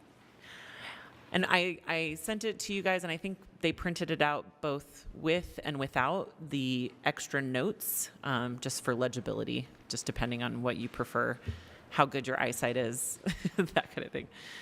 So I don't know if you want me to start, Mr. Chair, going through the items to add, or if we should go with general questions first. Let's start with the items to add. I have a general question. Mm-hmm. Sorry. Based on all the things in this unresolved tracking sheet that one or more council members are interested in, say we said yes to everything. Yeah. Are we going up or are we going down? It depends on what your definition of up and down is. Are we increasing the expenses? Yes, you're increasing the expenses by $1 million. So if you accepted everything that people have recommended adding, you would be $1 million out of balance. And above and beyond what the mayor's already recommended. Right. Okay. But I don't know that council members, I haven't received as many suggestions from council members about specific line items to cut. And so I have not factored that into that number. And so, of course, you could add $1 million of things, but if you find $1 million of things to cut, then you're good. Sure. Alternately, if you decided to increase revenue or decided to pull from fund balance, that makes it good too. And as you straw poll things, staff will be keeping track on this spreadsheet. I'm hesitant to share it because I'm going to be going back and forth from my screens. Okay, I'll probably be able to share it at the next meeting. I won't need to go back and forth so often, but all right. So on the list of items to add, Councilmember Pui recommended a tree watering public information campaign. $50,000 was sort of on the staff report. And I don't know if, Mr. Chair, if you want to just let council members speak to each of their ideas and then discuss it, or? I'm okay with, but let's keep the conversation kind of short and the description short. We don't want to go too far into the rabbit hole. I mean, this is early in the evening, and then at 10 o'clock tonight, when we're all tired and we have some really difficult ones to talk about, we don't say the thing. So let's keep it short on this side as far as Mr. Chair. We can do up and down straw polls at that point also. And if you're kind of on the edge, then just don't vote. I mean, because it's a straw poll. Okay. This is the point. Just a straw poll. Is this a straw poll? Mr. Chair? Yes. You can say no, but what if we, instead of going through each individual item, what if we have a discussion?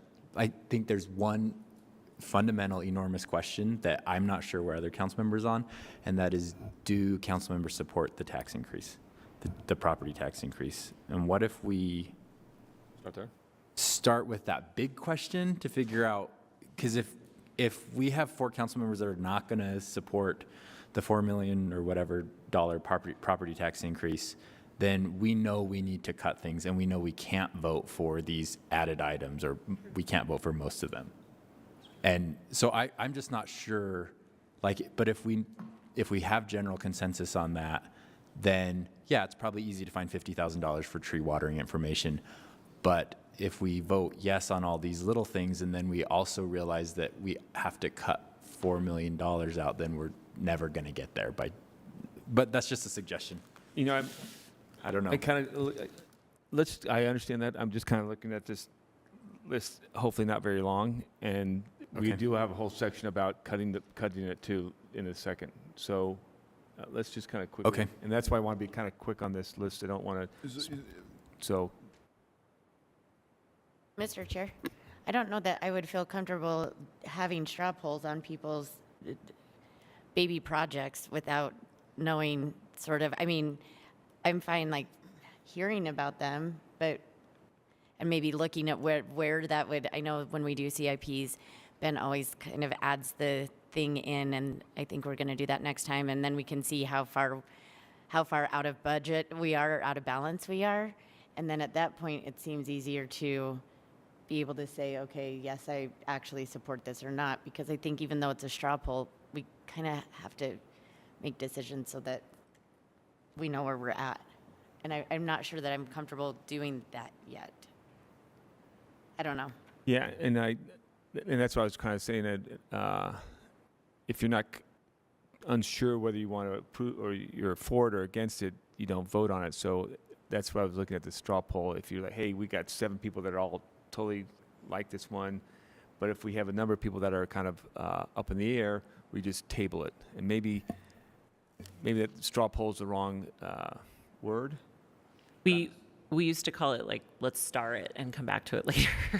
But I think just to be honest, we end up starring everything. And so, and then you have the conversation twice instead of once. And so it's up to you. And I understand it's hard to, I think I see both. And so maybe we can, and I think taking Councilmember Fowler's point, we don't need to do a straw poll, but at least get a little more context of what these items are. And then we can discuss amongst our, think it over. Okay. So the first item is the tree watering public education campaign. I had 25 minutes of talking points for you, Councilmember, Mr. Chair. I just want this program to succeed. I want those trees to live, and I believe that we're just doing the first step on a multi-step process. And if we are not going to do this, I will suggest that we actually cut the program. Because the trees, we cut the program not for all the trees, we cut the programs for the free trees, for the ones that people are not requesting. We go back to the plan that was trees that people requested. Those are the ones that are living. Those are the ones that only have 15% death rates. The people that are just getting trees planted on their front yards without any information, without any support, are dying at greatest, very, very bad numbers. And I want this program to work. So if we are going to not do this educational campaign, and maybe it's less than 50,000, I don't know what that. I was reading about the suggestion on that number, and I support that. But if we're not going to do that, then let's go back to staying within the people that requested the trees. That's it. Councilmember, didn't we also hear that we're out of the bags? That I think if we're going to add things on and consider getting out of balance, I think those bags should go along with it if they ensure a higher survival rate.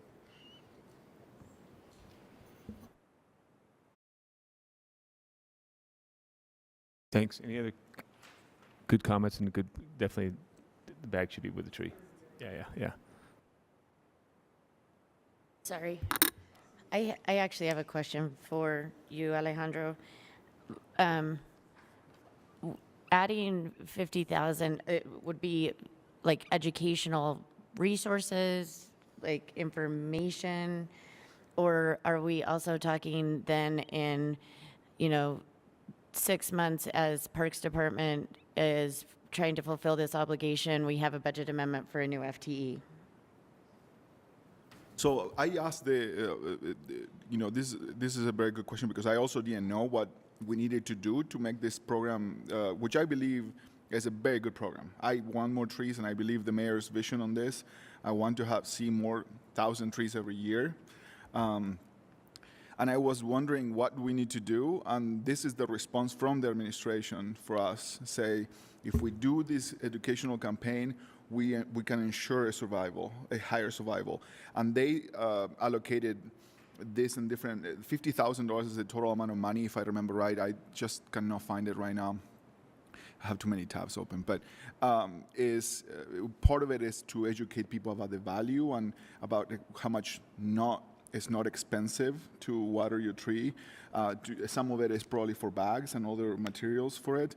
So it is the response of the administration. This amount of money, I didn't select it, is the administration's response. Right, and again, I understand that. I just, we keep hearing that we're understaffed and that we're not, certain maintenance things can't be done and then, that we're adding these park rangers and we can't even get people necessarily to apply to our seasonal jobs and things. And so I am just asking a more logistical, practical question of, it's one thing to put $50,000 in, and have this ideal, and the other question is, do we have the staff to do that? Or are we granting to like a private partner like Tree Utah who's going to be a resource or something like that? Yeah, I think that is a really good question. I appreciate that a lot. And I believe from deep in my heart that the administration really wants this program to succeed, and I believe that this is something that they value and I value and the West Side people value. But we should probably definitely ask a question very directly is, can they handle the educational campaign? Can they handle this? Will that actually make a difference, and can they do it? Right. So, and is that 50,000 is the right number? Is it 25? Is it 20? Right. Okay. Next item. Okay. So no. Okay. And Public Lands is not here because the Peanut Board is meeting right now, and so they let us know that they're double booked, but we can follow up with them and ask them. The next item is historic signs around the downtown and adjacent areas. This was Councilmember Wharton's suggestion. I think he's made it suggested in public meetings before, but I don't know if he wants to speak to it. Councilmember Wharton? I do. So this would be, what I would like to see is we could start with 10 to 12 of these signs that would be for historic placemaking. These are kind of like big, like heavy signs, not like a no parking sign or something like that. They're like historical markers. And then ask our Human Rights Commission and I don't know, maybe some other groups to identify like 10 or 12 really historic places in the city to put these signs up. Some of the areas that I had in mind was like Plum Alley, where the former Chinatown was. There could be one for either the Sun Tavern or Metro Music Hall as being former, like some of the oldest gay bars in the country at the time. And I think that these are really important for the city, and especially for right now, because so many, I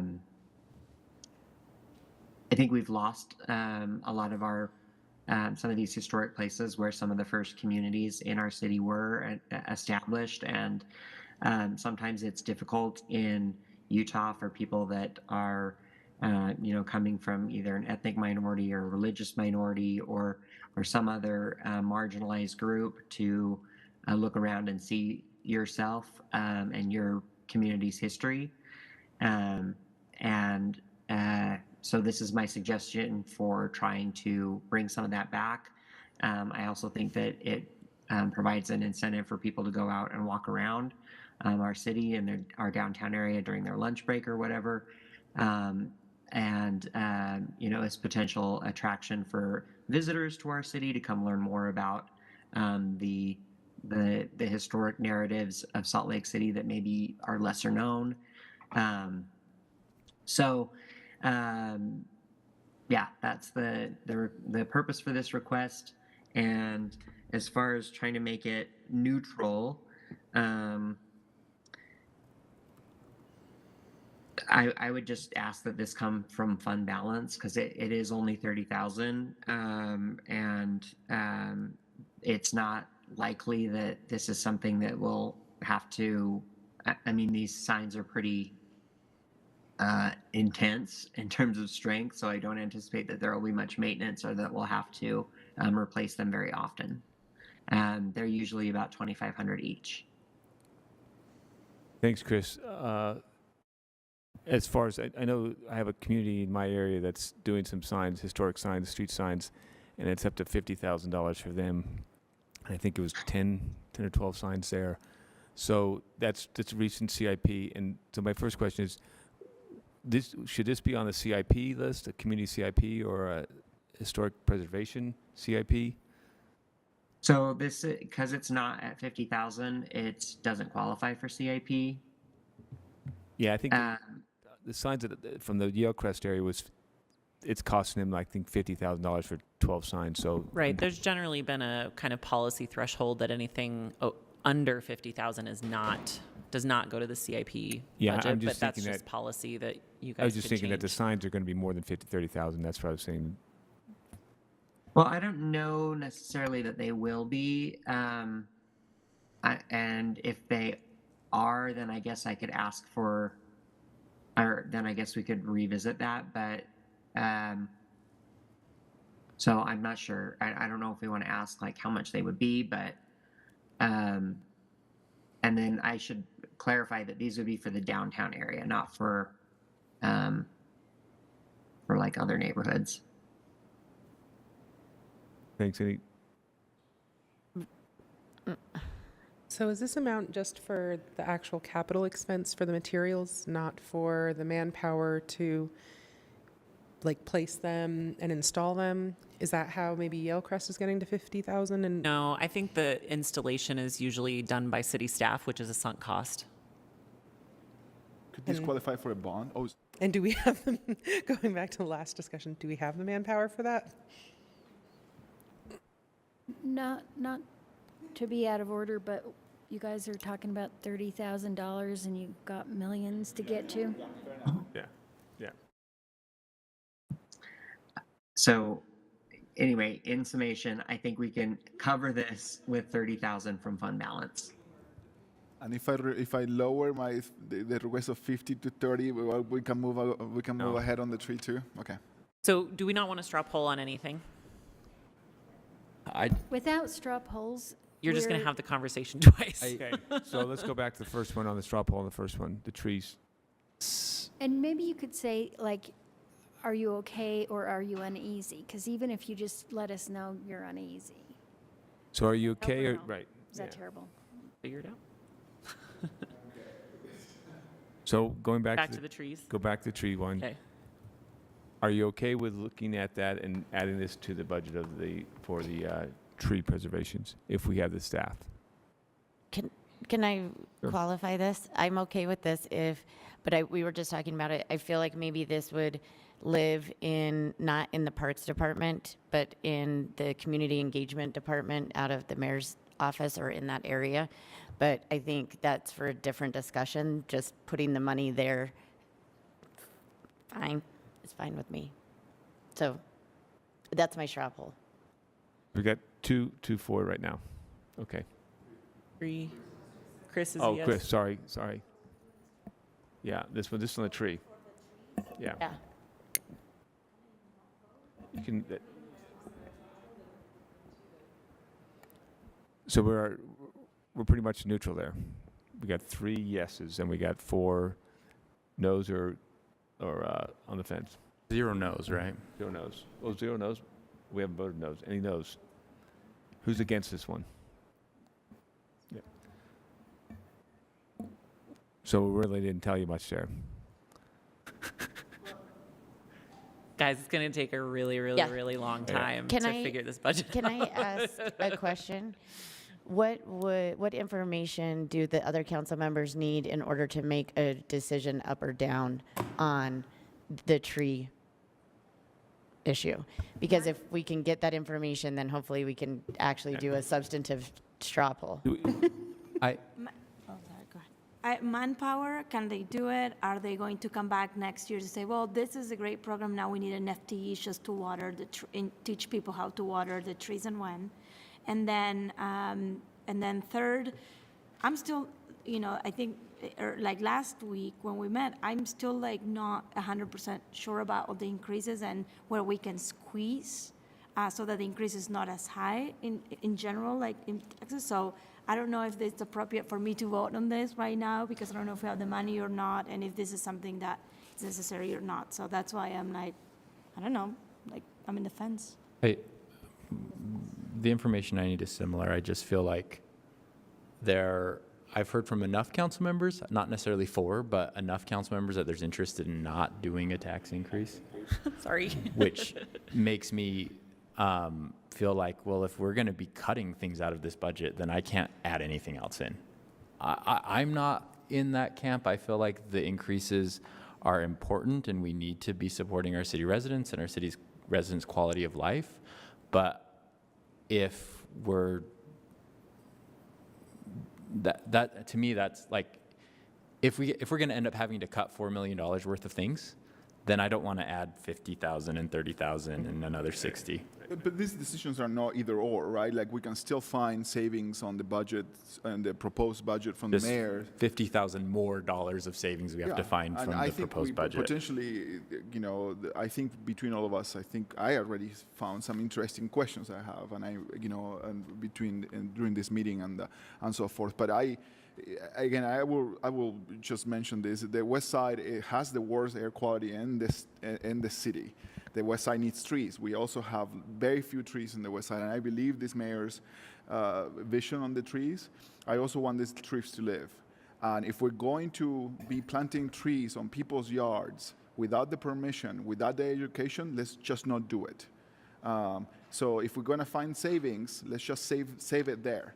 And that will be my suggestion. So, but I think maybe in this one, maybe we should wait until the administration can give us an answer about can they handle the educational campaign, and could they maybe reduce that 50,000 to a little less, and still give us a first-year educational campaign, and then prove to us that it worked. I think that will be a question that I will be willing to. And Alejandro, like Councilmember Mano, I'm of the camp that if we're going to raise this, make it count, and let's not destroy faith by having to raise every year because we nickel and dimed ourselves out of long-term solutions this year. So I'd like to know, is this educational campaign and this amount enough? Or should we go a little further while we're doing the heavy lifting anyway and get some materials and get some other things to make it actually count? I don't want to do half measures just because we're afraid of a headline in a publication. Or we just go tell the administration or ask the administration just to plant trees where people have asked for and that there's got watering, and then we don't have to do the education side of the house.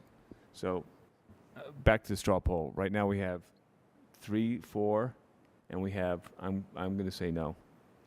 Is there who's for it?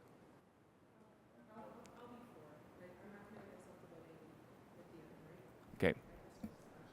So we have 4 for yes. Okay. Thank you.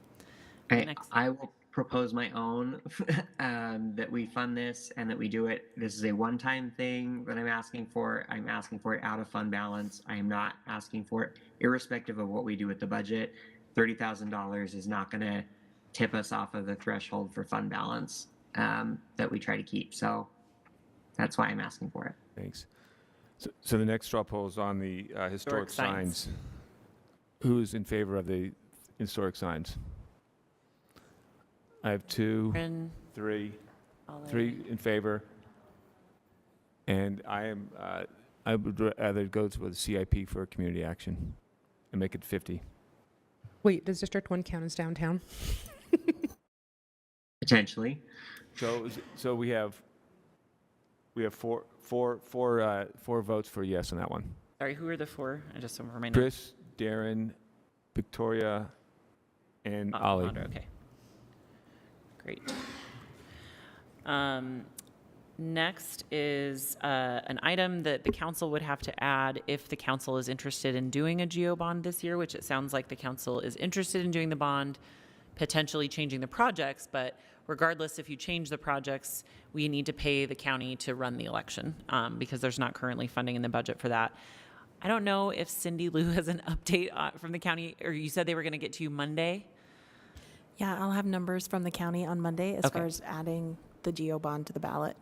Do you think adding like a ballpark figure of what was their last election? Based on the last time, it was between 15 and 20,000. 15 and 20,000. Okay, so maybe put in 30 if the council supports it. Put in 30 to be safe, and then if it's less, it's easier to find. Yes. Okay, I see. It would be so cool if there were 7. 7. Okay. It just feels good. Okay, let's see. The next one is East-West special events associated with the July holidays. If the council remembers, we did not fund the fireworks for this year and asked the department to come back with ideas for alternative celebrations. They have identified potentially a laser based show. I don't know if they've provided us specific cost data, but if you wanted that to go forward, I think they would need to add money back to the budget. Mr. Chair, I appreciate this, and especially because I pushed very hard on this, and I thank you. But I also have that little parenthesis there that says pending confirmation. I also don't want to, if I were to support this, I wanted to cap it there. I believe that the community wants celebrations, and this is fine, but I also don't want this, I want to have clarification about what that means. Are they going to come back for more money? Can we put it in I wrote that because we don't know, and $12,000 per location is not any money. So it's close to zero. We've always done 25,000, but it just seems like it's not probably adequate. Sorry. I interrupted Amy, sorry.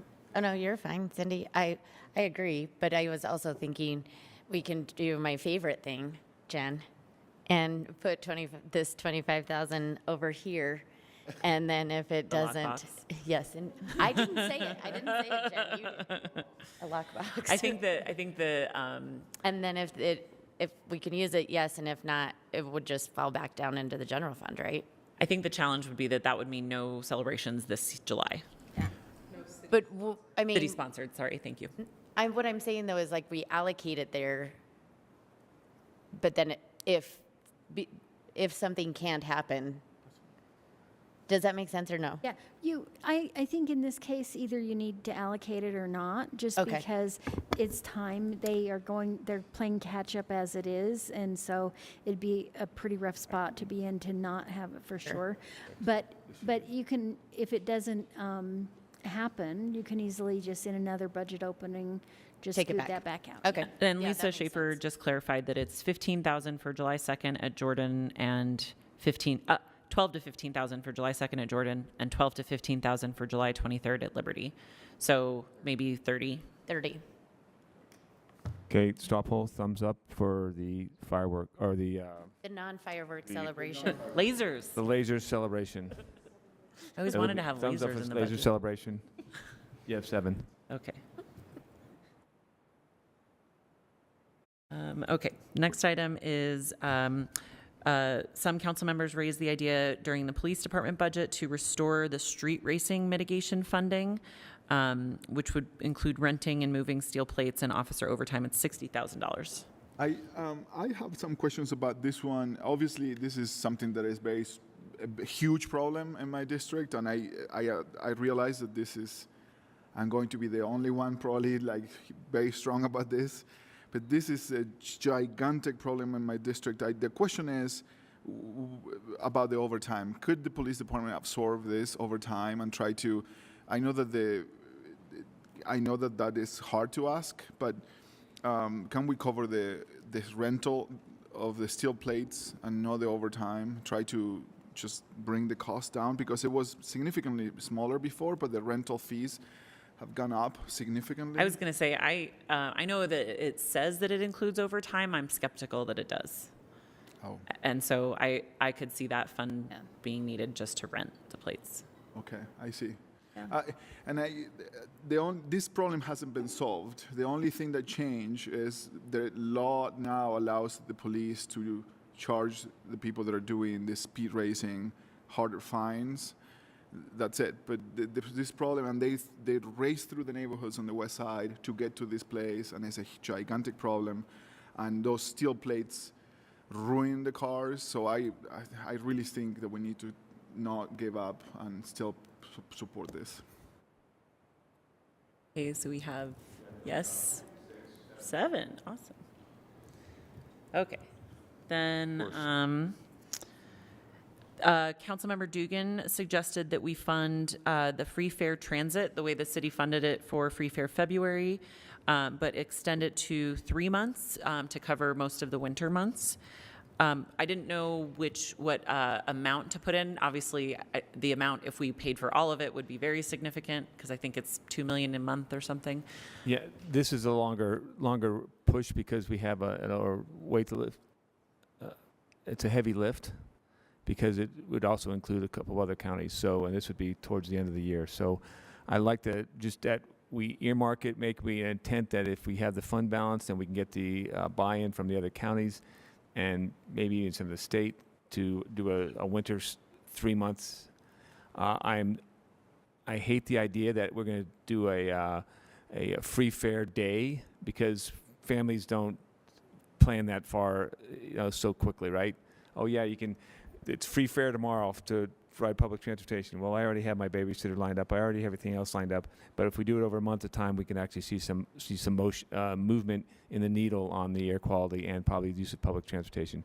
But the mayor did it last year, did a great job with the free fare February, and I want to extend it to 3 months, and I wanted to make an earmark on that, either using funding balance to do that, along with the other counties. So we can turn it into a legislative intent, possibly, and maybe ask that the administration engage with us and partners to see. Yeah. How much money we're talking about this? Because this is. It'd be more. It'd be a couple $100,000, depending on, because I think last time for February we paid. I think we paid $200,000, but the total cost was like $1.5 million.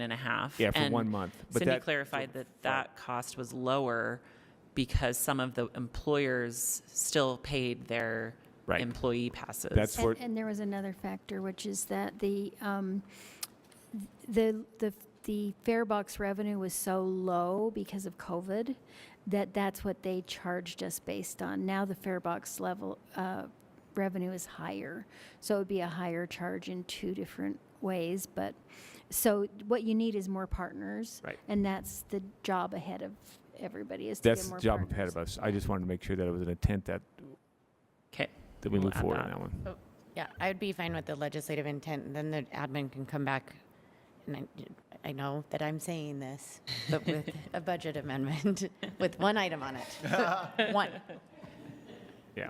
I think, Mr. Chair, very quickly, if this city is going to raise taxes because we have to, and one of the most impactful things that the city could do is help with transportation. So, transportation, communities like mine could be game changers. So thank you for this.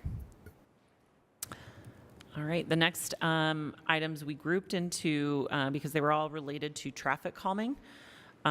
One idea was to fund more traffic engineers to expedite traffic calming projects. The department did not ask for this, but more staff to do more things felt like to one council member like important to pursue.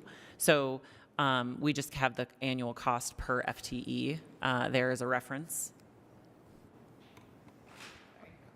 So we're asking to add 1 FTE to the traffic calming program. Mr. Chair, I hate to do this, but I'm going to do it anyway. I see John Larson sitting behind Jen Bruno, and wondering if when a department doesn't ask for it, I generally like to hear from them if we're forcing something on them that doesn't make any sense for them. Do you mind, John, if you come up here, or Orion?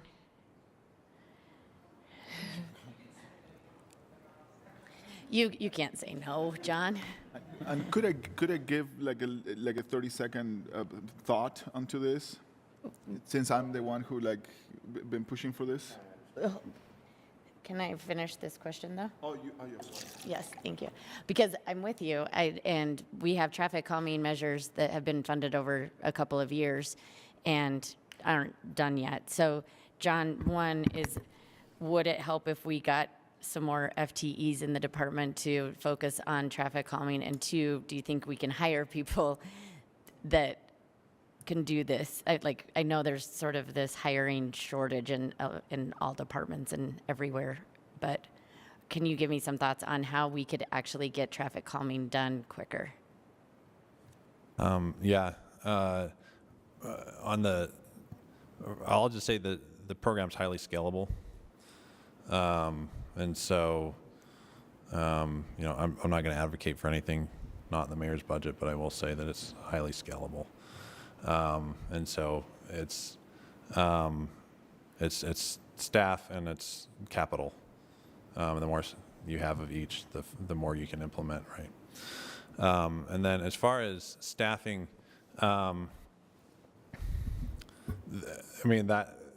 that's hard to answer because we've been fully staffed for almost 3 years now and haven't had any turnover. But I do know that historically our division is known as a place where people want to work, where they can do work on the best, coolest projects, the most progressive transportation projects in the state. And so I feel confident that we're going to be able to recruit some really great people. Mr. Chair,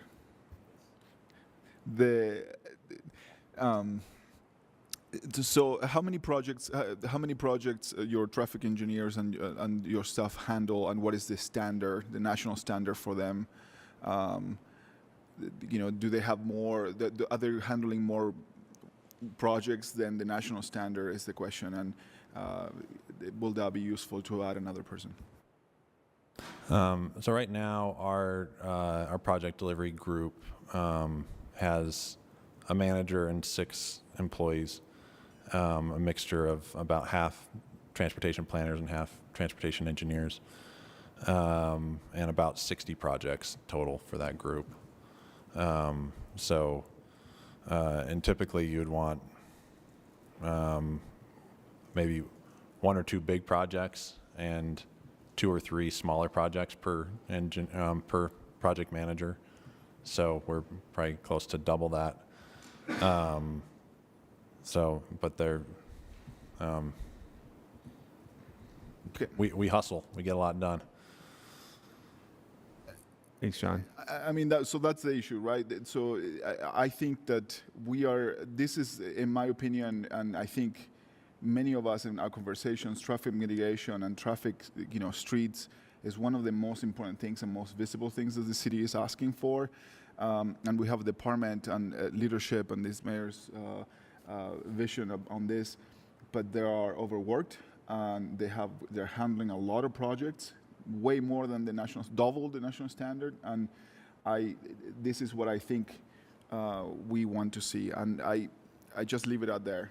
If we want to see more things on the streets, we need to give this department, the engineers and the people on the ground. Okay. I would propose that Strapple, that we sort of, and this, I feel like what we're doing is just adding up all the debt, so then we come back down and say, where do we take away from in other areas? But I would want to Strapple actually 2 FTEs in this department.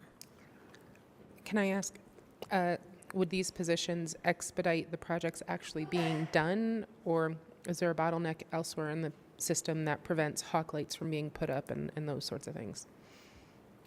And I think that's a great question. It kind of depends on the project. With traffic calming specifically, the types of projects that don't require a lot of the civil engineering design. And so we're already having conversations with the engineering division about how we can streamline the design and bid process because they're not that complicated as far, the complicated part and the time-consuming part is the outreach and the building the consensus and out there working with and collaborating with the communities and the residents. Many of you, you're nodding because you've been out there on the curb with me, right, as we're talking with frustrated residents. And so that's the, right now, everything we do goes through engineering for the procurement and the construction. And so that sometimes can take a while, but because they're slammed as well. If we had a straw poll that said, for now, 2 FTEs in public services and that side with the intent to expedite traffic calming measures and projects, then essentially we'd leave it to the department to determine which employees would be the most. So they're in CAN. Or CAN, yeah. So there's CAN and then there's engineering, and engineering is in public services. So you'd have to do one in CAN and one in public services. Well, and I don't know. Well, it depends on what you want to emphasize, I guess. But the mayor's budget does recommend 2 FTEs. So, and the biggest bottleneck I will say is on the engagement, and that's what I hear again and again from my project managers is that that's the most time consuming. Okay. And I for need to think about this more then. For the traffic calming in particular, if we want to do quick action projects, that doesn't even require any engineering. Right. So we're saying 1 or possibly 2 FTEs above and beyond the 2 additional that are already proposed. So that'd be 4 new staff members.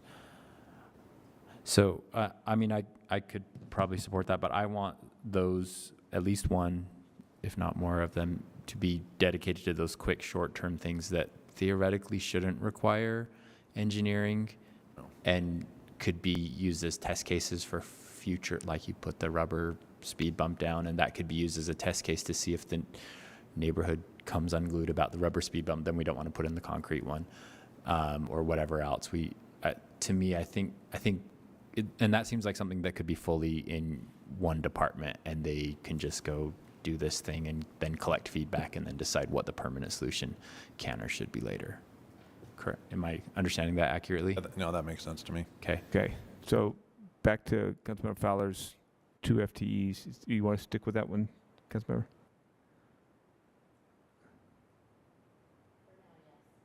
Okay.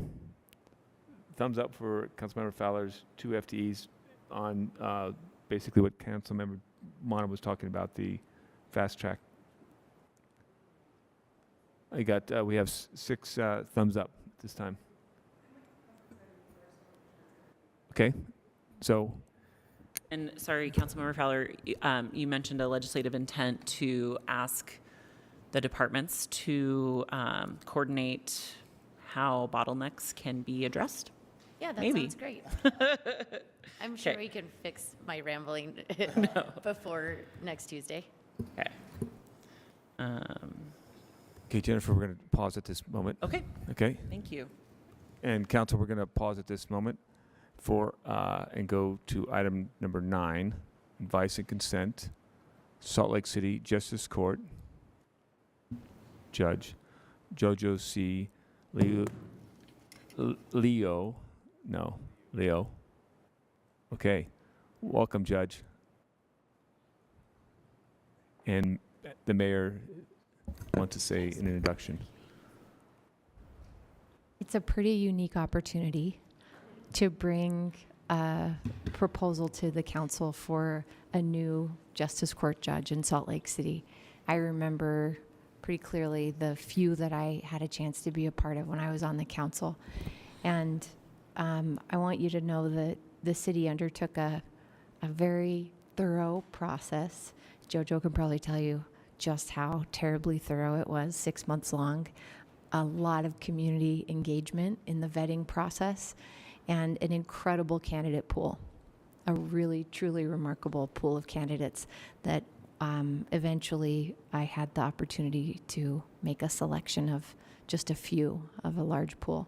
So you have before you someone who I have complete confidence in being able to balance both the chemistry of the existing makeup of judges in our justice court with their different interests, talents, areas of focus, and also balancing our community in progressive ideas around how to make what is the most commonly experienced judicial experience that our citizens have, which is justice court, more equitable, judicious, accessible, and right for the community. And I think you know from her CV, and you'll have the opportunity to ask some questions about how experienced she is in that. So my pleasure to bring to you this incredible person for advice and consent for the Justice Court. Thank you for your willingness. Thank you, Mayor. Thank you, Mayor, and I appreciate that. And I did look through the process of getting to this position, and it is pretty intense and long. It's like, holy cow. So congratulations. I appreciate your tenacity in going through that whole process, and I welcome you to tell us a little bit about yourself and your philosophy, and so that the floor is yours. Great. Thank you, Mr. Chair. Thank you, council members. It's an absolute honor to have the opportunity to appear before you today and to be considered by this council for the vacancy created by the retirement of the irreplaceable Judge John Baxter. I want to thank Mayor Mendenhall for the trust and confidence she has placed in me, and to her staff who has participated in the judicial nomination interview process, Coletta Lynch, Andrew Johnston, Rachel Otto. I also want to acknowledge the work of the Justice Court Nominating Commission, Commission members Javier Alegre, Michael Langford, Erica Larson, David DeRocher, and Jenny Mayer Glenn are all leaders in our community that volunteer really hundreds of hours to vet judicial candidates for the justice courts throughout Salt Lake County. They often deliberate late into the evening, which was the case, as they considered candidates for Judge Baxter's vacancy. I want to acknowledge the amazing support system I have in my family, my husband, Chris Ruse, and our children, Sydney and Phoebe. Sydney is 13, Phoebe is 10, and tomorrow is their last day of 7th grade and 4th grade at the Salt Lake Arts Academy and Emerson Elementary. Which is to say that there's other places to be this evening, so thank you for being here. I also want to thank my parents, Xingao Liu and Tanli Liu, because I know they'll be watching. Though they wanted to be here, they couldn't. They live in California. They live and care for my 94-year-old grandmother. So, but they are the hardest working people, the most supportive parents, and I'm extremely grateful for them. So I just want to share a little bit about my background and the perspective I hope to bring to the Salt Lake City Justice Court if confirmed. My family and I have been proud Salt Lake City District 5 residents for 7 years. In that time, we have been so incredibly lucky to become deeply stitched into our community. We know well every single neighbor on our block, are involved in many volunteer efforts, and have the opportunity to participate in local Salt Lake County coalitions working to improve public safety and community well-being from the ground up. I look forward to continuing to serve the city that I love so much. I've been an attorney for 21 years. I've had the opportunity to gain several years of experience as a trial attorney, as a litigator, several years of experience as a clinical law professor, and for the last 5 years, I've served in roles focused on improving the administration of justice in Utah's juvenile and criminal courts. Throughout my career, the through line has been a commitment to improving access to justice for the most vulnerable and improving the community overall. I hope that commitment will serve well the City Justice Court and the residents that come before it. As you know, the Justice Court is where the largest number of our residents come in contact with the criminal justice system and where they form their opinions as to the legitimacy and character of that system. The Justice Court is the intersection for some of our most pressing and difficult problems as a city: homelessness, mental illness, substance abuse, deepening inequalities, and persistent disparities in racial and ethnic disparities in our criminal justice system. Here in Salt Lake City, as residents, we're incredibly lucky that our Justice Court is one that seeks to be a partner in addressing these complex issues, is innovative, is a court that centers equity as a goal and strives to make court services accessible to all residents, whether that resident is a homeowner in the East Bench or a resident receiving services at one of our resource centers. My hope is that I can contribute and build on these efforts through fair, impartial, accurate decision-making, an approach that is evidence-based and data-informed, a judicial temperament that ensures every individual before the court is treated with dignity, respect, and compassion, and a deep commitment to innovation, access, equity, and inclusion. And I welcome any questions. Thank you. Thank you very much. Any questions, council? Mr. Chair? Yes. I have a very serious question. How are your kayaking skills? Because I might stand up paddleboard, to be honest. I mean, I don't know if that's a flex. I feel like it's a little difficult to, well, maybe not. You can, all you have to do is make the decisions. So you can be on your stand-up paddleboard at kayak court.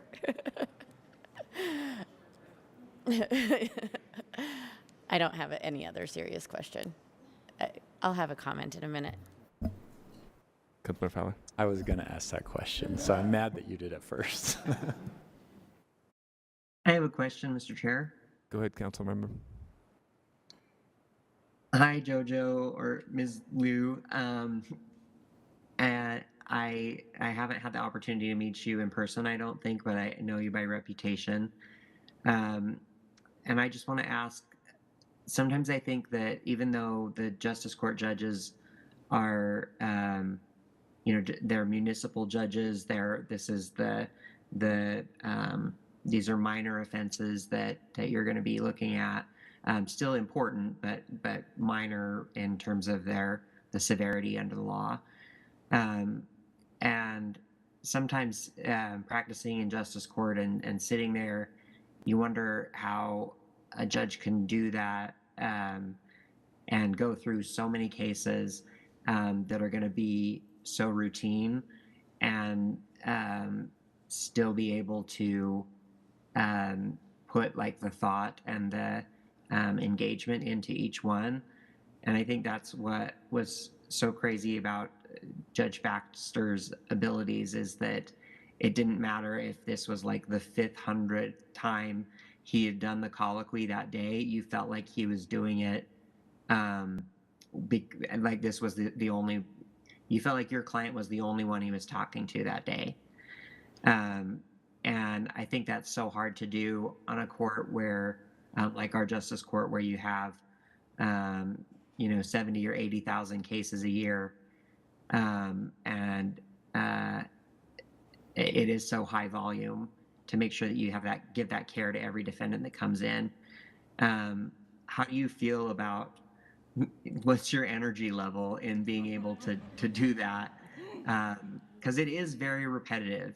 Those colloquies, they need to be the same every time, but they also need to have someone that is paying close attention to the defendant and nonverbal cues that maybe they aren't fully understanding, or that there could be other consequences that they don't know. How are you going to be able to do that day after day? Yeah, thanks for that question, Councilman Wharton. I'm not going to look at you while I answer this way, which is slightly awkward, but you're looking at me now. Okay. Okay. So yes, the justice courts are obviously lower courts of limited jurisdiction, but these matters are critically important to the individuals that come before the court, not just as an emotional matter. So one of the projects that my office has undertaken in the last few years has been the Salt Lake County Expungement Navigation Project, and through that we've helped about 3,000 individuals in Utah work on their expungement. We have passed legislation to streamline, to modernize our expungement process. And it is very real, the impact of a criminal conviction.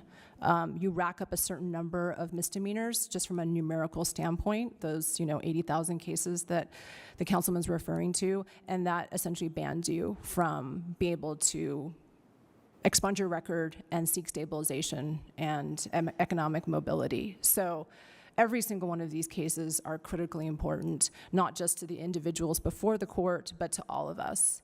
I was going to make a joke about my kids and being a working mom with respect to my energy level, but I'll hear about it later, so I won't.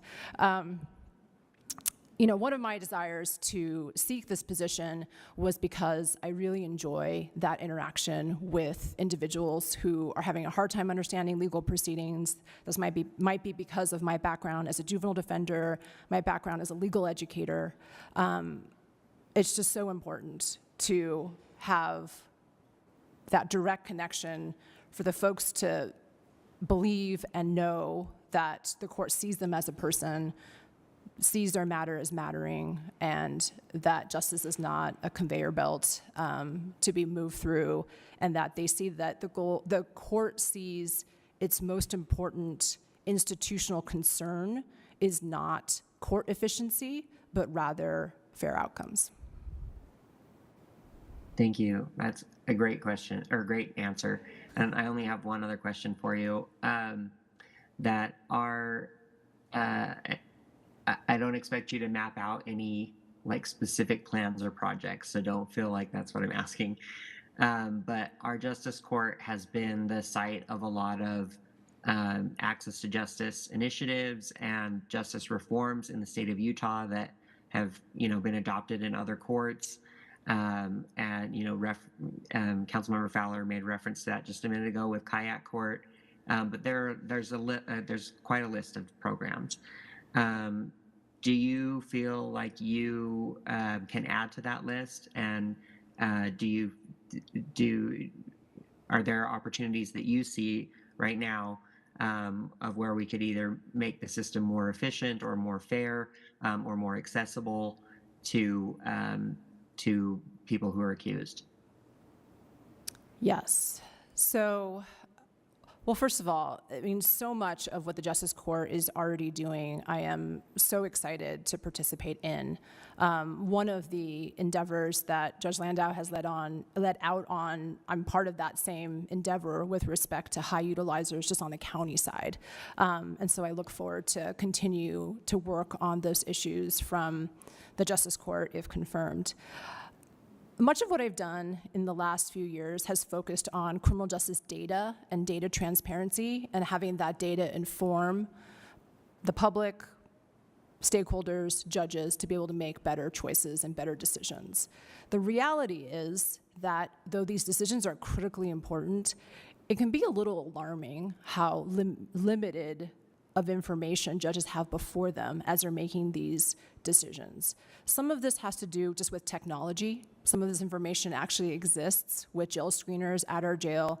So some of the fixes are, maybe a little boring, but really, really important, so that this information hits judicial workspace as soon as possible so that even a high volume misdemeanor court can make informed decisions about detention and release and sentencing. Another piece of this is data with respect to overall outcomes in our system. We're so lucky in Utah and in Salt Lake City to have a bench that we have a great nomination confirmation process. Folks come with excellent, professional instincts and, a servant's heart. But your decision making is only so good if you don't actually know what the outcomes have been in the decisions that you have made. So, has behavioral health treatment worked? Where? What are our recidivism rates? How has our patterns of utilization of the jail, is it working, is it not working? There isn't that sort of feedback loop to come back and inform judicial decision making, and that's something that I am very interested in working on. Thank you.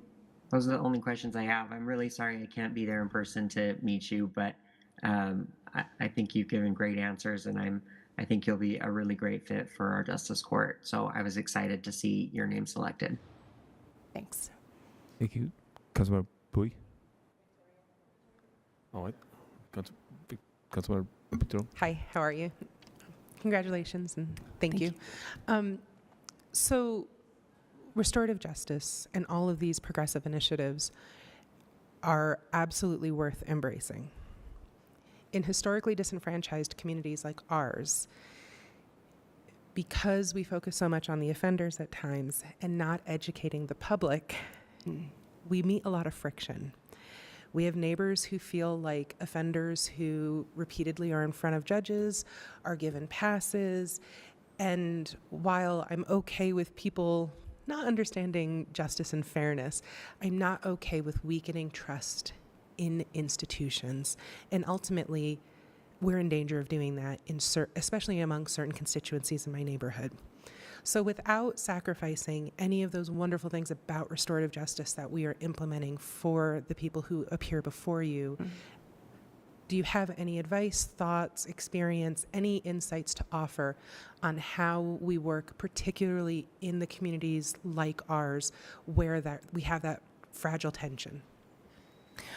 So some of this goes back to what I was saying before around informational transparency. So it's very difficult to find some basic information about how our criminal justice system operates and what outcomes we're achieving. So I think that's a big piece of it. And again, kind of a boring thing to say, but agencies have been slowly building that data infrastructure. And so I think we actually now have kind of the scaffolding, the informational scaffolding to better communicate with the public. So I think that's a piece of it. I think another piece of it is that historically we really haven't had the table where the community is involved in a hyper-local way as, kind of sharing the burden of public safety.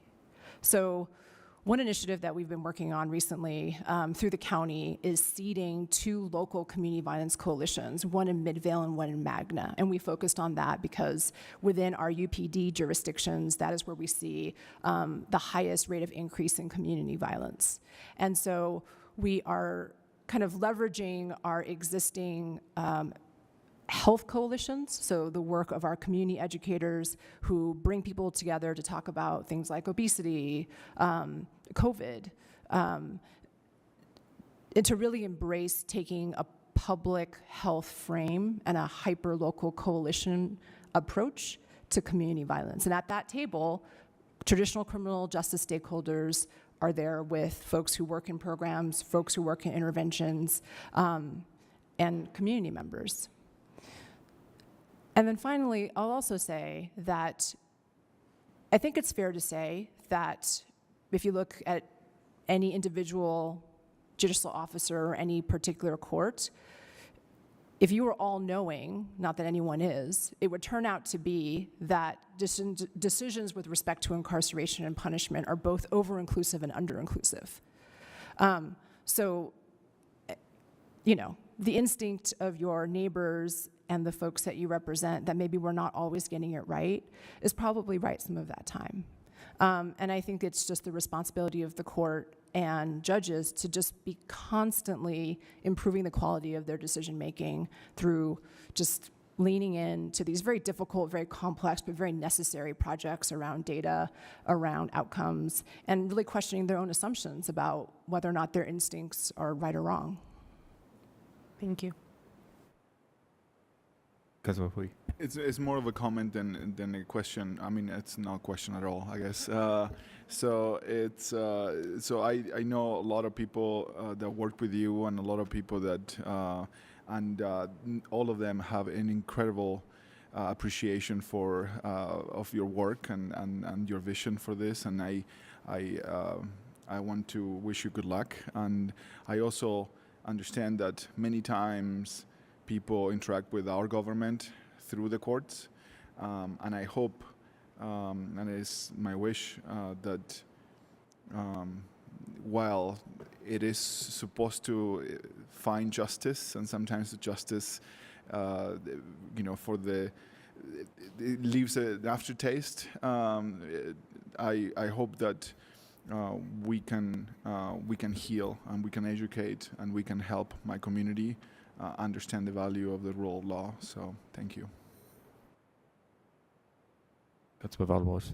Thank you. I'm excited for this. I was looking at your resume and all of the amazing things that you've been doing. So thank you for your patience with us and the willingness. I think I represent District 4 downtown, where we have a lot of different interactions. I feel like with the Justice Court for many reasons, but the main one is mental health, homelessness, drug addiction, drug abuse, and so I was wondering if you have any thoughts on how to look at these issues that are kind of new in a way. They're not as prevalent as your general criminal activity, but it's something that I think all cities, all municipalities are experiencing that are so strong: mental health and drug addiction, the things that have really like modern issues that we have to deal with.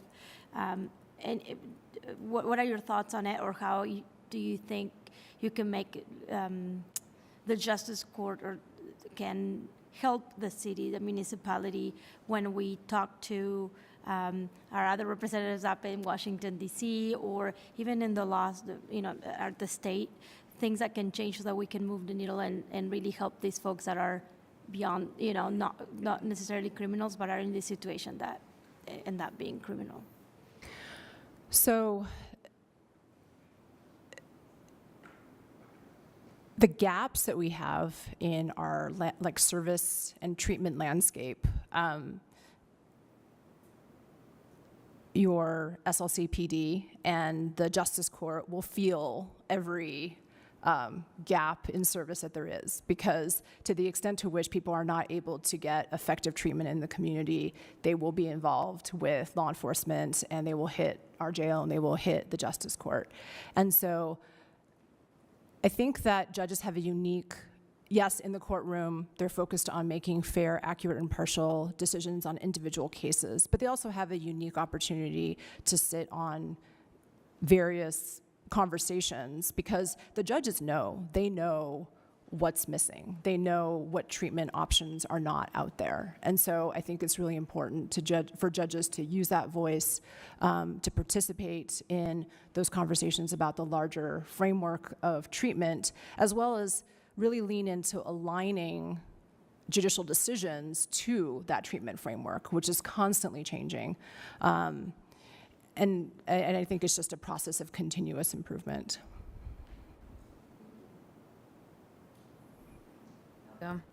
Hi, Jojo. It's very good to see you.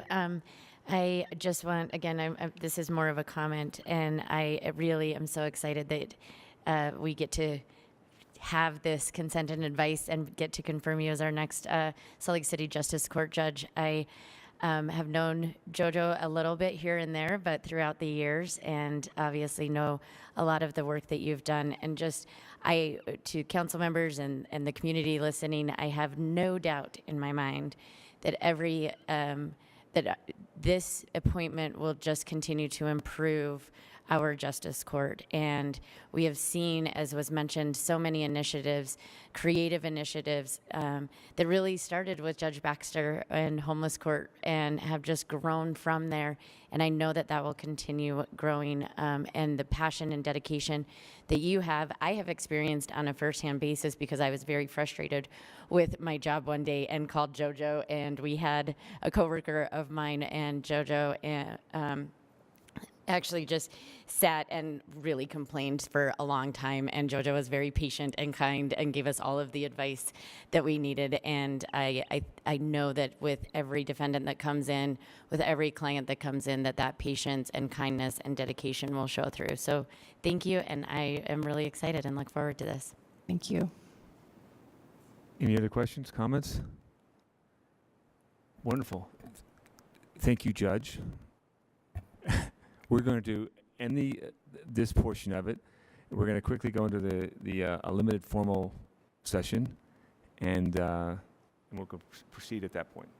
So we're going to adjourn for the first portion of the work session, go to the limited formal meeting, and then do a closed session at that point. Do we need a motion to recess? We're not adjourning the work session. Yeah. Correct. So we move to open a limited formal session? We don't need a motion at this time. Where's your gavel, Chairperson? Yeah, it's on my desk. Do you want it? So, If ever there was an occasion for a gavel, it's I'm going to. Consenting You to can a sit right judge. there. We're Salt Lake City. We're now transitioning to a limited formal meeting, which means there's no standard formal meeting and there's no general comments to that section. Tonight, the only action is to approve the appointment of the Salt Lake City Justice Court judge. So we're in full swing of the budgets. If you are still with us, come back June 7th at 7 p.m. You can make comments at that time, and you can always call us and comment us as we've discussed before in previous things. Item B, there's no public hearing, there's no potential actions, there's no comments. The one new item on is item E1 regarding new business, advice and consent. Thank you. I have plenty of stuff around here. The advice and consent of Salt Lake City Justice Court, Jojo C. Liu. Mr. Chair, I move that we approve the advice and consent agenda. Second. I have a motion from Councilmember Fowler, second from Councilmember Wharton. Any discussion on this item? Seeing no discussion on this item, I'll look for approval and I'll roll call. Councilmember Wharton. Yes. Petro. Yes. Valdemoros. Yes. Mano. Yes. Hui. Yes. Fowler. Yes. And I am a yes. That passes unanimously 7-0. Congratulations.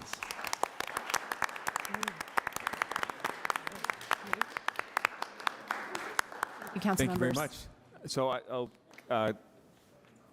Council, we need to a motion to go into closed session. So move. Because we'll eat dinner and then go into closed session. Second. Oh, wait. Well, hold on. No, I need a motion, and it's for. Any litigation? Mr. Chair, wasn't it also for security devices? Mr. Chair, I move that we enter closed session for the purposes of pending litigation, procurement, and deployment of security devices and advice of counsel. Second. I have a motion from Councilmember Mano, second from Councilmember Wharton. Do I any discussion? Seeing no discussions, roll call. Councilmember Wharton. Yes. Petro. Yes. Valdemoros. Yes. Mano. Yes. Rui. Yes. Fowler. Yes. And I'm a yes. That passes unanimously. We will grab a bite to eat, and then we're gonna. Oh, do you want to do? Oh yeah. We can do that. Yeah. Then we'll eat. Then we'll do closed session.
was about the additional traffic calming engineers and legislative intent about asking the departments to coordinate and identify where any bottlenecks are. The next item, which is if you lost your place in the staff report, it's item G, let's see, 1G Romanet 2. So fund temporary traffic calming measures as an immediate bridge until longer term projects can be built. This was an idea, I think also of Councilmember Pui's to consider sort of like a stopgap temporary stuff. Is that kind of I think we in line- kind of that's kinda talked in line about with that. With line with the one before that with the engineers that Great. would do that. Yeah, I think that goes with the legislative intent that we had with the one right before. I guess the question for John and his team would be if those temporary traffic calming measures have both staffing and capital needs or like material needs. And I know John Larson and Orion were both planning to join remotely. I don't know if they're on yet. Oh, I see John's tile. And that one was also part of the, I think we had the question about the engagement with the community. I'm not sure, I think that would likely be covered in that legislative intent, I Right. would imagine, Because if that's a bottleneck. because I think that's part of that, the quick term, the temporary ones still need to have that neighborhood engagement. Yeah. Right. So we can follow up with John on that. And let me just go say ahead. that he really is in an awkward position to answer, I want this rather than that, or that kind of a thing. So I think really you guys need to decide, do you want to put in some personnel? Do you want to put in some temporary money for temporary things? And then you want to put in the full 2 million for, And does this should go to Blake more than to John? no one really can answer because their job is to support the mayor's budget. Right. So it's really, what do you want? Do you want, and then they may come back to you and say, through the mayor's office, they may say, we'd like an engagement person instead of that engineer. But it helps us to know what you guys want instead of what they want, because they kind of can't say. It's just weird. So we want more traffic calming. I was going to say, So in a I simple, think the question maybe to pose to you is, do you want to add money for temporary traffic calming in addition to adding money for long-term? Okay. yeah, I'd like What to go. amount? I think we'd like to go for some temporary, and let's get some things done now. What amount would you like to put? And I talked to many people, and I don't want to put him on the spot, but I had some conversations with individual council members about this, and they, the administration has tried the screwing into the payment the whatever you call those speed bumps. Thank God. Thank you. And they're about $7,000 each, and they have some that are good with fire trucks, and they are not as ideal as the concrete ones. That are not as effective, but they are doing something. And while all of these gigantic projects the administration is working on that will take years to be, to happen. So that is my point, and many of the council members here. And I cannot tell you enough how important this is to the community. So putting even some money into this for something to be seen quick, so people can see in the street something that is slowing down traffic. And I don't know if Chris Wharton feels very good about those cones glued into the corner of his neighborhood that he advocated for very much. But that type of stuff is very, I think that stuff is very needed. I did not advocate for glued-on cones specifically. And I am sad to report that there are only 2 left. So the glued-on cones, I think we learned an important lesson. I don't regret it. But they're not as permanent as you might think. So back to your question about how much. Would someone like to propose a straw poll? Well, we said 2. Oh, this is the dollar amount for this one. Can I ask Councilmember Pui?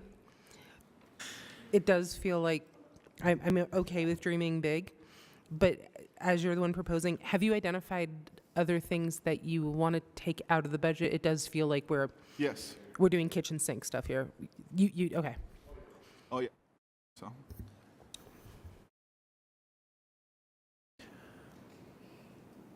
Wait, what's the $2 million from budget amendment number 7? That's a whole separate thing. Yep. Okay. Related, different. So is there a straw poll on how much we want to put aside for these temporaries? 100. When we say temporary, are they temporary in the sense, like these, if we got these temporary speed bumps, are they something that we would be able to use in one location before we have the permanent and then move them to another location? They're things that we can use repeatedly, even though their function in one location would be temporary? They last a while. I'm sorry? They last a while. Yeah. So you might use them in one location, and it might be 2 years until you get the speed limit or speed bump. Maybe they're okay. John can tell us. And then we would move them to potentially another location where we're considering speed bumps. If they're still good, but John can tell you. John, you there? Yeah, can you hear me? Yes.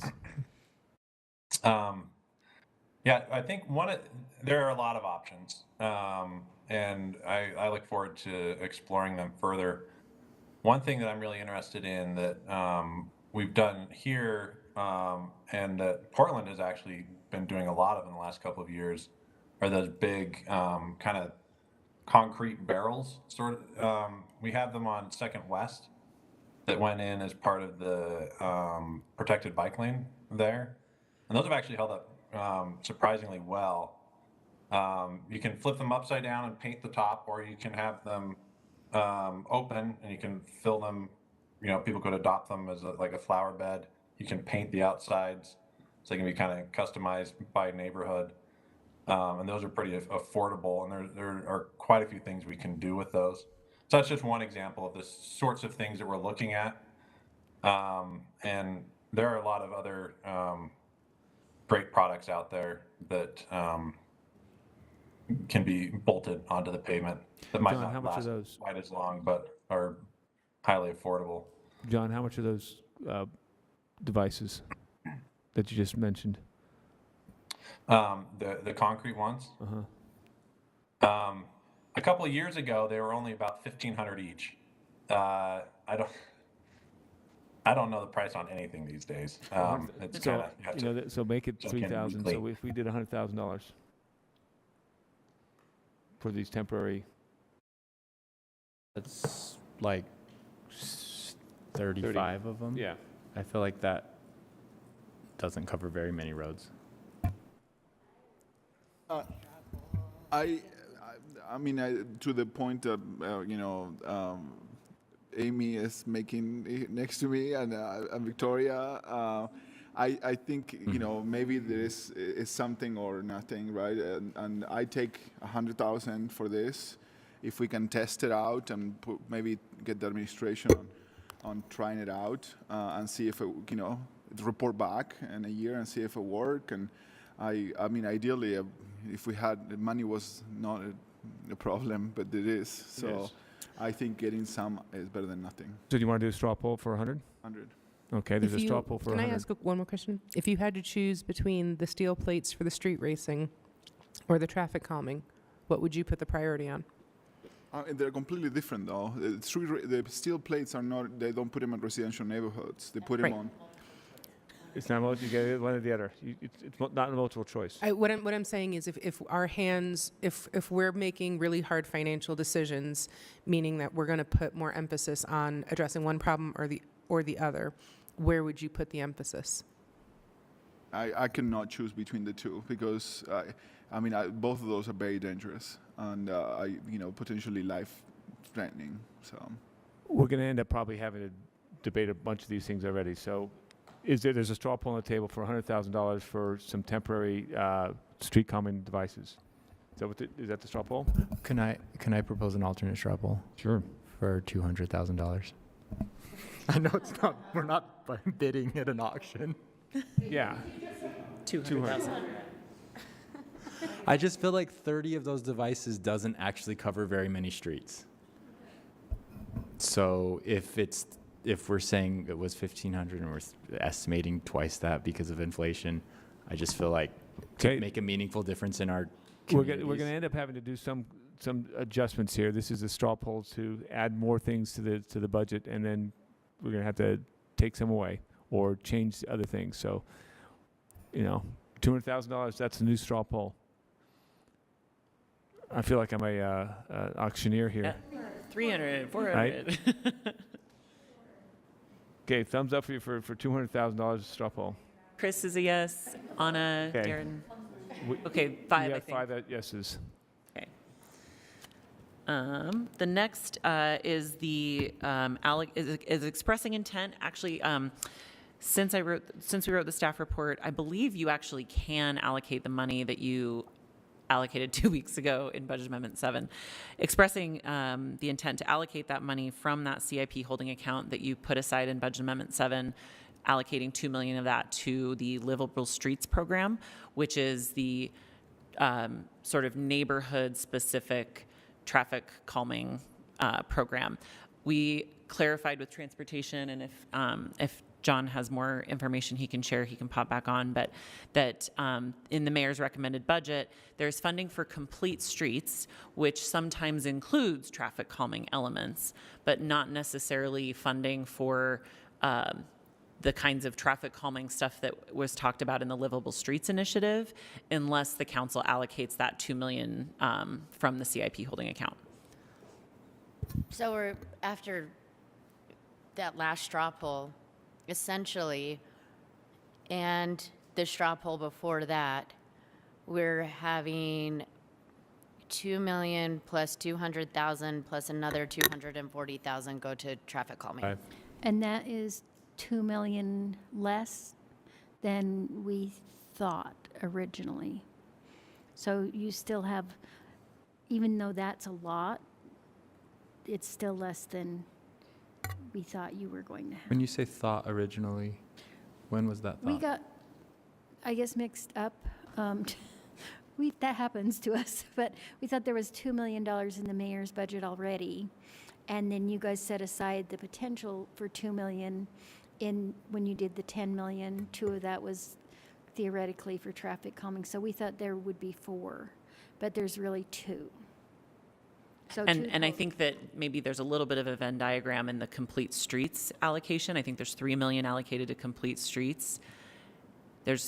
In that $3 million, there will be some traffic calming elements as part of those projects. I don't know if John's popped back on, so maybe he has more information. And isn't there, in the CIP book that we just got, some of those are traffic calming as well, right? Yeah.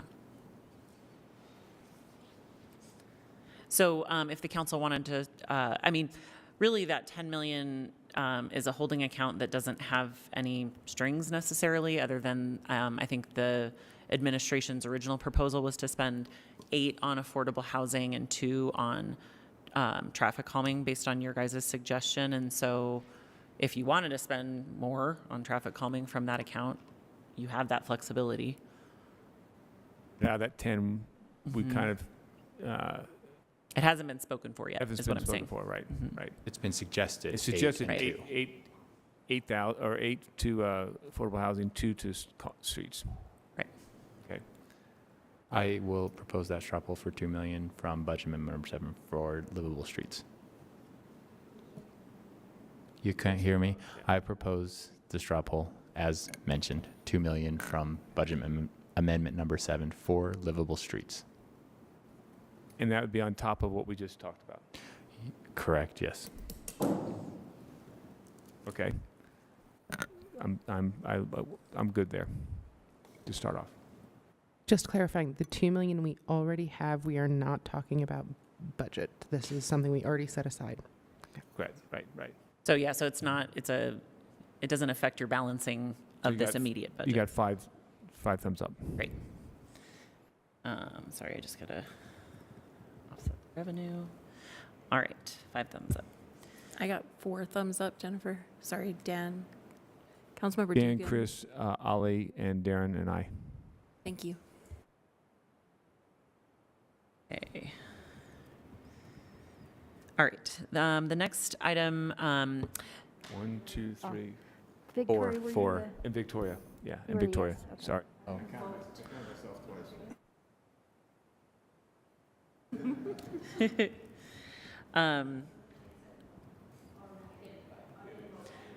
Abstain. Okay. The next, we may need to skip this item because I think we're still working on information from the administration. It's for enhanced cleaning along North Temple. We need to clarify with the administration the extent to which the clean team actually provides this service already, and it may just need kind of constituent requests. So if it's okay with you guys, we'll skip it and keep it on the list for the next time. The next item relates to some discussions we've been having about enhancing building security, both for council meeting, which might be needed to be added to the council office budget specifically, and for the building in general. Pre-COVID, there was quite a bit of discussion about how to improve security at the building for all city employees at the building. And obviously without employees in the building as often, it became less of an urgency. And now that employees are back in the building, it's more relevant. That's another area where staff was kind of looking at that because a lot of the proposed things that were discussed pre-COVID were kind of building improvement type things. It stands to reason that you could use CIP money for that. So that was another holding account idea that staff identified that as a potential source or fund balance. Mr. Chair, I would make a straw poll that we take $1.2 million from the $10 million of the holding account from the CIP and put it towards building security. We have a straw poll. Any questions? No questions? All right, give me a thumbs up if you have a thumbs up for that. I have 6 thumbs up, 7 thumbs up. Okay, thank you. Thank you. Great. Next, I forget if it was during the CAN briefing or during just other budget discussions. The idea was raised that the Fix the Bricks program, which has a matching requirement, could accidentally be leaving out people who aren't able to come up with that matching requirement. So staff reached out to the administration to figure out what is the match required, how many homes do you anticipate doing, to see if the council wanted to establish some sort of grant that would be an income qualified grant. What would the dollar figure look like? Each match is $7,000. And the department estimates that in the coming year, they will hope to serve 53 households. So if you did the math, if you wanted to provide a match for every one of those households, it would be $371,000. I don't know if you want to establish a matching program or just use that information. And you said that could be spent this next year. That's what they anticipate doing this next year. I think that sometimes goals aren't, sometimes things take longer than intended. So it's possible that they don't necessarily meet that. Because this isn't work from a lot of our staff work to the Fix a Brick. It's not our engineering work. It's in CAN. It used to be in emergency management, and it's now administered by CAN, which we were thinking actually kind of helps with the income qualifying aspect because they already know how to do that for some of their other programs. So with this funding, are we intending to eliminate the match requirement, or are we intending to create like a scholarship fund that people can additionally apply for if the match is excluding them? I think that at least what we had discussed with and obviously it can be whatever you guys want, so I should just say that. We were thinking it would be an income qualified grant. So if someone was in a home that needed emergency or that needed earthquake upgrades that could not afford the match, that would be the program for them. Okay. But the 53 is the total number of households. So this is if every single household that participated in the Fix the Brick program, no, okay. No, the 53 was the estimate from CAN about how many families would qualify at 80% AMI, I believe. Of the ones that are already on the list, eligible this year. So, and I do want to flag that though, because I think that quite a few people don't even put their names on the list because of the income, restrictions. And so to me, this is sort of a starting point. It's just an interesting data point. I don't think it's as necessarily, it's not complete. But we could do something like even 100,000 or 50,000, any number, and we're at least going to help some of the people here. And then if it were either revolving or a continued line item for next year's budget, I mean, I doubt, never mind. I don't have a straw poll, I'm just. Let's just please make it a multiple of 7 if we decide to do that. I really hate when people like say it's 7 and then like it's 43 they go for it.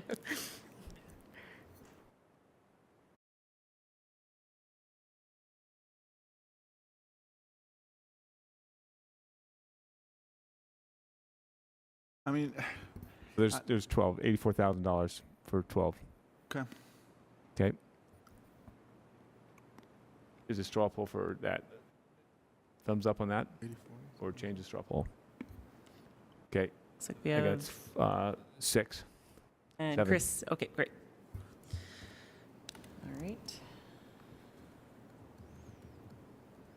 Next is clarifying event funding for the Open Streets initiative. And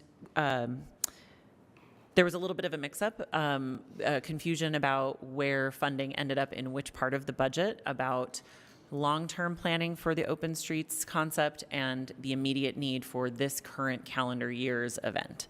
And so there's a $300,000 line item in RDA for long-term planning on open streets.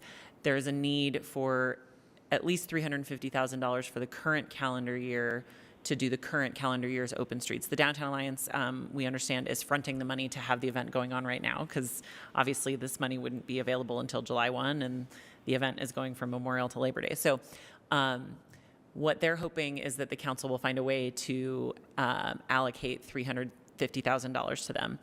The administration is thinking that you could take $150,000 from the RDA, add $150,000 from fund balance to make $300,000 to send to the Downtown Alliance, and then have them fundraise the remaining 50. The memo that they sent us, that they sent the city earlier this year, had a cost breakdown that was helpful because it showed sort of exactly what you get for the $350,000, which is Friday and Saturday nights. And so if you want Thursday, Friday, and Saturday nights, it's actually $450,000.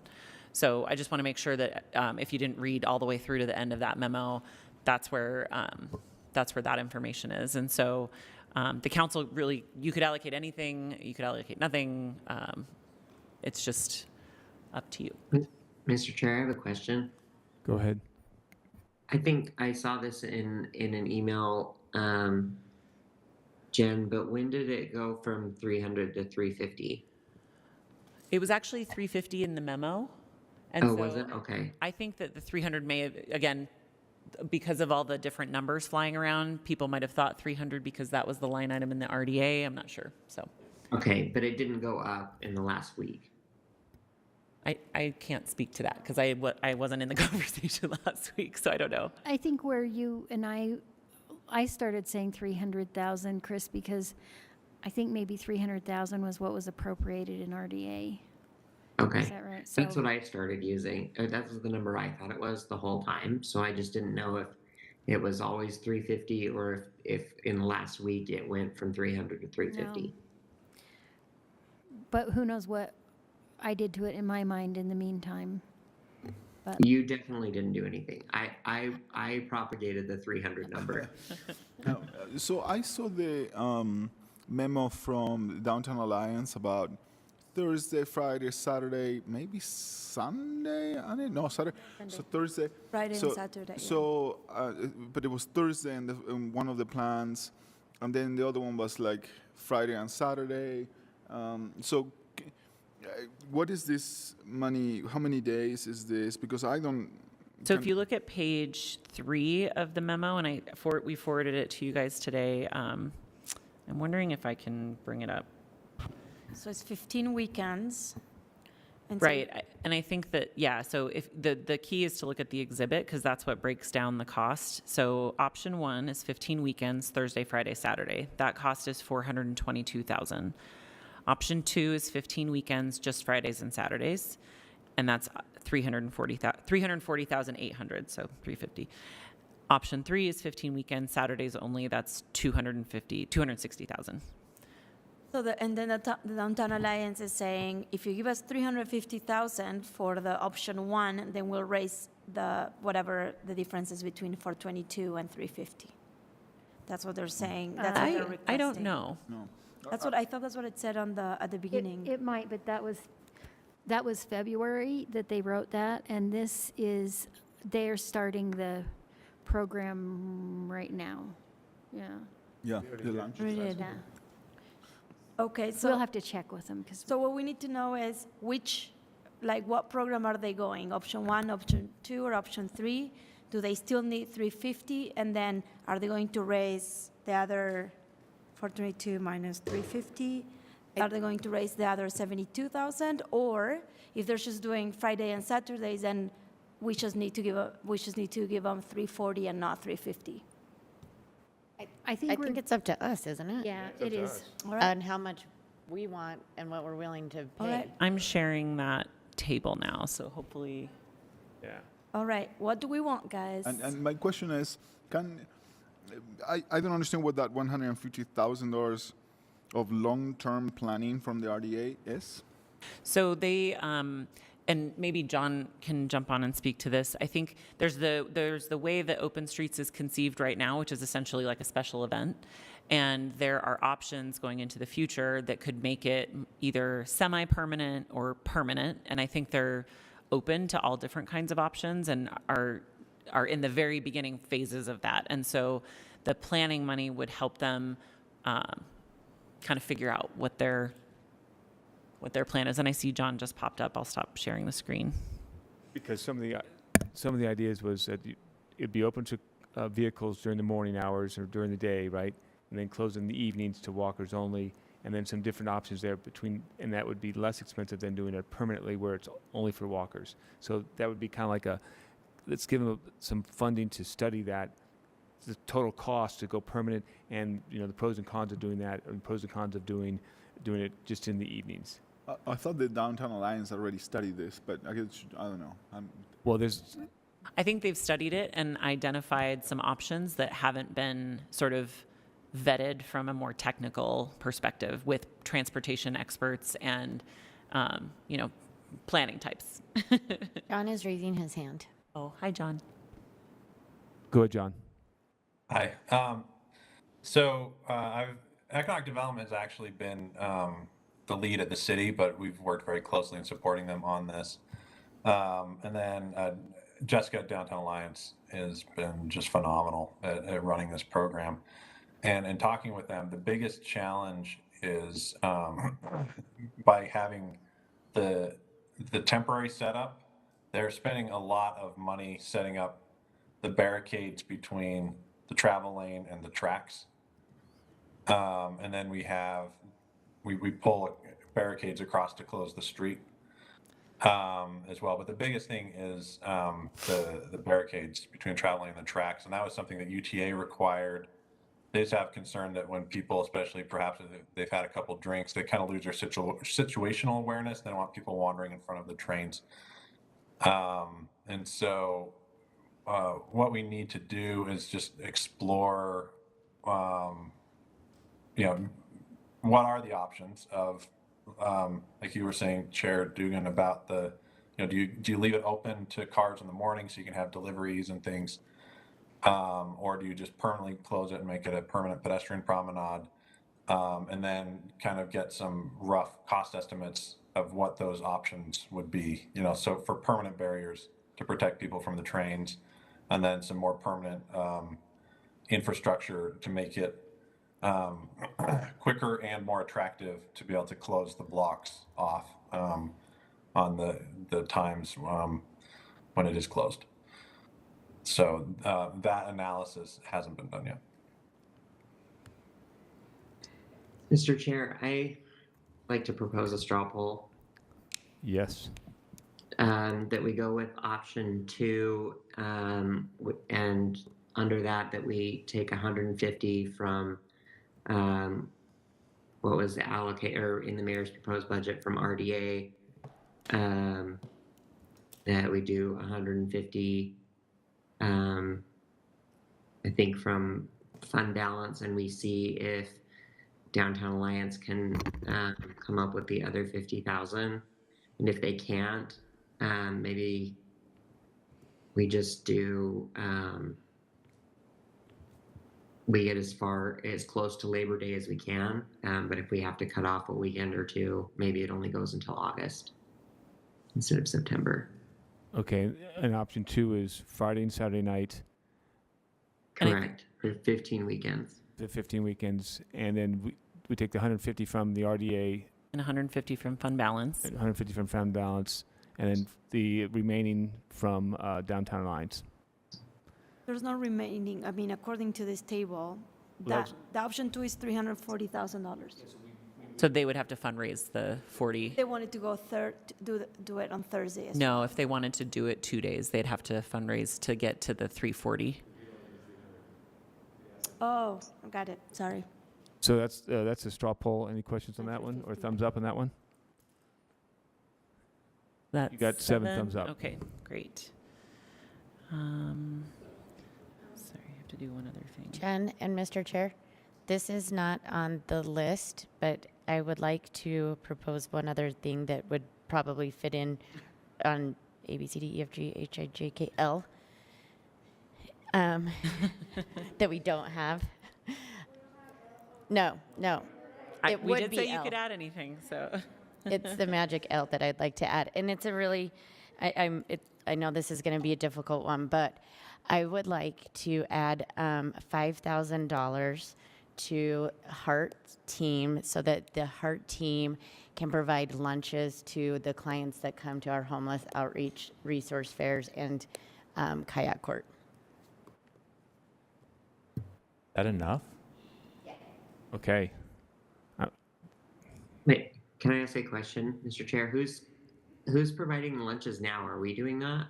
Nobody, but there is a group that has volunteered a couple of times, but they are like basically just spending their own money and came to us and asked if there was any support that we could give them, but then they would continue kind of helping and organizing it. So it's just, and Heart would be a part of organizing that as well. I just wanted to mention that I think it was with CDBG funding recently that the council opted not to fund food for our service providers. That is still a hole in their services.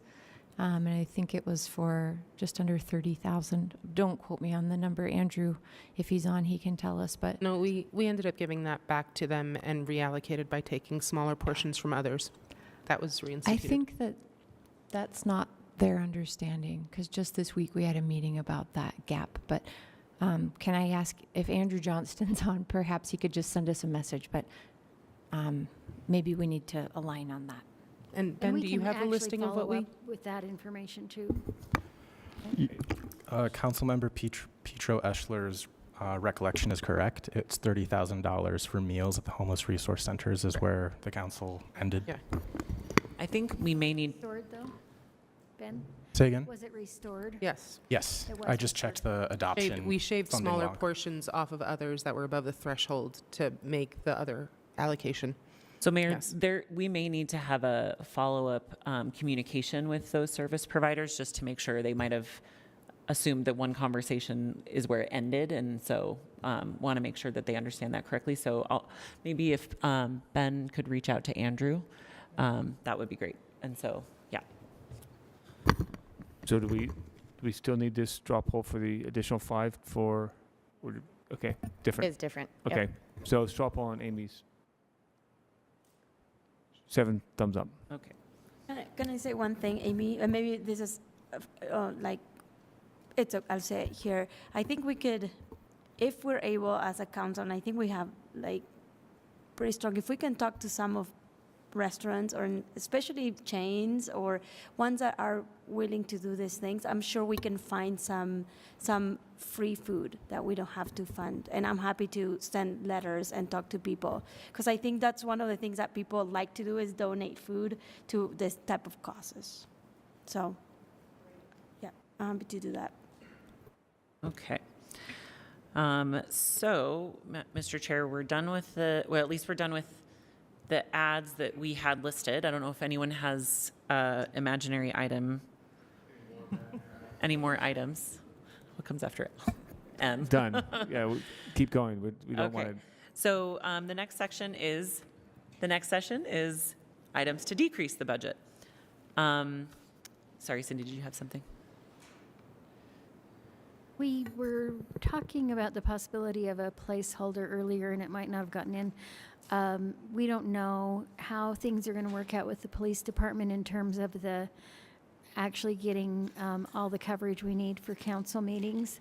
So we'll have some more conversations in the next couple of days to see, but we might need a little more funding in our budget because it is an overtime situation, and it is totally different than it used to be. And thank you. I think I inadvertently lumped that in with the building security, and they are different. So if the council could discuss that would, and straw poll that. I don't know what a placeholder amount would be. Like probably 40,000, which would be high. And we don't need to do it right now. Because we could figure it out with the police department in the next couple days. But just mention it as just in case. Sorry, I missed the first part. I couldn't hear you very well. Was this for our person? Yeah. Okay. For city council meeting. Because we don't have a person anymore. They've done it differently now. And we didn't know. So it's an overtime payment. And if they don't get overtime shifts, people sign up for them, then we don't have a person. And so we have to kind of just figure that out with them. So maybe I'll leave that kind of starred as we keep talking with the police department, unless the council wants to actually park some money there right now. Either way. The 1.2 that we straw polled a few minutes ago is just for the building. For the building. And now we're talking about 40 something for the people, the overtime. It's probably there is some money in the mayor's office budget for an officer. For the building. And for council meeting night. And for council meeting night, that's right. But we're having a little struggle figuring that out. So we just need a little more time. I just wanted to mention it as might need to come back to you. Okay. So moving to the next section, I'm actually going to skip down to E, because sometimes it's nice to feel like, you found a cut. And I think that this one is kind of an easy one. It's because HR worked with the administration to put a placeholder in each department where an independent consultant identified that there were employees that lagged market pay. It's a placeholder, and HR hasn't had the time yet to work with each department director, and it's just based on job titles. There's likely probably 2 months, 3 months at least of work that they'll need to do to figure out, each employee by employee. And so staff just figured that you could recapture about 3 months of funding from each of those line items with relatively little pain in terms of HR's progress on bringing employees up to market pay. I think that there was a thought that you could make that pay retroactive to July 1 if you left it whole in the budget. So that is definitely a trade-off, but it's out there as an option. And so we've listed it out. Each department has a slightly different line item. Like in the attorney's office, it's $66,000 for that 3 months. But I just want to be transparent. It is one-time money, so it will sort of increase your hole for next year. But that's the point we are at in the process. So, Mr. Chair, I propose a straw poll that we recapture $580,696 in one-time savings. Thumbs up? Down? We have 6 thumbs up. Okay. Oh, 7. Donna, thumbs up? Okay, sorry, 7 thumbs up. Okay, it's just going to take me a minute to go through all the departments.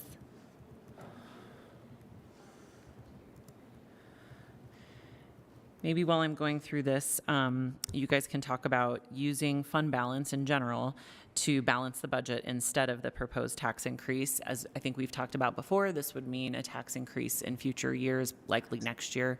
We just raised it because technically there is 14-ish, there's actually 11 million if you don't count funding our future dollars above the 13% threshold. So it's an right option. from the 16% to 13% was 11. There's like 3 million per percent or something like that. 11%, $11 million from going from 16.5 fund balance to 13% fund right. balance. If you separate funding our future fund balance. Right. That's separate. Now that the negative that this is just one-time funding. Yes. And we're still needing that fund balance to provide funding for in the future also. So we might be drawing down this fund balance as the years go on. And our sales tax numbers will be able to possibly, if they are go up, that could also allow that fund balance to stay where it is. Not if there's a recession. Yeah, the Not if economic there's- projection not- we got just said Right. to count on the opposite. Right. So I'm just. Oh, you're right. I'm agreeing there, and but I'm also saying that we don't have our sales tax throughout for this current fiscal year numbers yet, Right. Yeah, we don't know the timing of that. and we don't, that 16% fund balance that we're estimating now is based on a conservative effort going forward from the last time we had a sales tax figure.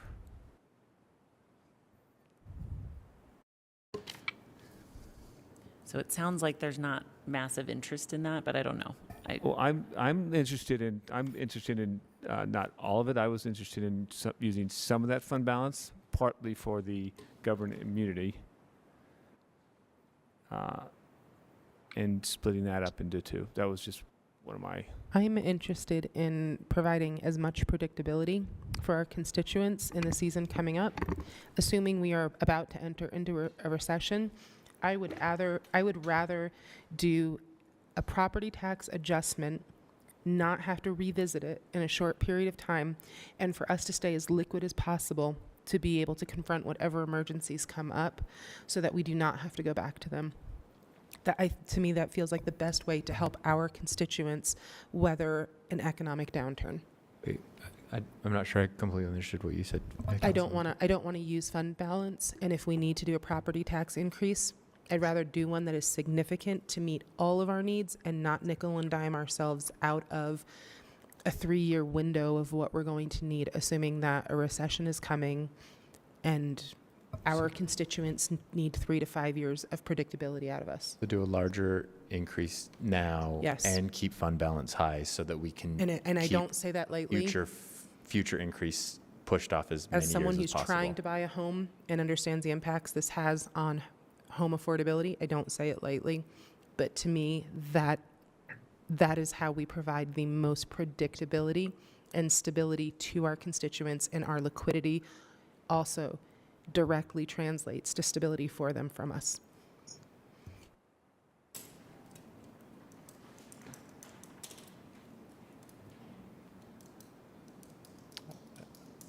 I think that's a valid point. On the government immunity, I can't remember what the cost of that was.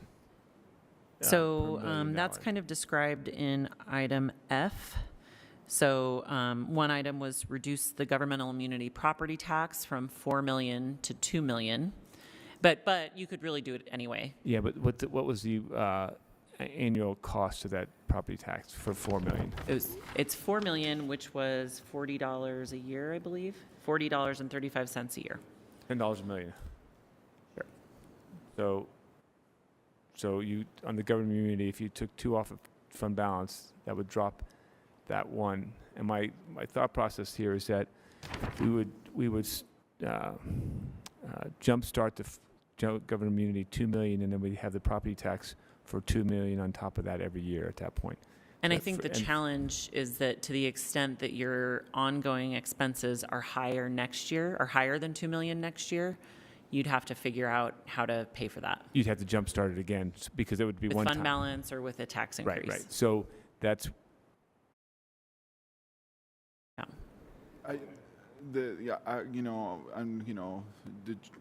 that money that is saved aside for judgments, let's say it's bigger, then we need to go find the money. I think that's, I'm rephrasing, I'm trying to internalize what you just said, but if this money is bigger than that money we were setting aside, we need to go back to the same bucket that you are suggesting. So, and that bucket is going to get significantly smaller. I just bring that up, but at the same time, I'm arguing against myself. So it's item F that we're talking about right now, guys. We jumped. We ready for straw polls on that one? So F.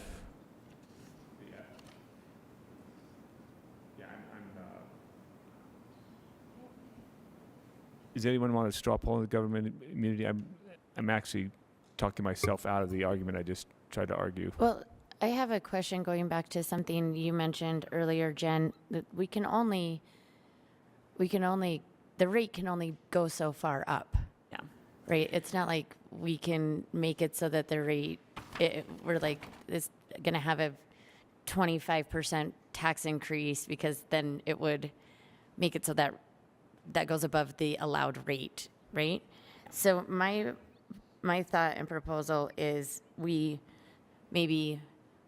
think that we could all agree that it sounds like anyway, maybe just take let me rephrase all of this, sorry, my brain. My straw poll would be just a little bit more vague in that I would propose a straw poll that says anyone who agrees that we should make governmental immunity a property tax line item, and then wait to come back to see what that rate would be of how much we put in there, right? Because it may, as you mentioned, it may come back at like 3 million.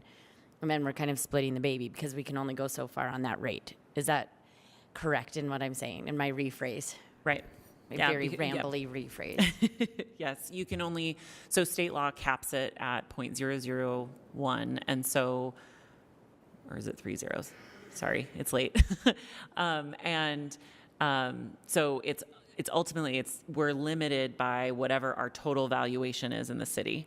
I can't imagine that our total valuation in the city is decreasing, even if there's an economic downturn.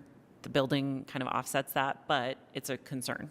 And so we won't know until June 8th. So again, my straw poll would be just to straw poll whether or not we want that governmental immunity tax line, and then wait to June 8th to maybe have the discussion of how much that is. Right. I'm good there. Could I suggest a friendly amendment, which is just straw poll that we do that governmental immunity line item at whatever the allowable maximum is, or $4 million, whichever is less? Or do you still want to wait till July to decide the actual number?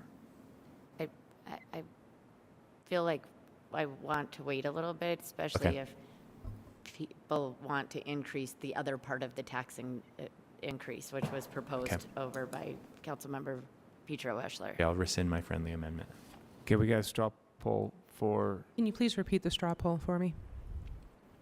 Yeah, it's just whether or not we want to add the governmental immunity tax as a property tax item, line item, I guess we can call it. And yes vote means yes, we do want to. Yes. Yeah. Yes. It's 7-0. And that's great. Thank you for clarifying that. And we'll, our staff and finance are watching that total valuation closely, and we'll know more. I mean, hopefully they'll be early with their numbers this year. They never are, but. Jen, Yes. To this point, so this one, if we pass it and then we start collecting, and then every year we collect about the same amount of money, and let's say we don't have to pay for a lot of the liabilities and stuff, what happens to that money? That just sit there and it grows? Like every year, like let's say you use zero, so in 2 years we'll have $8 million sitting in a bank account You'll never use zero because it pays for staff.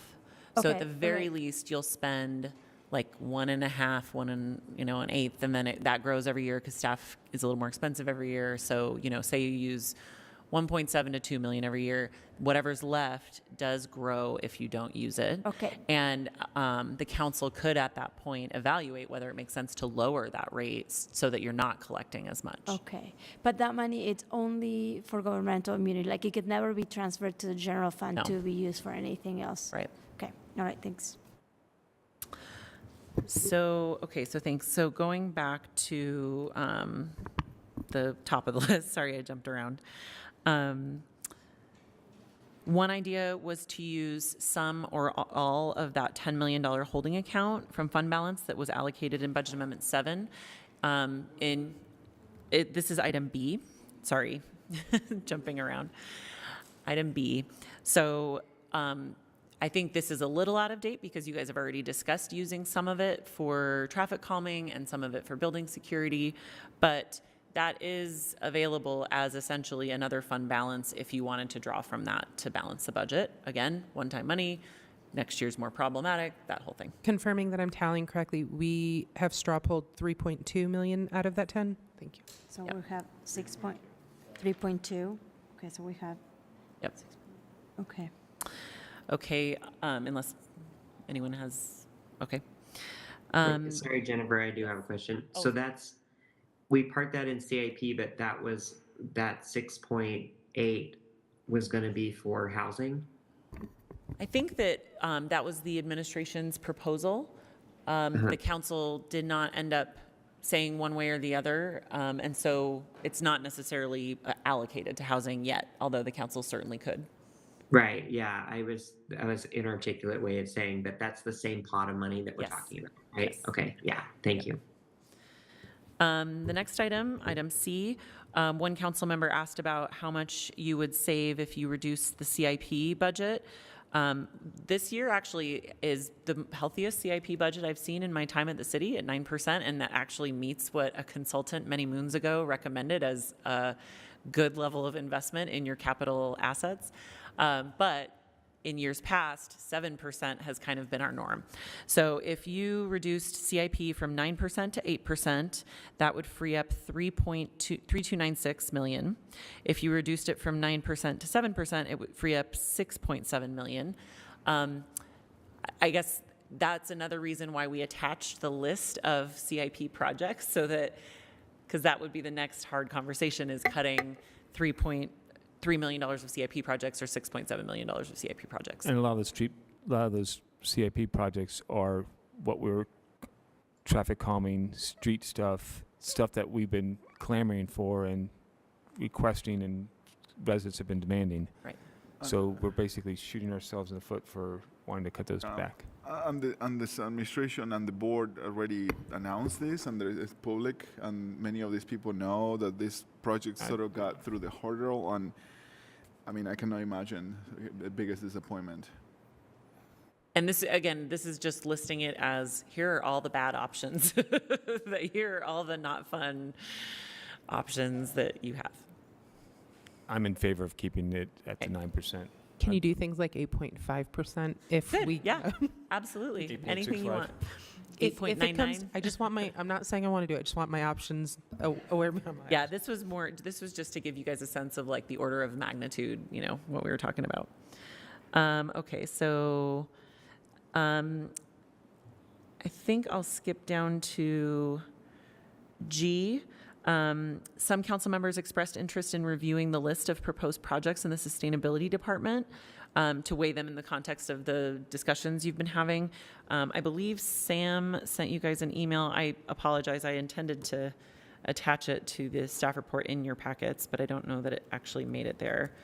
So that email went to you guys at 8:01 this morning. I will bump it back up. 8:01 a.m. And I can even bring it up if that helps.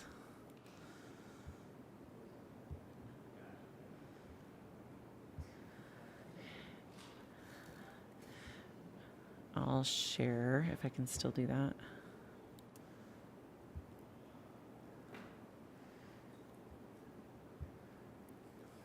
Okay. You see that? Okay. All right. And I may, let's see, Sam Owen is joining online. He's the one who knows a lot more about each of these things than I do, so I feel ill-equipped to actually answer questions, but maybe if you just want to look these over and let us know if there's anything you're interested in knowing more about. Oh, Debbie's here and can answer questions if you have any questions for her too. Sorry.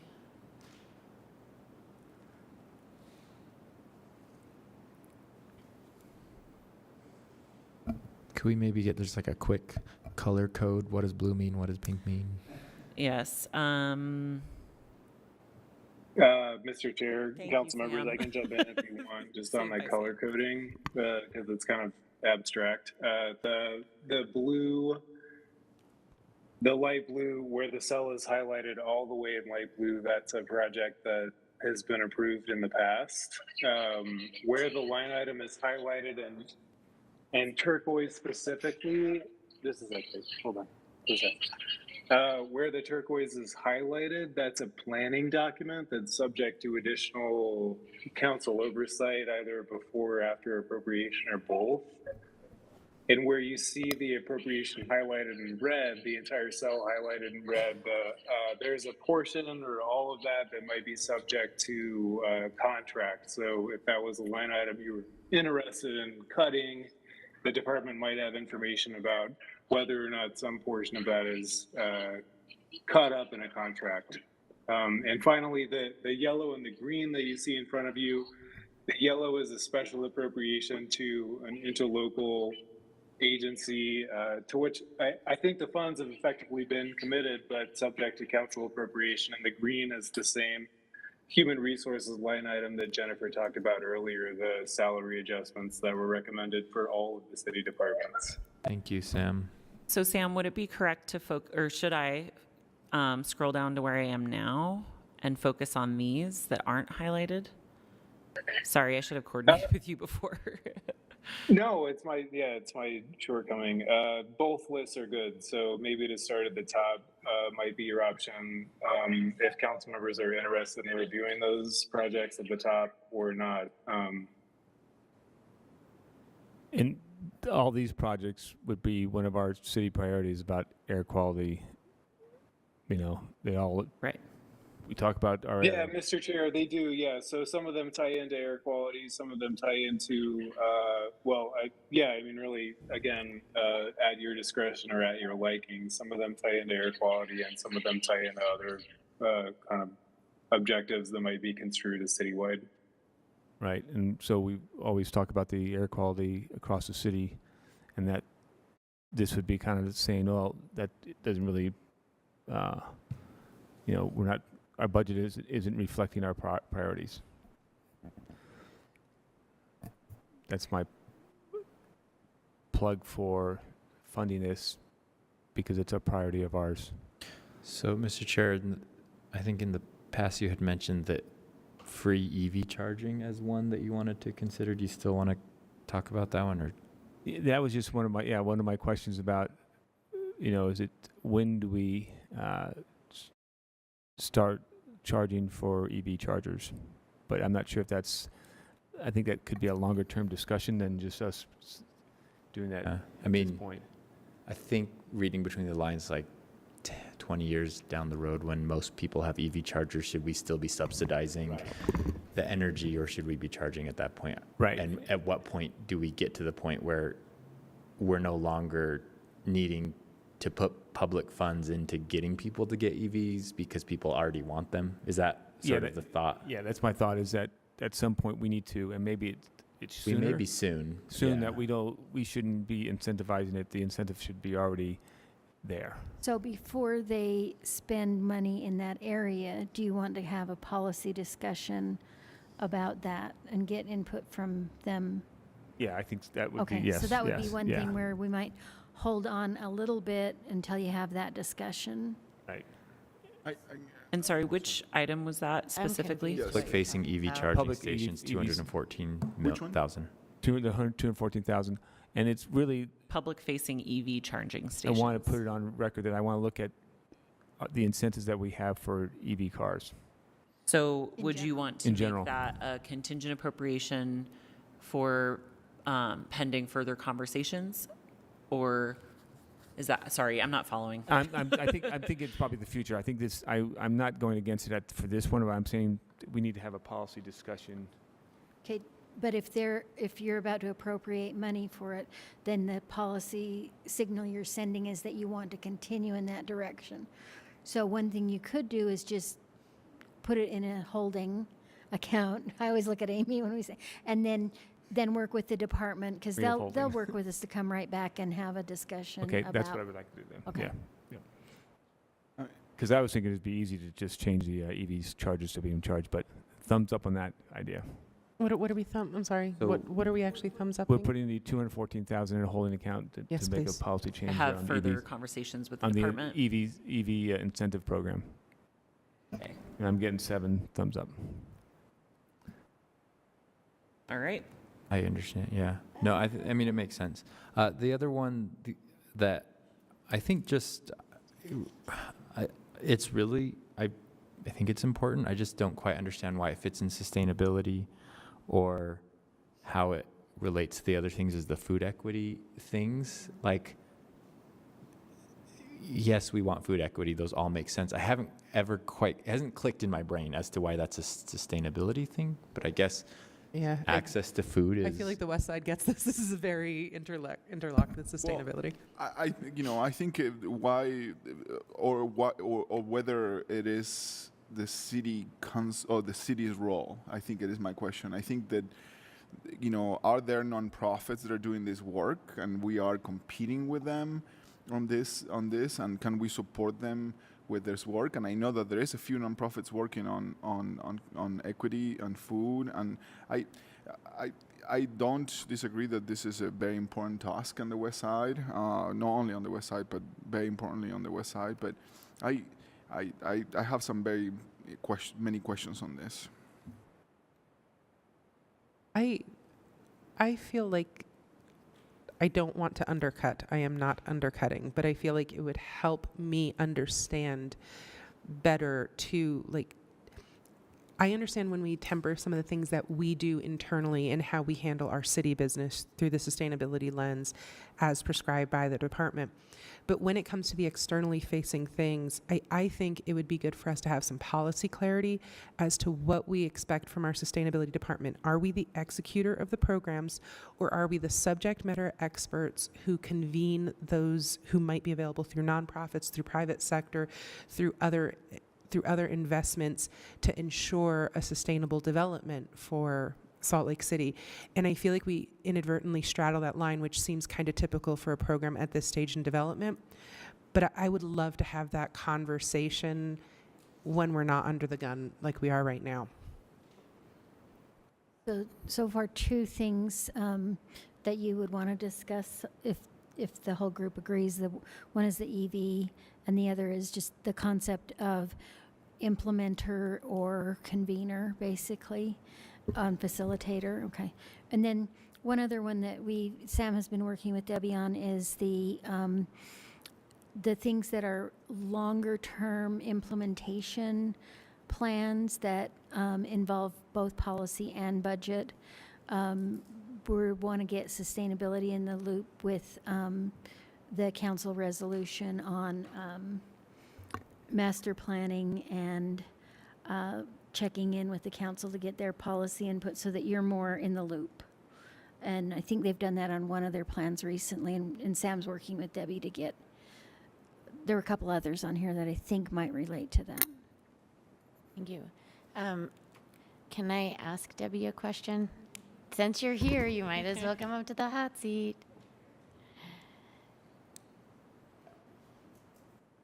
Thank you, and thank you for being here at 8:45 at night after a long day of you working. I was in the neighborhood.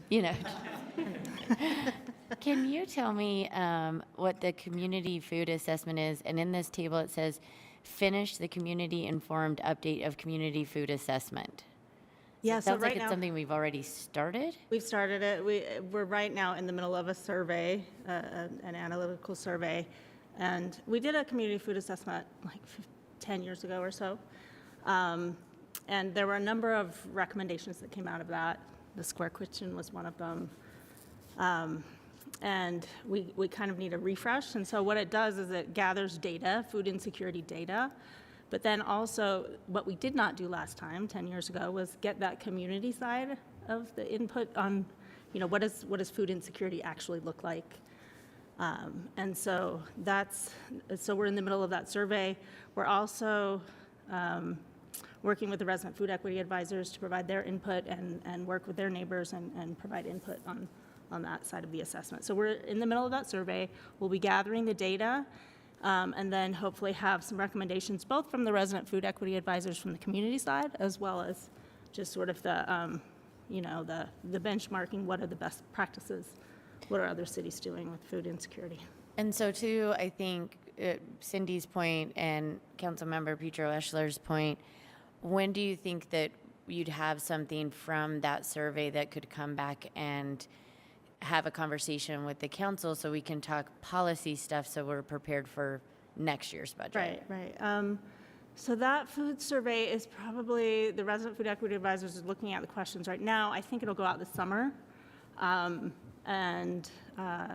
then we'll have that process of the resident food equity advisors looking at the survey results, looking at the data, and making recommendations. So I would say maybe this fall.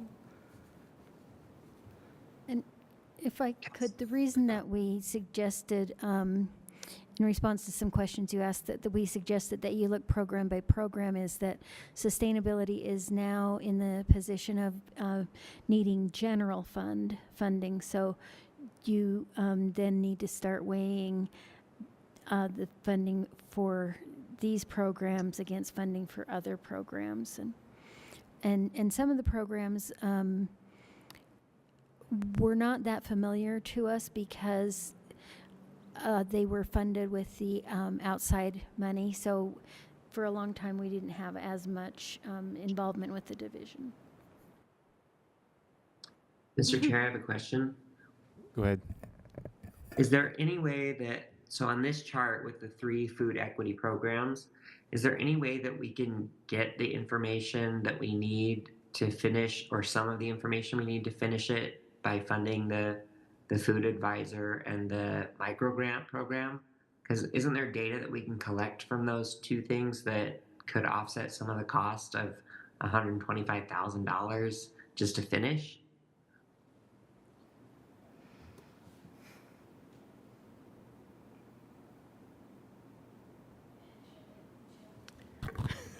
Debbie's looking at the chart. Yeah, Debbie. Okay, yeah. How it's And also the micro grant program, we don't know yet if anyone has talked to you about the need to have the open and public meetings law involved in the council. Yes, I saw that. Okay. Yes. And so, yeah, that is an idea that came out of the last resident food equity advisor. So it's one that we haven't put the whole formula together of how we execute that. But yes, I did see the open meetings. Yeah, so the council, the attorney's office has told us that the departments aren't able to just give out grants, that needs to be done through a particular process. Right. So. As far as, I think you were asking about maybe some duplication or crossover between all of those things and some efficiencies. The micro grant is kind of a separate deal. It is a recommendation that came out of the last food advisors. It's a way of putting resources in the hands of people to manage food access on their own. It's all really tied together. The Resident Food Equity Advisors Program is a program that they will be looking at the food assessment, working with our consultant, and then the consultant will actually be doing the data gathering and packaging and coming up with recommendations. Right, but like this is, I don't want to get too far into the weeds, but I would think you've got all these applications coming in for a micro food grant program. Can't you glean a lot of data from that? Because they're going to be telling you why they need the money because of what deficiencies are there. And is that data that we can then turn over and use to finish a survey that we've already started? And then if we're paying somebody to be a resident food equity advisor and they're out dealing with members of the public, can't we be using the data and the information that they're gathering to inform parts of that survey as well? Yeah, that's all part of it. It is all part of the whole system of gathering that information and data. But that doesn't offset any of the costs, that 125. I mean, even if it brought that down to 100,000 instead of 125 or something. Is that because most of that is a consultant, is consultant money. And so the actual cost, I mean, it could come in a bit lower. Could we potentially say to the consultant that, can you run this community assessment, finish it for 100,000? Is that a possibility that the council could say, we fund the Resident Food Equity Advisor Program, the Food Equity Microgrant Program, and we have 100,000 to finish the assessment? And I mean, could we bid it out and say which consultants could make it for $100,000, or is that a We already have an on-call consultant that works on this, so we don't. They would just provide a scope of work, and we would adjust the scope of work accordingly to get down to 100,000. So it's possible. Okay. Yeah. So, because when I'm looking at this and looking, like, we can fund 2 programs that are actually either putting a person out in the community or putting money out into the community for substantially less than what we're getting just to study something, or just to finish studying something. So to me, it's hard to justify. I mean, I understand, that planning is important, obviously, and that helps us avoid inefficiencies down the road. But it just seems odd that we can't do 2 things at once when we're paying these programs that are more direct, that are interfacing directly with the community, as opposed to paying a consultant to study interactions with the community or needs of the community.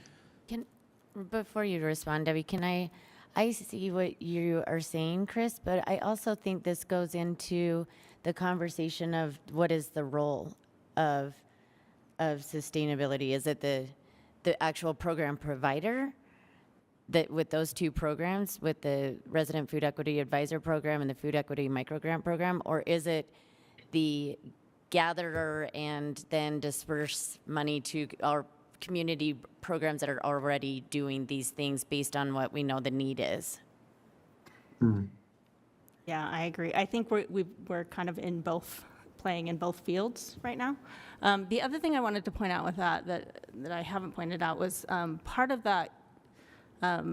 We kind of expanded the scope of the community food assessment because the consultant is planning to meet with different department representatives to see where maybe other programs or policies don't align with food access, or where we could have more alignment. Transportation is a key example. Transportation is a really important factor in accessing food. So just looking at some of our own programs and policies and seeing where we can have better alignment. And that's part of a bit of an expanded scope. Mr. Chair, the more we talk about this, the more I would like to have that policy discussion about what the role of the city should be in sustainability as a whole, but specifically the food equity piece of it. So I would propose a straw poll that we put that $125,000 in a holding account pending that future discussion. So we hold off on hiring that consultant and moving forward on that until we can decide whether or not we should be doing that. We actually do have a scope of work already agreed upon with the consultant because we started this last year. So there's a scope of work that has been I would have to check to see how much signed. we have committed, but it could impact, it's already underway. But the money wasn't appropriated yet for that. Last year it was, yeah. Before And last this is- year's and Okay, so the $125,000 is not in this budget that we're considering right now. It's a re-budget. What do you mean, a rebudget? I don't know if we encumbered it, but we're calling it a re-budget, I guess. It was, yeah. I think, sorry, do you mind? Yeah, thanks. We've had some confusion because I think there are some contracts where some funds were appropriated in previous years, which enabled sustainability to contract with a consultant. And then they would like to expand and continue that work, necessitating additional funding in the current fiscal year, adding to that contract. So is it correct to say that you couldn't eliminate all of the funding, but you could eliminate some? Yeah. Okay. And that means there's a problem then with finance, because anything that's in this new budget, you can't have partially expended already. And I think that that's where the term, and I think we just need to spend more time, the term encumbrance is really what means money that continues from one year to another. If you haven't applied it to a contract, then it would drop to fund balance, and then that would just be a request to budget, not a rebudget. Does that make sense? It'd be a reappropriation, Jennifer. Oh, thank you, Mary Beth. What was that? It'd be a reappropriation of fund balance, right? Right. And I don't know, I'm not exactly sure. Let me work with Debbie on this, and then I can get back with you on it to see if it's a reappropriation or, one of the things that we have made clear with sustainability, specifically refuse, is that we don't allow them to do encumbrances. They have to come back with that funding. Let me work with Debbie, and then I will get back to you on this. Thank you. Thank you. Thank you. Yep. Mr. Chair, I had another question. Go ahead, Chris. Thanks. On another big ticket item is the $300,000 for the electrified transportation planning, and I'm sure you addressed this in your presentation, but in my mind that was ages ago, even though it was last week. Can you remind me? So it's $150,000 for a fleet consultant, and then another $150,000 for community siting consultant. Siting, sorry. So what are we covering under there? So two parts of that. So we're working with an internal electrified transportation committee, and there's two parts of advancing our electrified goals. And one is looking at our internal fleet. We've been working with Nancy and fleet, but she's got a fleet plan and an electrification plan. But we need an assessment of what is needed in terms of infrastructure and charging that fleet.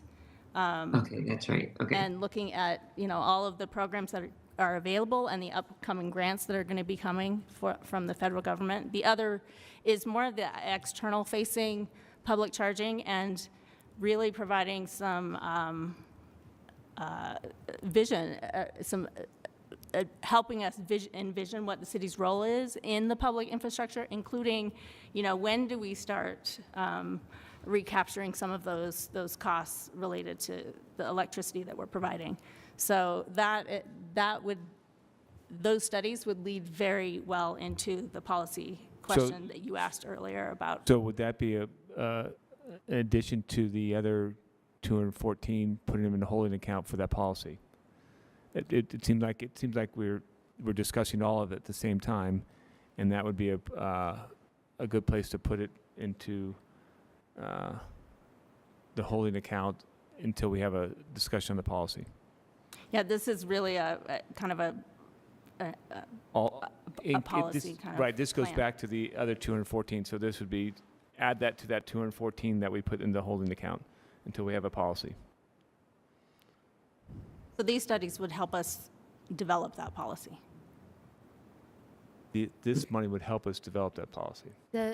the point is that the council wants to have a conversation about how you develop that policy. Yeah. Right. And that's a struggle that we always have, is the council, being the policy body, wants to be involved in having the conversation before you get too far down the road. So this is one of those things that when I was talking to Sam, it seems like it would be appropriate and helpful to share with you what the scope of work for these two studies would be. They're studies, so it's looking at what city's role ought to be, and then presenting that to the council for that policy discussion. If that would be, works. That's what the resolution calls for about planning. So yes, do send the scopes so the council can look with you at them. Sure. We can. So after Chris's questions here, we would have, if I'm reading this right, 514 in that holding account. Is that correct? The 214 from before and this 300. Yeah, and we're going to discuss the 125 after Mary Beth figures some more stuff out. Yeah. Okay. Can I go ahead, Chris? I mean, I'm not necessarily saying I'm not even to that point yet, like whether this should be held off, put in a holding account or not. I'm just trying to understand and make sure that there's no way that we're being duplicative and or doing multiple studies to go out and get information that we could be getting in other ways, is my only question here. And I hear Debbie saying that's that there's some overlap, but that it sounds like these kind of need to be done in concert with each other. Is that what you're saying? Yeah, they do need to be looked at together. Okay.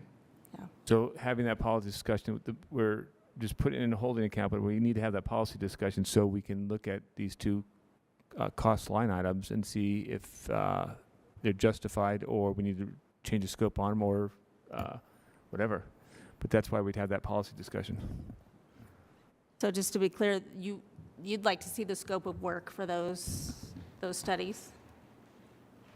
I'm looking at, yes, look at the scope of work for those studies so we can have it, as the policymakers, look at that policy. Decide if we want to do the studies or not. Or re-scope that.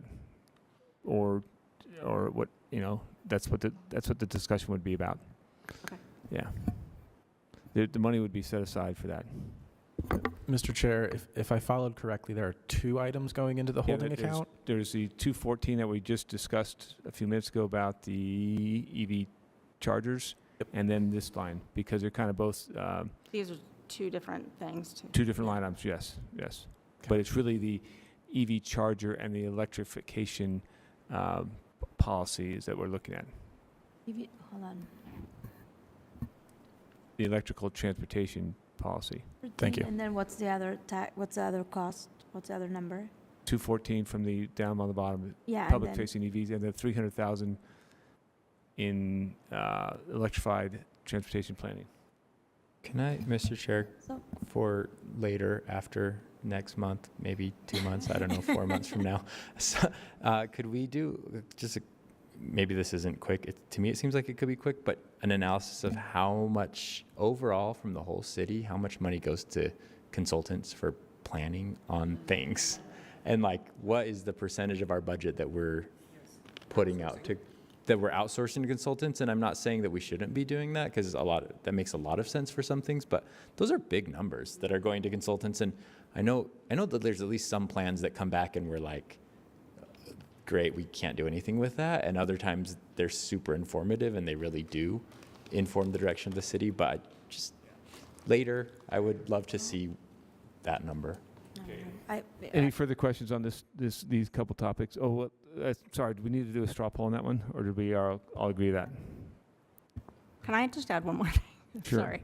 That part of that 214, we are evaluating some sites right now, including Second South, where there may be a spot that might be ideal for an EV charger, and that funding would be the potential source of putting that in. So there may be some construction projects going on where it might be ideal to put in an EV charger. Well, the soonest that you could get this funding is July 1. Yeah. And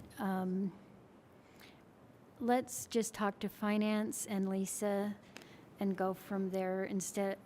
Okay. This is not going to work tonight because we're not going to be able to figure it out. Okay, all right. I just So the straw poll here right now is, go ahead, Councilman. I just have like just a thought here because I feel like we're getting tangled, and and maybe I'm wrong, but it feels like sometimes some other council in the past decided that EV chargers is something that the city ought to do on the streets. Okay, so that was decided a long time ago. It wasn't us. And it seems like this program is going to go and do more EV chargers. So the question to me is, do I want more EV chargers or not? And if I want more, it costs $214,000. That's what we're doing, though. That's what we're putting the money aside so we can have that discussion. If we are doing, for example, for the food one, if we're doing the putting the people together, or we are the people, they're putting the money into the people's hands. And the same thing on this, if we're going to do the studies, or we're going to do the funding for the electrical grid for this. This council is saying, hey, maybe we don't want electrical chargers anymore like we have on 200 South. No, we're not. We're going to decide that later. No, we're not. But okay. we're also looking at whether we charge for them. Right now, they're free. So there's also the policy questions are, when do we change that from an incentive of having it free to someone going there and paying for the charge? Okay. And so that discussion or that analysis, are we, the 7 of us, going to discuss and decide, well, it's going to cost, by 2025, we're not going to fund this anymore. And because we have this data that we came up with, or are we going to have somebody that will come to us and say, this is the data, make a decision on this? Like, I'm not understanding why there's so much, like we're tangled here. And it doesn't look to me like it's that complicated in my head. Maybe it's just me. I'm not sure. May I take a stab? Do you mind? Okay. So I think that because sustainability had previously been funded by the outside source, there wasn't as much attention paid to the policy work that was going on there. And now they need general fund money. So the money that they need is competing with all of the rest of the money that you need in the city. It's been a transition of about 4 years or so where we've been working with them to get them to come to the council like the other departments do when they have policy recommendations. Instead of implementing them without the council, we've been trying to get them to come to the council and include the council to say, here's our scope of work. Is there anything in here? Is there anything that's not here that you hope we'll study because you want to talk about it later? So just those really basic, simple things so that you, as the policymakers of the city, have the opportunity to weigh in. Okay. And so that's all it is if there is going to be a time when you don't give free EV charging anymore, do you want to learn some more about that right now? And what are the questions you have so that Debbie can include them in her in the scope of work for the consultant. So that some consultant's going to come and tell us these are your options looking into the future if you guys want to continue to do this or not. So we don't want to get in a situation where we have a 10-year plan or a 5-year plan that the council didn't have any role at all in. Okay. And that we've had that in the past. All right. I have a question about something that you said, Mr. Chair. I don't think it's accurate that people can go and charge their cars for free. I think they get free parking while they're charging. No, you get a free charging. It's free charging. You go to the library and it's a free charging. Oh. How come you have to download the app and how come I have to pay for it? Well, you have to download the app you have to download the app so you can open up the charger for your car. I know, but then it charges you money. Yeah, and where's the bill go to? Do you get a bill? I don't know. You don't. It's free. Oh, okay. All right. Good to know. Thank you. Sure. The app will show you when it's available. So, back to this straw poll of putting this $514,000 into a holding account as we discuss the policy at the council level. Sure. So I got 6 thumbs up, 7 thumbs up. Thank you. John?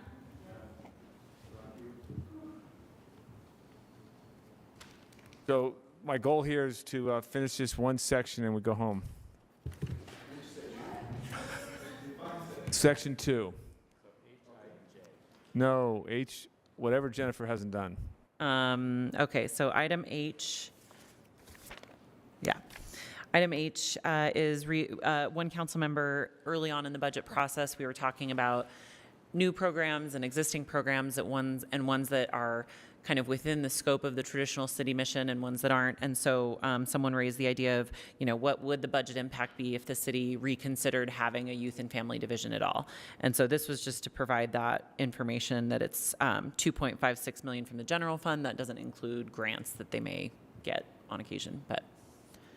And there was some additional information, sorry, I'm not sure you can hear me. There was some additional information from Youth and Family Division that I sent about 9:09 this morning to you all.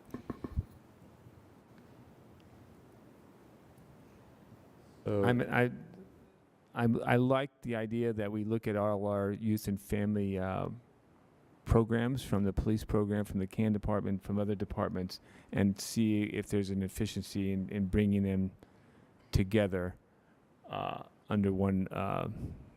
And we have that as a current, not bringing them together, but there's a legislative intent on page. I thought so.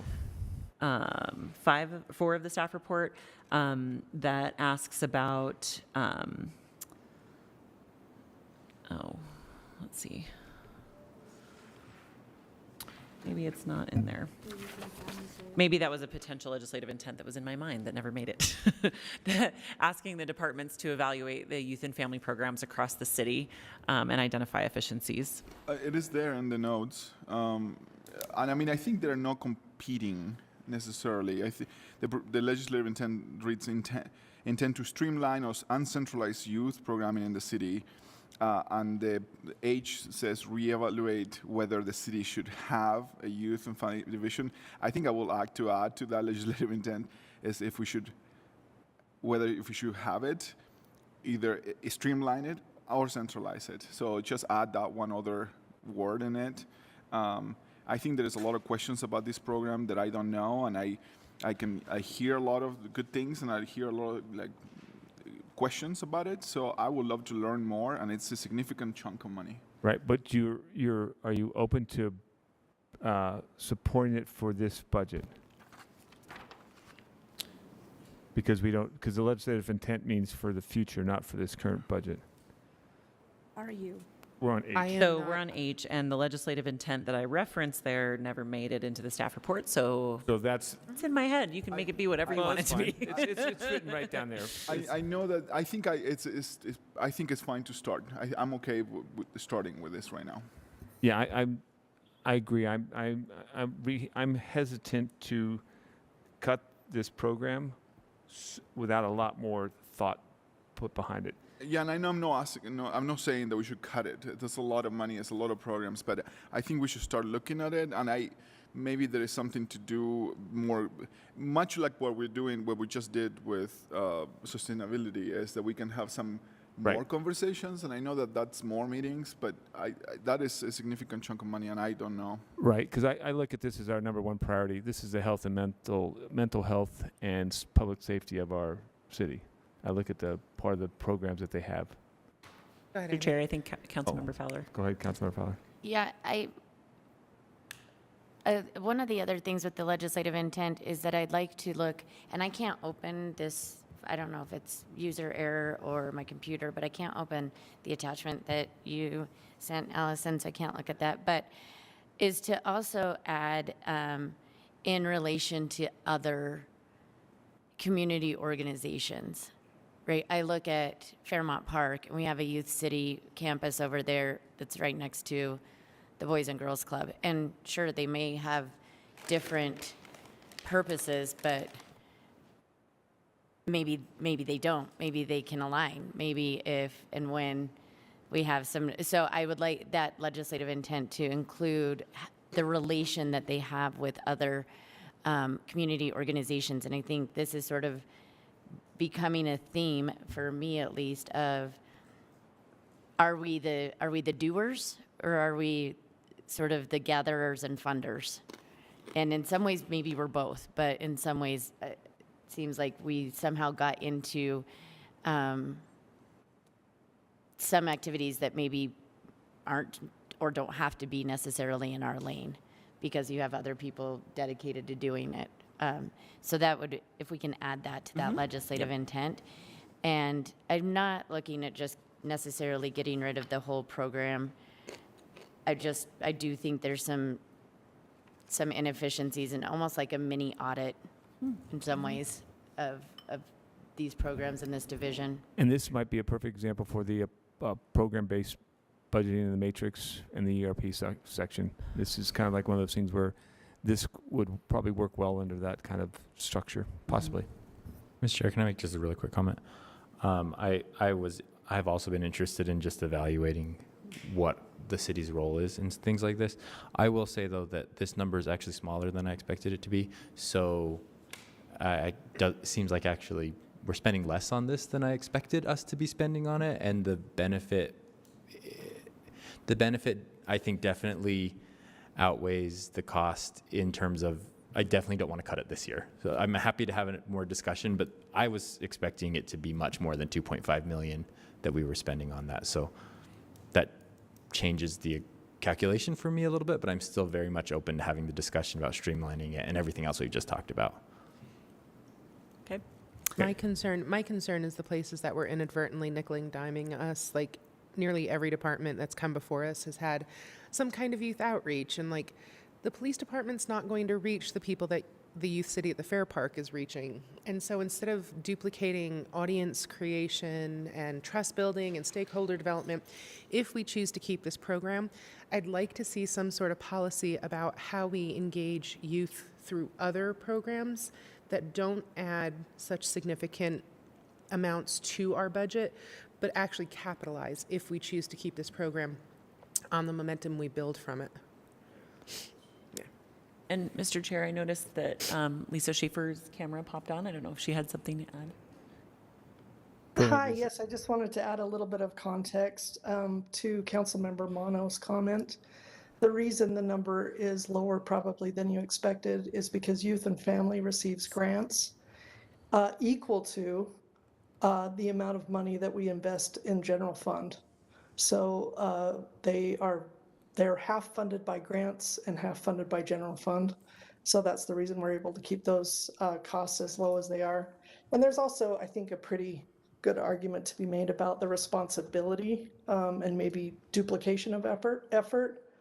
It has been our experience that those who are responsible for this, or arguably are responsible for this, are overwhelmed. And we could probably staff and fill multiple youth and family locations, and we still wouldn't be meeting the need. So just wanted to provide a little bit of context. Thank you, Lisa. Thanks, Lisa. Yeah, I would love to get more information. This is awesome, and that will maybe this is not for this year, but I need a lot more, and a mini audit will be wonderful. So this is a $5 million program then, but we only pay 2.5. I think it varies from year to year based on the grants that are expiring and coming online, but I think the point is they're grant heavy. When it first started, it was 100% funded with grants. Okay. But more or less $5 million, 2.5 we get in grants. Great, thanks. It seems to happen 100%, and then we are then looking at how to keep funding out of the general budget.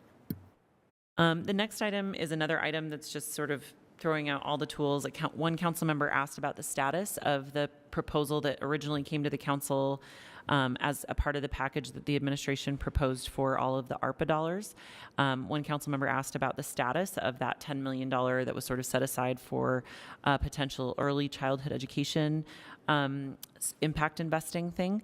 The administration let us know that they're still working with stakeholders, that the phase that the council discussed as part of budget amendment was funded a different way, and they completed that phase, and they're reviewing some of that data with stakeholders, but it's not necessarily, that money is not necessarily spoken for. So the council could choose to have that discussion with the administration. I think we do. Yeah, I'll just say I want to have that discussion. I'm still, that program is still not clear to me. So. Okay. Same. Okay. I agree. All right. And then the next item is, again, just putting out all options, not that they're all necessarily great. The staff checked on the status of the $4 million from ARPA for community grants that was approved as part of Budget Amendment 6 and sent to Economic Development and CAN, $2 million and $2 million. Those dollars, that program, that grant allocation program, has not yet been set up, or and those funds have not yet been deployed. It will come back to the council. I think the proposal was for those funds to come back to the council, so obviously you'll see when those funds are deployed, but technically those funds have not also been spoken for yet, and you could choose to reallocate if you were getting desperate. It would have to be reallocated for ARPA eligible items, which we would have to work with finance on, obviously, because there's a lot of restrictions on that. It wouldn't change our ongoing revenue side. It's Right, just and it's a one-time. It's a one-time funding that would have to be ARPA approved. Yep. All right, and that's the end. Okay. Would you like a status update on balance out of balance? It's not as bad as I was thinking it would be. I'll show you guys. So, can you see that okay? So 152,000 out of balance. I'm really elementary, and I like it red when it's bad and green when it's good. And so, you mean 152,000 and 802 more in expenses than you have revenues for. That said, there is a significant amount of one-time funding because the savings from that salary study, that's $580,000 of one-time money. So one thing, we're going to call it a night here, and there's a lot more on this unresolved issues, So I encourage you to read through it, get Jennifer, Ben, Cindy, Allison. Yep, feedback. Everybody, feedback. Talk to each other about these different things so that the next meeting we have. And I will email out an updated version of the staff report with the straw polls that you guys have taken. So not just the staff report, but this tracking sheet, so that you guys will have this tracking sheet in your emails tomorrow, hopefully by noon. And that concludes. Do you want to have announcements? No? Oh, yeah, Cindy does have some announcements. Sorry. Just don't forget tomorrow morning, 9 a.m., Peace Gardens, the National Gun Violence Awareness Day, wearing orange. And then on Thursday, June 9th, some of you have responded, some haven't. We, if possible, need to start the council meeting at noon so that one of your peers can go out of town that day. We'd probably go until 4:30 or 5. Is that okay, noon on the 9th? That's on Thursday. Thursday. At noon. And we're going to finish up at 4:30 or 5. Dinner will be served at 8. Dinner will be served at 8, Dan says. Okay. I just want to know who's going out of town. I won't point any fingers on anybody. I'll confess it's me, and in my own defense, it is for Chris Jensen's birthday, and he's turning 40. So I'm not in Puerto Rico. That's all I have to say. Okay, we're adjourned. Chris Jensen's going to kill him.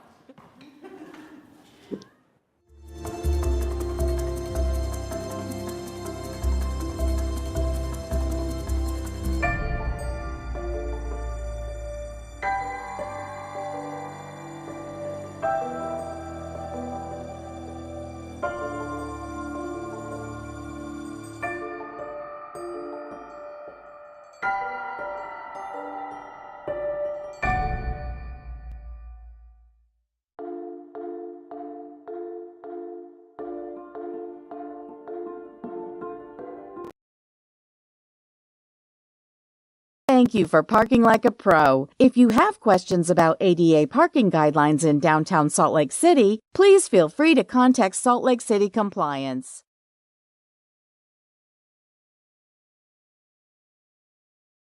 Salt Lake City has been featured in many comic books